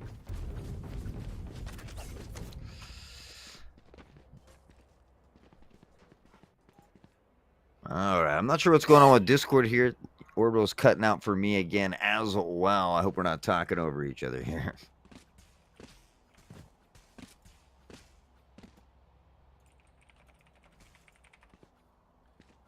Apologies for all this. I believe Discord is having its way with us, making us go crazy and deciding that it really doesn't want us to work right now. So we'll try our best to give you an amazing broadcast. Can you hear me, Orbital? We love you all out there for tuning in and ensuring that these last few semifinals are consistently hype and very, very entertaining. So already into the 20th round here as Baker University are trailing behind UBC Indigo by 3 rounds. Tipsy is going to try their best to kind of pressure forward here. The call, of course, Palamalu stuck and waiting. See what UBC Indigo do try and pull here. It looks like an A-side fade, but I don't know if they're going to fully commit. They've tried it before. It's only one defender. That's going to be the call. Maxi again was originally on B and is now on A. Huge power move. Yeah, great job with that operator as well, coming up big time, and really just a great game sense, but a little bit of luck on that side as well, being on that A side after B, kind of really playing to that Baker style, kind of feeling out the way that this Baker team has been playing, and now that pressure toward the A side. Tipsy able to find one King on that peak. So doesn't see the one tucked under Raptors, and that's Bearlight able to find one more. The smoke they can't push as well. And Fearless with a spray transfer and a beautiful one at that for the 3K. King on the trade now in a 4v1. He's going to fall, and Indigo is now going to be at match point.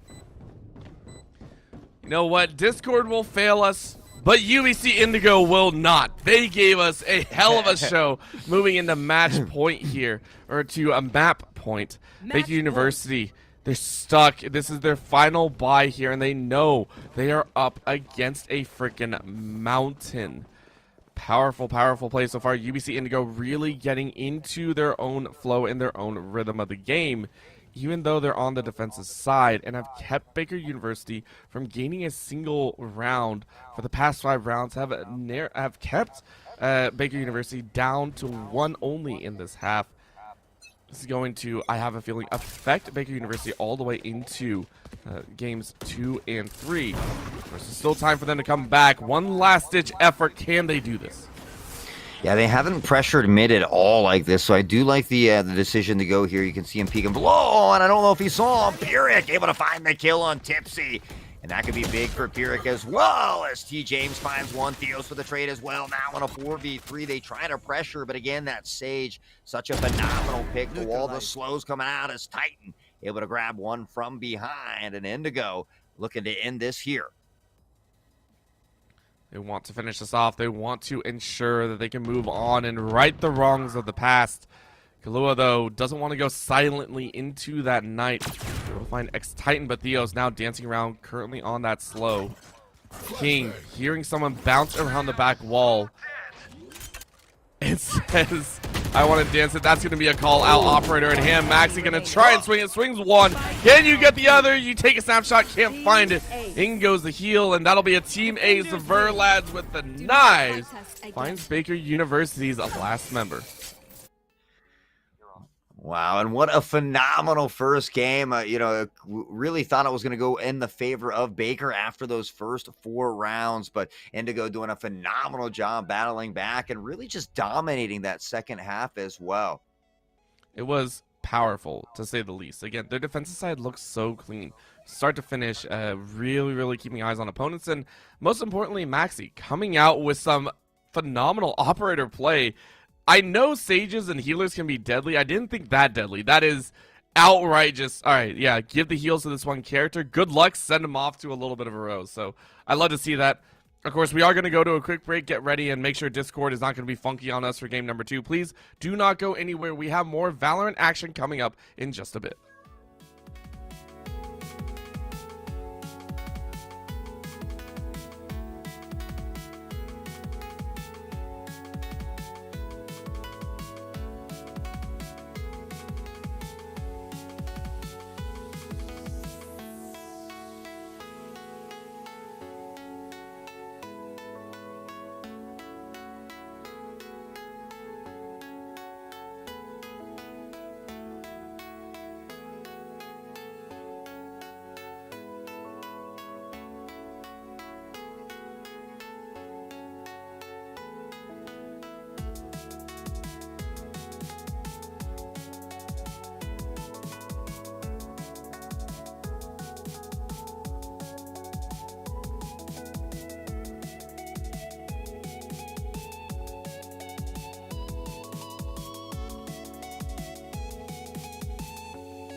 Welcome back, everyone. We are here ready to go for game number 2, and it was a close one for that first game. It felt dicey, and it got to that point, but UBC Indigo came out with the victory, and my gosh, was their defensive side powerful.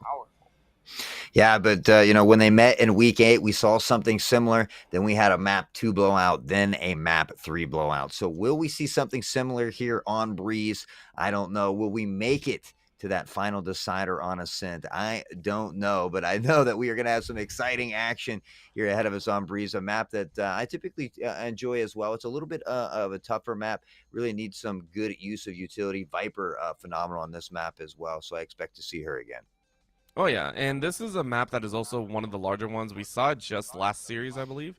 And as teams are sort of adjusting to it, as Fracture, is the one that people really don't want to play on. So, of course, you can't play on Fracture, so you have to at least be able to play Breeze, right? So the length of the map is something that teams, I think, are still getting used to. Yes, it's a little bit vertical. You have the second level and everything, but the amount of long-range corridors, it allows for great sniping and a lot of great utility, but it also means that these gunfights become a lot more isolated. There are times where you will meet an opponent in very awkward positions, and you look down the hallway, oh crap, I see one person, and you're in a gunfight, or you don't take it and you possibly die, and then you can't always cover all of your angles. So it's really, really important that we see these teams understand that it's going to come down to 1v1s or 2v2s, and so far both teams have shown exceptional prowess as well as some weaknesses in between. So this map, I think, will test them to the limits.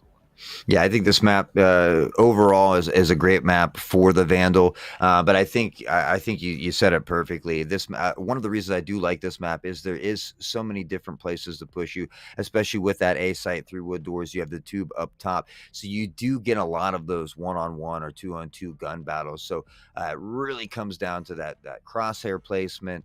Situational awareness and just ultimately being able to win your gun battle. And that's gonna be very, very important. And the ones that I'm kind of looking at to keep in mind is Pyrrhic. We saw some slight highlights coming out of Pyrrhic. She had some shiny moments, but at the same time, I want to see her be able to pick it up, right, and be able to shine as well. Especially if you're the one going to be taking the Viper, it's important that you utilize the coverage of your own poison, right? That's a huge reason that you want to take that Viper, that you want to be able to kind of float in between different zones. So very, very curious if Pyrrhic is going to have a better time here, as well as pretty much the rest of the, I believe, the Baker University squad. A lot of them had pretty clear definitions. Their entire kill range between game number 1 was between 16 and 13. If that shows you how close they were overall. I want to see a few star players also step out, right? I want to see someone be able to step out and say, hey, I'm really going to win. Let's crush this. Yeah, judging by what we saw in those previous statistics, when they met in week 8, we might just have that. We might have one of these blowouts here on Breeze. Will we see, again, the Odin is a phenomenal weapon, but sometimes at long range distance, maybe not so. Will we see Theos rock that as much? I don't know, but here we are. Round 1 underway, and it's tight. Tipsy and Titan back and forth with a trade of their own now in a 4v3. They get this bomb plant down on B with ease. And Viper wall playing a big part of that, but Titan from the side now searching for the ace. Can he get it? He's hungry, and he does. What a play from Titan. Let's go. Woo! Hot sauce, I think we saw this before as well. In game number 1, we saw something almost exactly like this. A huge pop-off to start things off. However, it was Baker University. That was the team that was able to pull that off, and this time around it's UBC Indigo to prop themselves up with a massive frag out. So X-Titan now gonna look like they're going to shift with a pretty soft buy here. Decided against outright buying like a Vandal with no armor. So yeah. I like that call. It's just like, all right, let's play it safe. I had the money. It'll help roll up. But that has got to shock Baker University. They are not going to be very happy about that situation. Now it can happen again, but we'll see what they can do. You know they got to be excited, though. They got to be hype. I'd love to see a camera in that room right now after that ace. Really feeling that momentum carrying over from the previous game in Maxi. Finding some big kills from the corner there again. Baker University not checking all the corners. The Spectre with the spray coming through the wall as well. And just a little damage here to Jet for Indigo. But other than that, doing a great job here holding the defense. Fairlaz finds another one. I believe we saw Verlaz on Jet before, now playing that KO as well. Oof. It is crushing down right now as a phenomenal UBC Indigo anti-eco round feels strong. Kahlua, of course, is still looking to get that frag, but as you said, the KO coming out and being a little bit of a threat, it provides so much, not only with the suppression, but also with information, right? If you tag 2 or 3 people, it's like, hey, there are 2 or 3 people here. You also throw it into prime choke points, and it doesn't ring up with a hit. Okay, there's a possibility that they're rotating over to B or chancing a mid-play. So many different ways you can utilize that KO. That'll be really fun to watch later on. Currently, though, Baker University stuck between a rock and a hard place. Yeah, Jet had a nice flank there, but that is why Chamber is so annoying, that slow, able to spot him out. Jet gonna have to back off. I really like how Jet and Chamber for Indigo back off here, though. Really try not to lose a member, right? Baker on this eco round wants to find at least 1 kill, maybe 2. Try to take some guns and money away from Indigo, but Indigo using their brains, backing off those lower members, letting the 3 members with full health take that front, capitalize. Not a single member falling here for Indigo and doing just what they needed to do. Now we, of course, get to see that save. UBC Indigo going to be real happy, and if for some reason they're able to pull out a round victory here as well, this is going to mean that Baker University is kind of mentally shot, is what I feel like, right? At this point, it's 2 flawless rounds in a row. It's very brutal to take, but you have to be able to recollect yourself. If you're not able to, I worry about the rest of this game, right? I want to see Baker University be able to hit their shots, rotate into this B site, as that's where they're looking to go to, and be able to pinch in appropriately. This is all about teamwork and all about precision. Yeah, and normally I would agree with you, but we saw a 4-0 reverse on Baker previously. Anything is possible. So you really just can't count them out at this point. But again, you're absolutely right. When you start to string together those round wins, you start to give yourself that padding. You can play more comfortable style, and just take your time, play with ease, and play with that confidence. Now King on that rotate, able to find a beautiful headshot on Maxi. And with that full buy, Baker showing what they can do with these Vandals, of course. Indigo on that bonus round, and definitely not working out in their favor here. Yep. It's a flawless right back. I guess we're just getting flawlesses all day long. This is how it's going to be. Just everyone get a flawless, will you? Oh, my Lord. So a little Mortal Kombat action. Some flawless victory. Finish so them. Good. We can't finish them. It's only like 3 rounds of the game, but they'll try. Yeah, they'll right. That's right. I love it, though. And now taking a look, Theos, of course. Theos again has the Odin. I'm sorry, I'm laughing at it now because it's such a large buy. Normally, you see the operator, right? That's usually the big buy coming out here. Nah, it's the Odin. Set the Odin up in that hallway. Good luck to whoever walks down it. Yeah, and Titan performing very well that last game, especially in that second half. Starting off this first round with an ace. We can see him on the top of the leaderboard, I think 7-0 or 7-1 right now, doing a phenomenal job carrying the weight of his team. But you got to wonder, that confidence just running over right now, exuberating from this Indigo team. Holding down this A site as Baker tries to make a push, one through door. King going to be able to get the spike down here, and we'll see if Baker can make something of it. Definitely going to try and hold their own again, 5v5, and they're still waiting. UBC Indigo are waiting for someone to rotate around the back edge. What are they going to find, though? X-Titan fires away with a little bit of a launch. That's going to be a 1-for-1 trade between the Jets. And that's going to be Tipsy taking out Maxi. Great trades back and forth for Baker University. Seems that their angles are being held. Tipsy grabs a second. Well fought. As X-Titan is going to change it to a 3v2. Kalua finds an easy kill on Theos. And King finishes off X-Titan. It is now tied at 2-2. As UBC Indigo get routed on the site. Yeah, right now Titan 8-2, like we talked about, carrying a lot of that weight, trying to get its team going here. That Odin not working out for Theos, and again, you got to wonder how much that hurts the economy as well, and really kind of force you into a possibly a double eco. If this is gonna be a double eco, this is gonna hurt, right? That's gonna be one of the rougher problems to have, and for UBC Indigo, it's not a horrible problem. Again, we've already seen them come back from less, or come back from more, I should say. So what do they want to try? Again, Palomalu finds Spirit kind of hiding off on the wings and is able to make it a double, so should open up the B site very, very easily. But of course, the run-in is with Baker University on the A site. They go ahead and mow down anyone in their way. Should just be one more tag. X-Titan to try and stay alive for a little bit longer. And what more can you do? Should be 3 rounds to Baker University. They're going to collect on that 1 kill. It's a trade back, but, almost a flawless. Yeah, another interesting thing too, we saw Tipsy on Jet before. We saw Verlads on Jet as well. Now both of those gentlemen, or both of those people relinquishing that. So we see Palomalu, who was previously on Sova. So it's kind of interesting to see, a lot of times teams would just kind of main 1 or 2 specifically, but here in this case, it looks like multiple members able to play multiple different characters as well. And I feel that's very, very necessary in Valorant. As much as we say, and I agree that most people can only play 1 or 2, there are players that for some reason excel on specific maps, right? And that's something that I really like. I call them specialists a lot of the time, and they could each main a specific agent on that site, on that map. So that's something that I really like to see. Is you are going to adjust to ensure that players get the optimal setup. If one player is better with Jet on this map, go for it, right? So you really get to wait and see. UBC Indigo, of course, taking out 1 at the start, trading in on a 1-for-1. Now hoping to do a bit more as King is going for a very quick play. Yeah, beautiful utility there from Sova as well. Now the spike goes down, the Viper ult as well.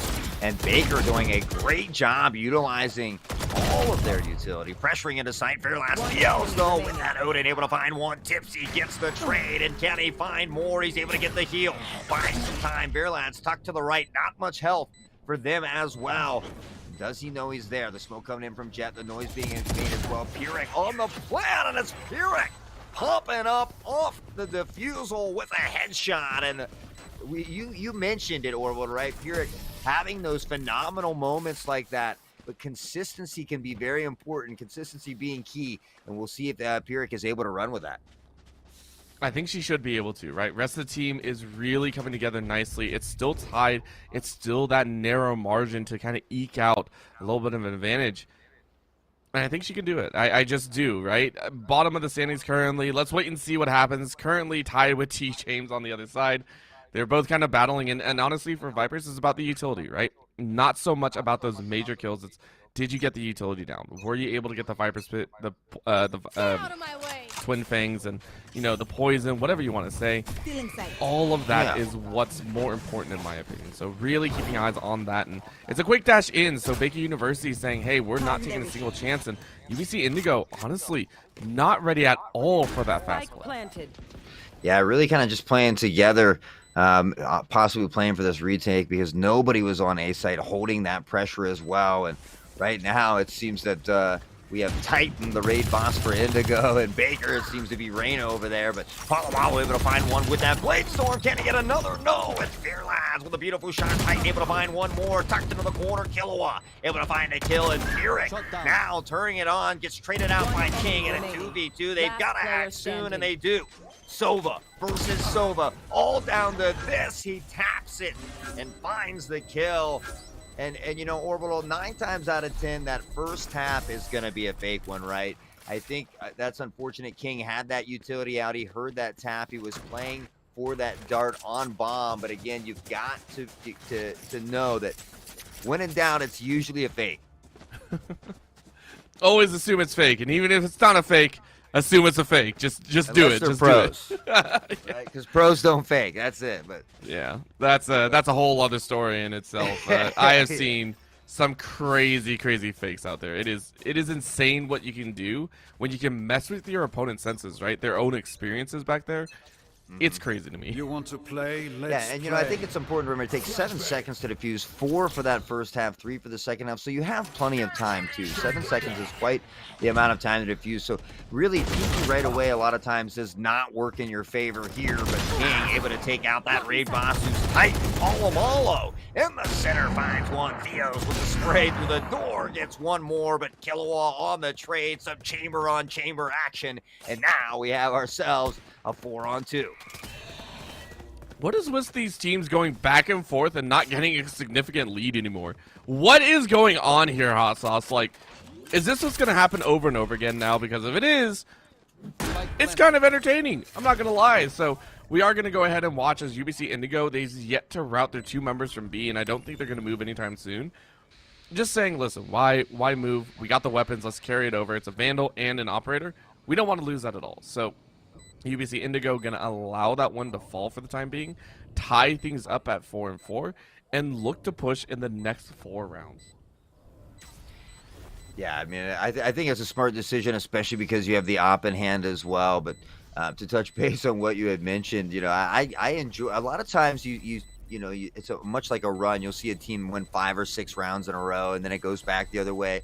But these guys have been back and forth nearly all night, other than those first 4 rounds of that first game. It's been intense. It's been exciting, and I'm absolutely loving the gameplay. It's games like this that make you want to play Valorant a little bit more. Oh, absolutely. I feel, right? Like the intensity. It's, you know, anyone that's played any sort of competitive game understands that, you know, the quick wins are nice, right? You get the ranking points, you get the boost in your rankings and your placements. At the same time, there's something about taking a close game the distance and then coming out with a victory, right? And for Baker University, that would be the biggest of them all. You go ahead, tie things up, and then you push for a game 3. You would have all the momentum in the world. For UBC Indigo, though, for their own squad leverage, I could say the exact same thing. They want to end this on a high note. They want to end it on a 2-0, no matter how close it is. and be able to say, hey, we're going into the finals without being defeated in that semifinals, right? Even though it's close, they still want to say they won in a 2-0 fashion. Yeah, you know, and I think, like you mentioned, everybody loves duking on a team, but when you come away with a win that's a very close game and you're able to pull out a win against a very equally talented team, it just feels very rewarding, much like these two op shots from Bearlight as Maxi with a Blade Storm collects on one more, and Palomalu trying to find a kill as KO from the yellow box gets one more, and he is just picking them apart like enemy at the gates. What in the world? Just a fantastic retake right there. And UBC Indigo, that they made that look easy. And I will say teams that can recognize that they don't really hold a candle on the initial defense, they make those calls very, very quickly. And I appreciate it, right? I will always say a team that is willing to fall back and give a sight just to maintain all 5 of their members have very strong mentals, right? Because you want to be able to hold down that initial front. You want to be able to hold down that initial run that an opponent has, but you're playing it smart. You give yourself the better odds, and you win it out. So UBC Indigo currently sitting at 5 and 4, wanting to push for one more. It's a full stack from Baker University onto the B side, or a potential rush into mid. So double options set up here. What are they going to do? Yeah, and B and that no. very fast. Be fast, but you're right. Maxi said no and no way. Another one through the Viper. Unbelievable shots from Maxi as Tipsy finally able to extinguish that flame, who is absolutely on fire, and Pyrrhic hitting shots now, popping heads. Really coming together with the aim as Theos runs in with that W key, finds one more, able to teleport out before TJ finds the trade now in a 3v1, and realistically Indigo should be able to clutch this up here. Yeah, it's pretty simple right there. Just a swing on the side. You got a 50-50 chance of figuring out where that opponent is, and it works, right? UBC Indigo once again feel much better here after they gather their 6th round. What I'm also worried about is the fact that they'll be on the attack in both teams. I mean, this map, if you got good operators, if you got good long-range killers, it's very, very dangerous for the attacking side. It's rough to try and get around some of those corners. So UBC Indigo, they won 2 in a row. They want to try and get 2 more. If you win this gun round, you should be able to pressure forward for a bit more and may look to end up at an 8-4 scoreline. Yeah, you know, and Indigo's 7-1 on the season, right? Their only loss coming to Baker in that 2-1 loss in that series. So Indigo really having something to prove here. If they could win 2-0, like you mentioned, going into the finals, beating the only team to beat them, it really gives you that confidence. These teams really playing well together, hitting their shots. And Pyrrhic, absolutely, she is just absolutely coming alive here these last few rounds, hitting some nice headshots. And that's the call of the Hunter's Fury. Tipsy really did enjoy that fact, getting tagged down to 70. Empress is coming out, though, so this is going to be the big turnaround. Remember, it's a 3v5, but Verlad's with a collab. Verlad's with 3. Are you kidding me? Pop off out of nowhere. Theo surrounded out. And that's going to be a spin and a half. Verlad's spins to win for the 4K. I was not expecting that hot sauce, but that was hot. Yeah, all I heard in my head was overkill. My man out there just slapping it, baby. Phenomenal job from Bearlight. Great transfers, great control, great situational awareness, crosshair placement, you name it. He really displayed it that round. And that one hurts, right? For anyone that's played, it hurts to lose a round like that. To have someone kind of get lucky is what you call it, right? A lot of, and I would say it was kind of getting lucky, getting the lineup and everything you saw to hit the shots, right? But having that moment and sweeping up that fight, it makes you feel hopeless a little bit. So for Baker University, I'm a little bit worried. This round, you are working with a bit of light armor, but full guns ablaze. So you want to make the best out of a bad situation. You don't want to run this out with a 4-round run for UBC Indigo. You want to steal one back. You want to make it only a 2-round difference. That's a good spot. Yeah, I couldn't have said it better myself, and we'll see if they can do just that. They've had some good luck with that early pressure, but now slowing it down a little bit. The Owl drone coming out, trading off there on Sova. Shot scan rings to the wall, but Sova able to sidestep here and nearly, just I guess literally dodging a bullet as the Viper pit comes out. Recon dart could be huge here for Indigo. Definitely going to try and make their way forward, but Tipsy opening up with first blood. Really, really nice to start things off. Titan is down, and as you were saying, the Viper's Pit is going to cause a lot of problems. Pyrrhic hopefully going to do the same, but Theos, we know what Theos can do. Verlad's winning around the corner, swings, doesn't hit the shot. Looks like Baker University should be able to close this round out. Theos still being a pain in the absolute neck of everyone.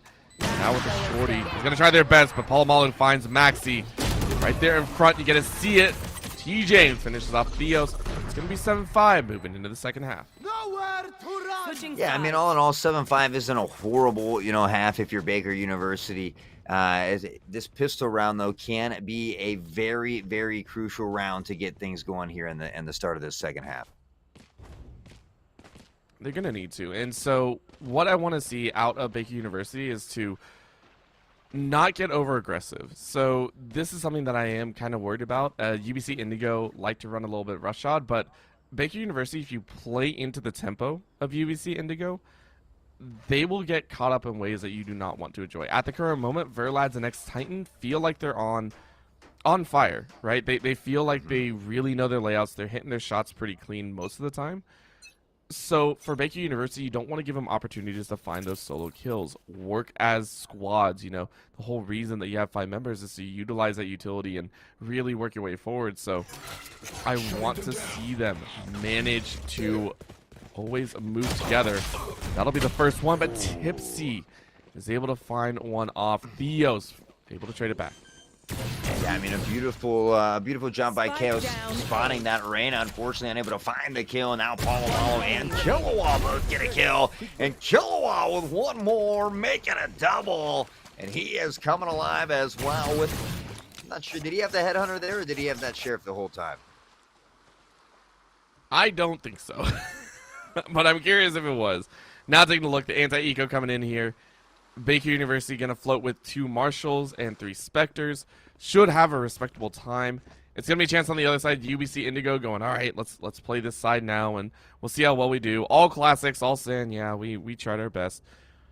And if they tie it up again 8-7, I think that's what Baker University were sitting at in game 1. So if you see Indigo, no slouches here, going to feel really good as long as it's close throughout. Yeah, we saw Indigo really start to run away with it that second half, so we'll see if Baker can do something similar, but Maxi in the grill, all thrills, finds another one. Here is Palomalo with that share, trying to find the planter. He's able to get one, and now make it 2. A beautiful job from Palomalo as Titan finds not 1 but 2 on that trade. A little back and forth banter here between the 2 teams as they are fighting tooth and nail for this round. If UBC Indigo can pull this out, this would be huge, and they're able to turn it back down to a 1v1. Lua knows someone's around the corner. A little bit of a suppression agent down. Oh, but the Spectre is so quiet. Oh, no way. Did you get that swing? Who is going to spot who first? The dance of death, and they pass by each other. Oh, my gosh. Verlads, you got to check. That's going to be the test. That's going to be the tap. You look back. Oh, you shot! Oh no, Verlads! Verlads knows he's messed up. He's gonna go around the side. It's just gonna pop and spray. He's gonna try and swing, and it's gonna be no time. You almost won it. What a crazy finish! Oh my, what a cat and mouse. You and I both. I could hear it in our voices. The calm before the storm. Just the little ring around the rosy. But in the end, not enough time for that defusal. But what a great round from both teams. An exciting round nonetheless. And man, I hope everybody in chat is having as good a time as I am out there, because this has been a lot of fun.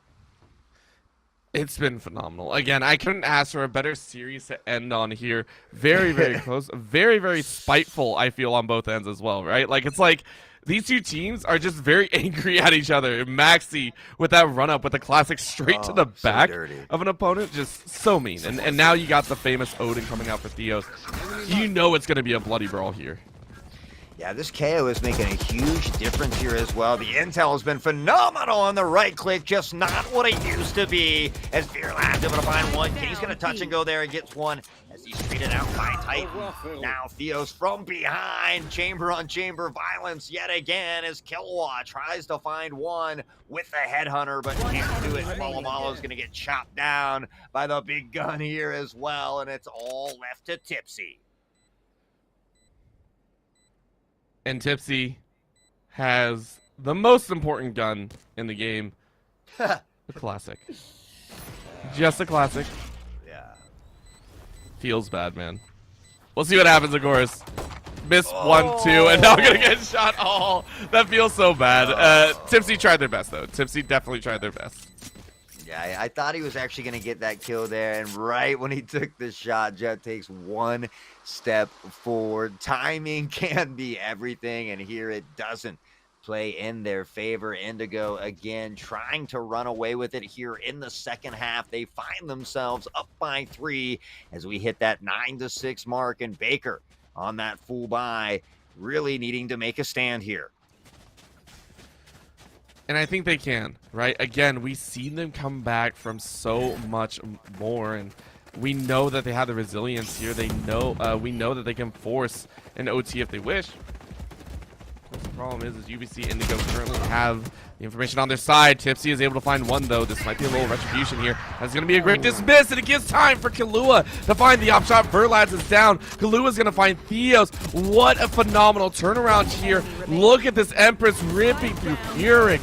That is a round and a half for Baker University. Wow. I just love the shake and bake duo right there between Tipsy and Killua. You absolutely love to see it. An unstoppable wrecking force. I love the kill. You know, really, Reyna didn't have enough time to get away there, but Killua coming in clutch. And you love to see members working together like that on a site when they're defending. What a huge round and a phenomenal play by the tag team. If there's any team that's going to bring it back, it's there. So now we get to watch. This is going to be a challenge once again. You can see both Theos and the Jet on the other side. It's going to be a challenge on both ends. It's going to be the outright ultis being pulled. Bladestorm versus Tour de Force. Who is going to be more powerful? And honestly, at this point, I give it to UBC Indigo. That Tour de Force is going to bring so much oomph to the back line. However, if this wraparound happens, it's going to be so dangerous. Tipsy's going to find Maxi. Yeah, Malomalo on a big flank, but I believe Chamber has the slow trap there waiting patiently. That's why Jet up top just trying to potentially hold that rotation off. But Killua finds one. Tipsy gets another on that Viper pit that goes down. Now it's Sova all alone here.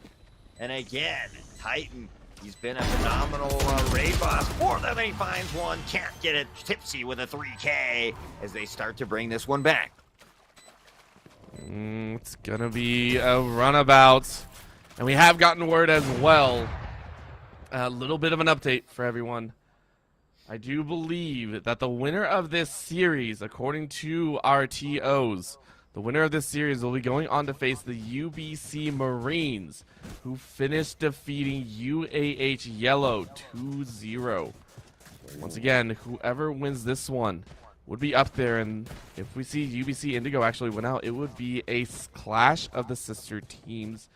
That would be something. A sight for sore eyes. Right now, they have to get past this series here. Up 1-0, 9-8 is the score. Now down into a little bit of rust area. Theos with that Ares once again. Going to try and power through to a site. Yeah, he's been very deadly with these Ares Odin combos all night, so he's looking to keep that going. And he pushing out elbow, the quick op shot, and honestly, it looked like it went right through him. Malomalo might have got a little cheated on that one. Fires through the Viper smoke there, but can't find the connection. And now that Bladestorm up the mid there, the recon dart getting a lot of intel as well. And now they're gonna have to back and maybe slow things down a little bit here from Ness, but it's Killua with a snipe shot. Whew. Tour de Force calling out some bodies here, and King finds Verlads hiding in a corner. Just like that, UBC Indigo lose a majority share of their front men and are now going to have to play on the back foot. 3v4 with a Jet that's very, very low. Maxi, with those knives, really wants the resets. Maybe you can find it here around the double doors. It is going to be a lone Reyna. Tipsy angling on that side. The jitter could be 30 pretty rough. seconds left. All the quick dash. Nice gets one. Oh, that was a beautiful play by Maxi. You absolutely called it. The knife reset there as well. And now on a 3v3, the spike able to go down. The rotation coming in, but Killua with that ult, the Tor, the force raining down as Pyrrhic, though, with a beautiful sheriff count out. Maxi can't find the knives, and that is unfortunate. It's going to be a rough one, and King finishes it up, but now it's down to the Jets. Oh my gosh. Down to singular Jet plays, and that's going to be a peek around the side. Double smokes goes out. Alamalu wants the shot, gets it. That'll put him at double digits. UBC Indigo wipe their brow. Oh, that was a close battle, but it came down to my one. brow. Yep, I was sweating on that one as well. Maxi nearly falling, then finds the 3K to clutch it up. The Jet on Jet, and unfortunately for Paulo Malo, he only had that 9 health. So just a tough position to be in as UBC does grab an important round there, 10-8. This next one, though, going to be real important as the economy for both teams has all but dwindled away, nearly for all but one member. Even the Bear is excited. Getting under the covers, ready for the explosive action that we're going to see. We're round 19. And this is the power play. As you said, whoever loses this one will most likely go into an econ deficit. Palomalu wants to ensure that it's going to be UBC Indigo that falls down, but Verlads is able to find TJ, so these star players are starting to step up. Ooh, and that's a big move to push King off there as well. They have to have an idea there's someone in the corner. Now the suppression comes out. He knows he's there, but it's King with a beautiful spray. And now Maxi on the trade at 3v. Oh, are they going to get the KO res here, though? Plenty of time, and they do 4-on-1, and Chamber is in a very tough position. He has the op. He's going to have to backpedal, and this ult might catch him. He does. What a round for Titan, and what a round for UBC Indigo. Crushing blow. That was devastation, to say the least. UBC Indigo, it felt like they were going to falter a little bit. Baker felt like they were in control, and then boom, everything falls apart. You look at the weapons that they're carrying over, it's starting to turn into shambles here. You have you got 2 Vandals and a Phantom, and then 2 Spectres. On the flip side, you have a mounting economy. The op now coming out. Theos going from one heavy to the other here. From multi-shot to single shot, Theo says it's time. It is time to bring out the ultimate form of my play. Watch me roar. And we'll see if they can do just that as Fairlands able to find the first one on that entry, and that's a big start here. Palomalo tucked behind the box, though. Maxi with a smoke. A lot of people sit there. Oh, and they run into each other. Maxi finds the kill, and that's going to be a big one as Killua stepping through that Viper wall, but that DK, it's too much. Fairlands finds the kill now, and a 5v2, and UBC looking to set themselves up for match point. The amount of times that we see players meet face to face is unreal here. We had one of them happen in this game before, and then another happen back in previous game. It's excessive, and it's working in favor of UBC Indigo, but this could be dangerous. Theos is able to find the pinch, and Pyrrhic is able to find King. Phenomenal shot here. 5 kills so far. Rest of the squad, look at that. UBC Indigo firing on all cylinders. Yes, this best of 3 NECC semifinals at match point. UBC Indigo versus Baker University. And this what could be the final round. The full buy is still coming out. But really a little bit lackluster on that Baker side down there. And the utility as well. It's going to be tough. T. James struggling a little bit here in game number 2. That's a dangerous spot to be in. Now you're into match point, the series point right now. UBC Indigo, they can feel it. And with 3 ultimates up from Baker University, they have to utilize these properly. That's going to be the hit going up. It's going to catch most of them, but Fairlands and Theo still open up with a fantastic 2-0. Baker University caught completely unawares.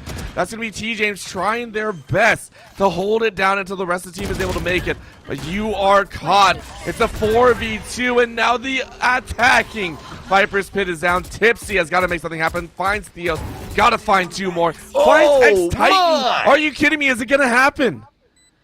Yo, my, I can't believe it. You got to feel bad. He got caught in the Aldrone. They had the upper hand, but now on a 2v2 and pull them all from the side. Baker University. And plenty of time for the defusal. Baker University backs against the wall. Do or die. The scrap scrounge by. And somehow, ladies and gentlemen, they do it. Can't believe I saw that go down. Palomalu pulling out a ridiculous play, and Tipsy as well. 2 members hold it down and bunker against 4. Even though it's an amazing round win, they have to do that 3 more times. And that's the danger, because Theos is back on that Odin. Said the operator, not enough. Back to what is tried and true. Looks like they're going to bust through mid and take their choice of a site. Tipsy with that crazy shot into the Viper pit as well. Just phenomenal.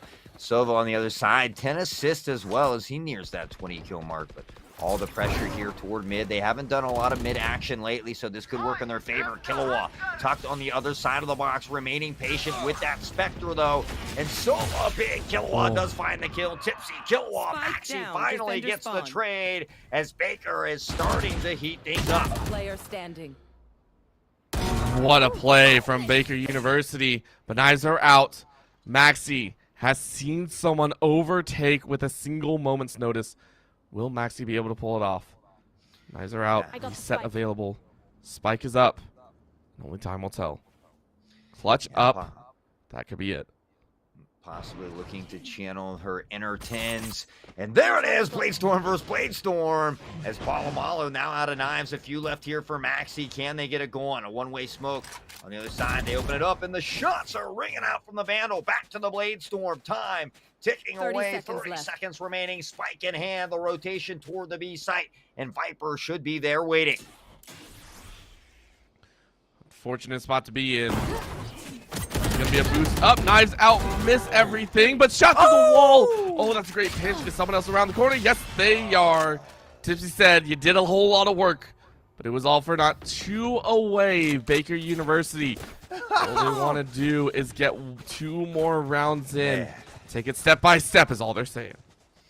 Man, this makes it that much more exciting. I am at the edge of my seat here. Backs against the wall. Rounds that they look like they're going to lose. They're pulling out. They're popping heads. And Tipsy is absolutely firing on all cylinders here. Looking to clutch it up and bring this into overtime. But you said it. 1 round at a time. And they need at least 2 more to do so. And for UBC Indigo, what do you need to do?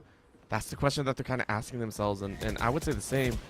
They just need to take it slow. Remember, don't get flustered. That's the question. Check your corners. Always open together. And you don't. Maxi goes down to open things up.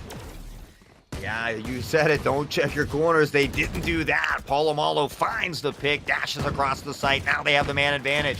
The rotation coming in. Viper are able to anchor over there at B, but 2 already on the site here for Indigo. So you got to wonder what they're going to do here. They could pressure potentially back toward that A site. Oh, Verlad's found an amazing pick on Tipsy. He was trying to rotate out. That should open it up. Now comes the null command. What a time to grab that ulti. This could be the game-changing moment. Time will tell. Verlad's looking for intel, but the sidestep from Killua finding the dirty kill here. Now the spray coming through the wall as well. Not a lot of damage being done. KO is on the ground as well. Now in a 4v2 from behind. It's Titan raining down with a sheriff. He finds one, but it's Killua, Palomalu, both with kills. Now Sova all alone. And would you look at this orbital? 1 round away from OT. Hot sauce, they're doing it. Baker University pulling out all the stops right now. The crazy thing is UBC Indigo still have a full buy round. That's the insane part of it. And they're going to try their best. They're going to try their best to power through. No ultimates for Baker University. This is purely gun mechanics and basic abilities. They got to hit their shots. They have to be on point now. And they are fully prepped. Look at the defense. Palomalu gets a cheeky kill. What a huge first kill here for Polomalo onto that chamber, the only member for Indigo who had an ult as well. And now that kind of evened things out here. Baker not ready to be done. Backs against the wall. They are fighting here tooth and nail, and they can't find Polomalo here in the mid. A lot of shots ringing out from elbow, but this gives them the control they need here at mid. Control goes Baker's way. UBC Indigo still stuck along that B main hallway. That's not where you want to be. Again, they're still challenging, but it's already been read out, so I mean, you have that opportunity. They're going to try and chase in. That's going to be a dash one. Trade a 1-for-1. Make it 1-for-2. Killua and King do it. They push to OT. Baker University bake the crap out of the last 3-4 rounds.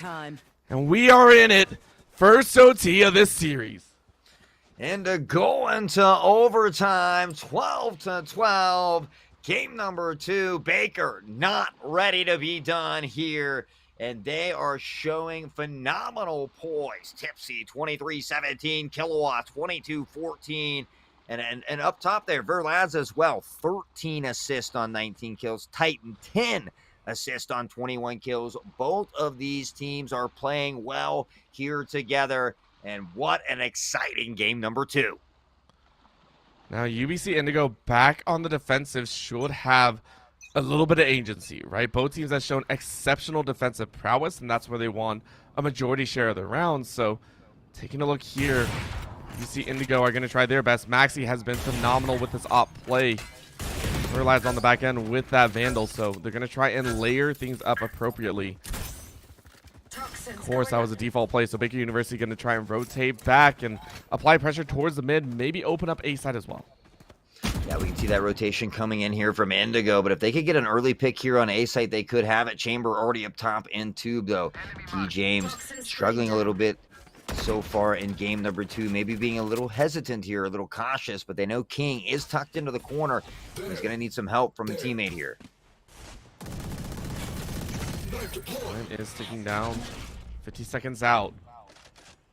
Baker University need to decide how they're going to challenge this. You can see the lurk coming in all the way in mid, so that's very, very important to watch.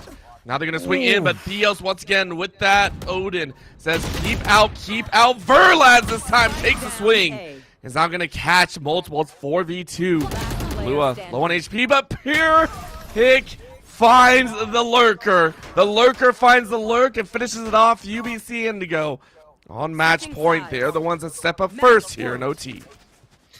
Absolutely, and wow, what a great lurk there by Pyrrhic as well. She just a phenomenal job to remain patient, find that kill, give yourself that 1 round advantage here in overtime, and it all come down to this. It looks like they're setting up for a fast B attack here.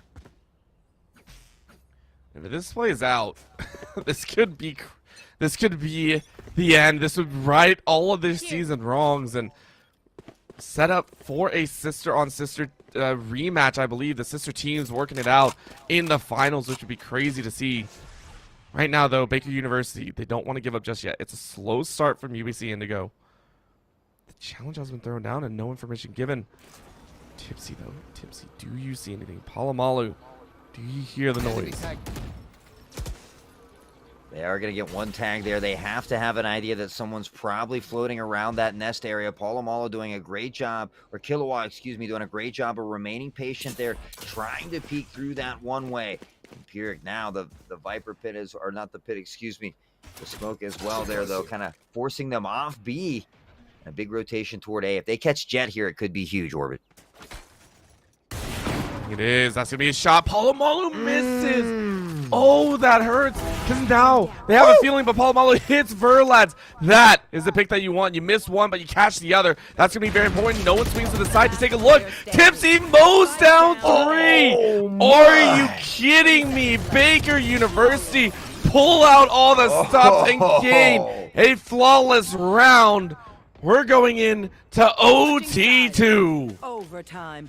OT squared. Here we are. Both teams doing a great job on that defensive side. Who will be the first to break on that offensive side, though? Really, Indigo looking strong there initially. Tipsy coming away with a big 3K to just change that round around in a hurry. Honestly, Hot Sauce, I can't tell who's going to come away with the victory, right? These two teams on the defensive side have looked so good. And it's the dangers, right, of overcoming a defensive round. It's such a strong task right now. So UBC Indigo going to try their best to hold it down. Once again, King going to get some information. And it's a nice little fade from Baker University. But X-Titan finds Palomalu with a snipe to kick things off. 4v5. Baker University got to make do with what you have. Yeah, Titan has had phenomenal aim both games, just doing a great job of really being a clutch player for his team here. That recon dart not going to find much as well. And now Baker has to decide what they want to do here. A lot of intel coming out, a lot of utility, and they got to know that most of Indigo is sitting here on that A site. I think they do. I think they found enough information for that. I don't know if they're going to follow through on it, right? They are trying to take a large swing out, and I think this is appropriate. You need to fade out. You need to find at least one more pick, and that's going to be the challenge. Maxi finds Tipsy, though, in the mid-trade I was talking about. The dangers of the long quarters, the dangers of these long fights.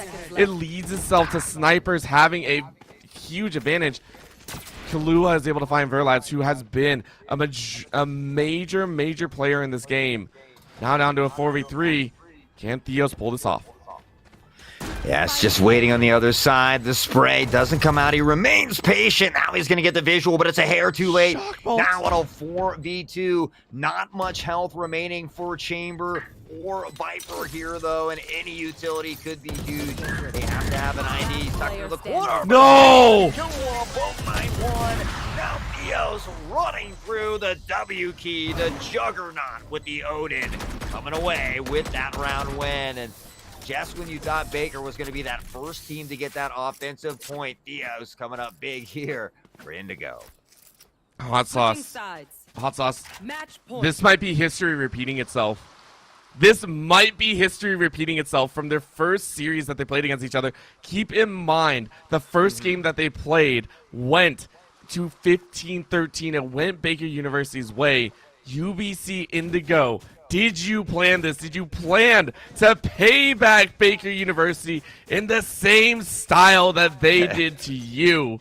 Are you going to finish this at 15-13 and push yourselves to the finals? The villainous thought behind it, I absolutely love it. The suppression coming out, trying to find some intel as the whole team of Indigo here really flirting with the idea of pressuring that A site. Viper waiting for that wall, not wanting to release it too early. Here it comes, the rotation from Baker as well. And a lot of utility being used as they try to pressure Titan, able to find one. Tipsy on the trade as the raid boss goes down. And now both teams here with 4 as they pressure onto the A site.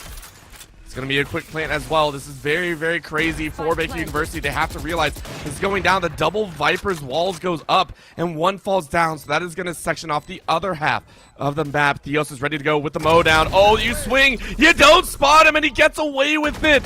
UBC Indigo, 3v4. You want this win. Up on top they go. Maxi gets the side. Maxi gets 2. It's down to 1v3. T. James, are you going to clutch up? Theos with that chopper, stacks on stacks, mowing them down, and now it's all down to T. James in the world's toughest position. Bearlight's able to clutch it up, and you called it 15-13 in overtime. And what a game number 2 here for Indigo. Hats off to both teams, an amazing performance. But what a play. Both Tipsy and Titan there seem to be the raid bosses for each team, but what a phenomenal game too.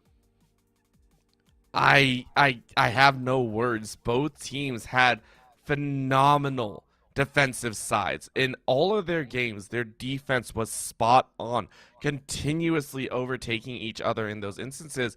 And then in OT, it came down to just a few singular picks. And Maxi, you know what? Maxi had some highs. Maxi had some lows. That last round was all Maxi. What a phenomenal opportunity to take that op to the second box up.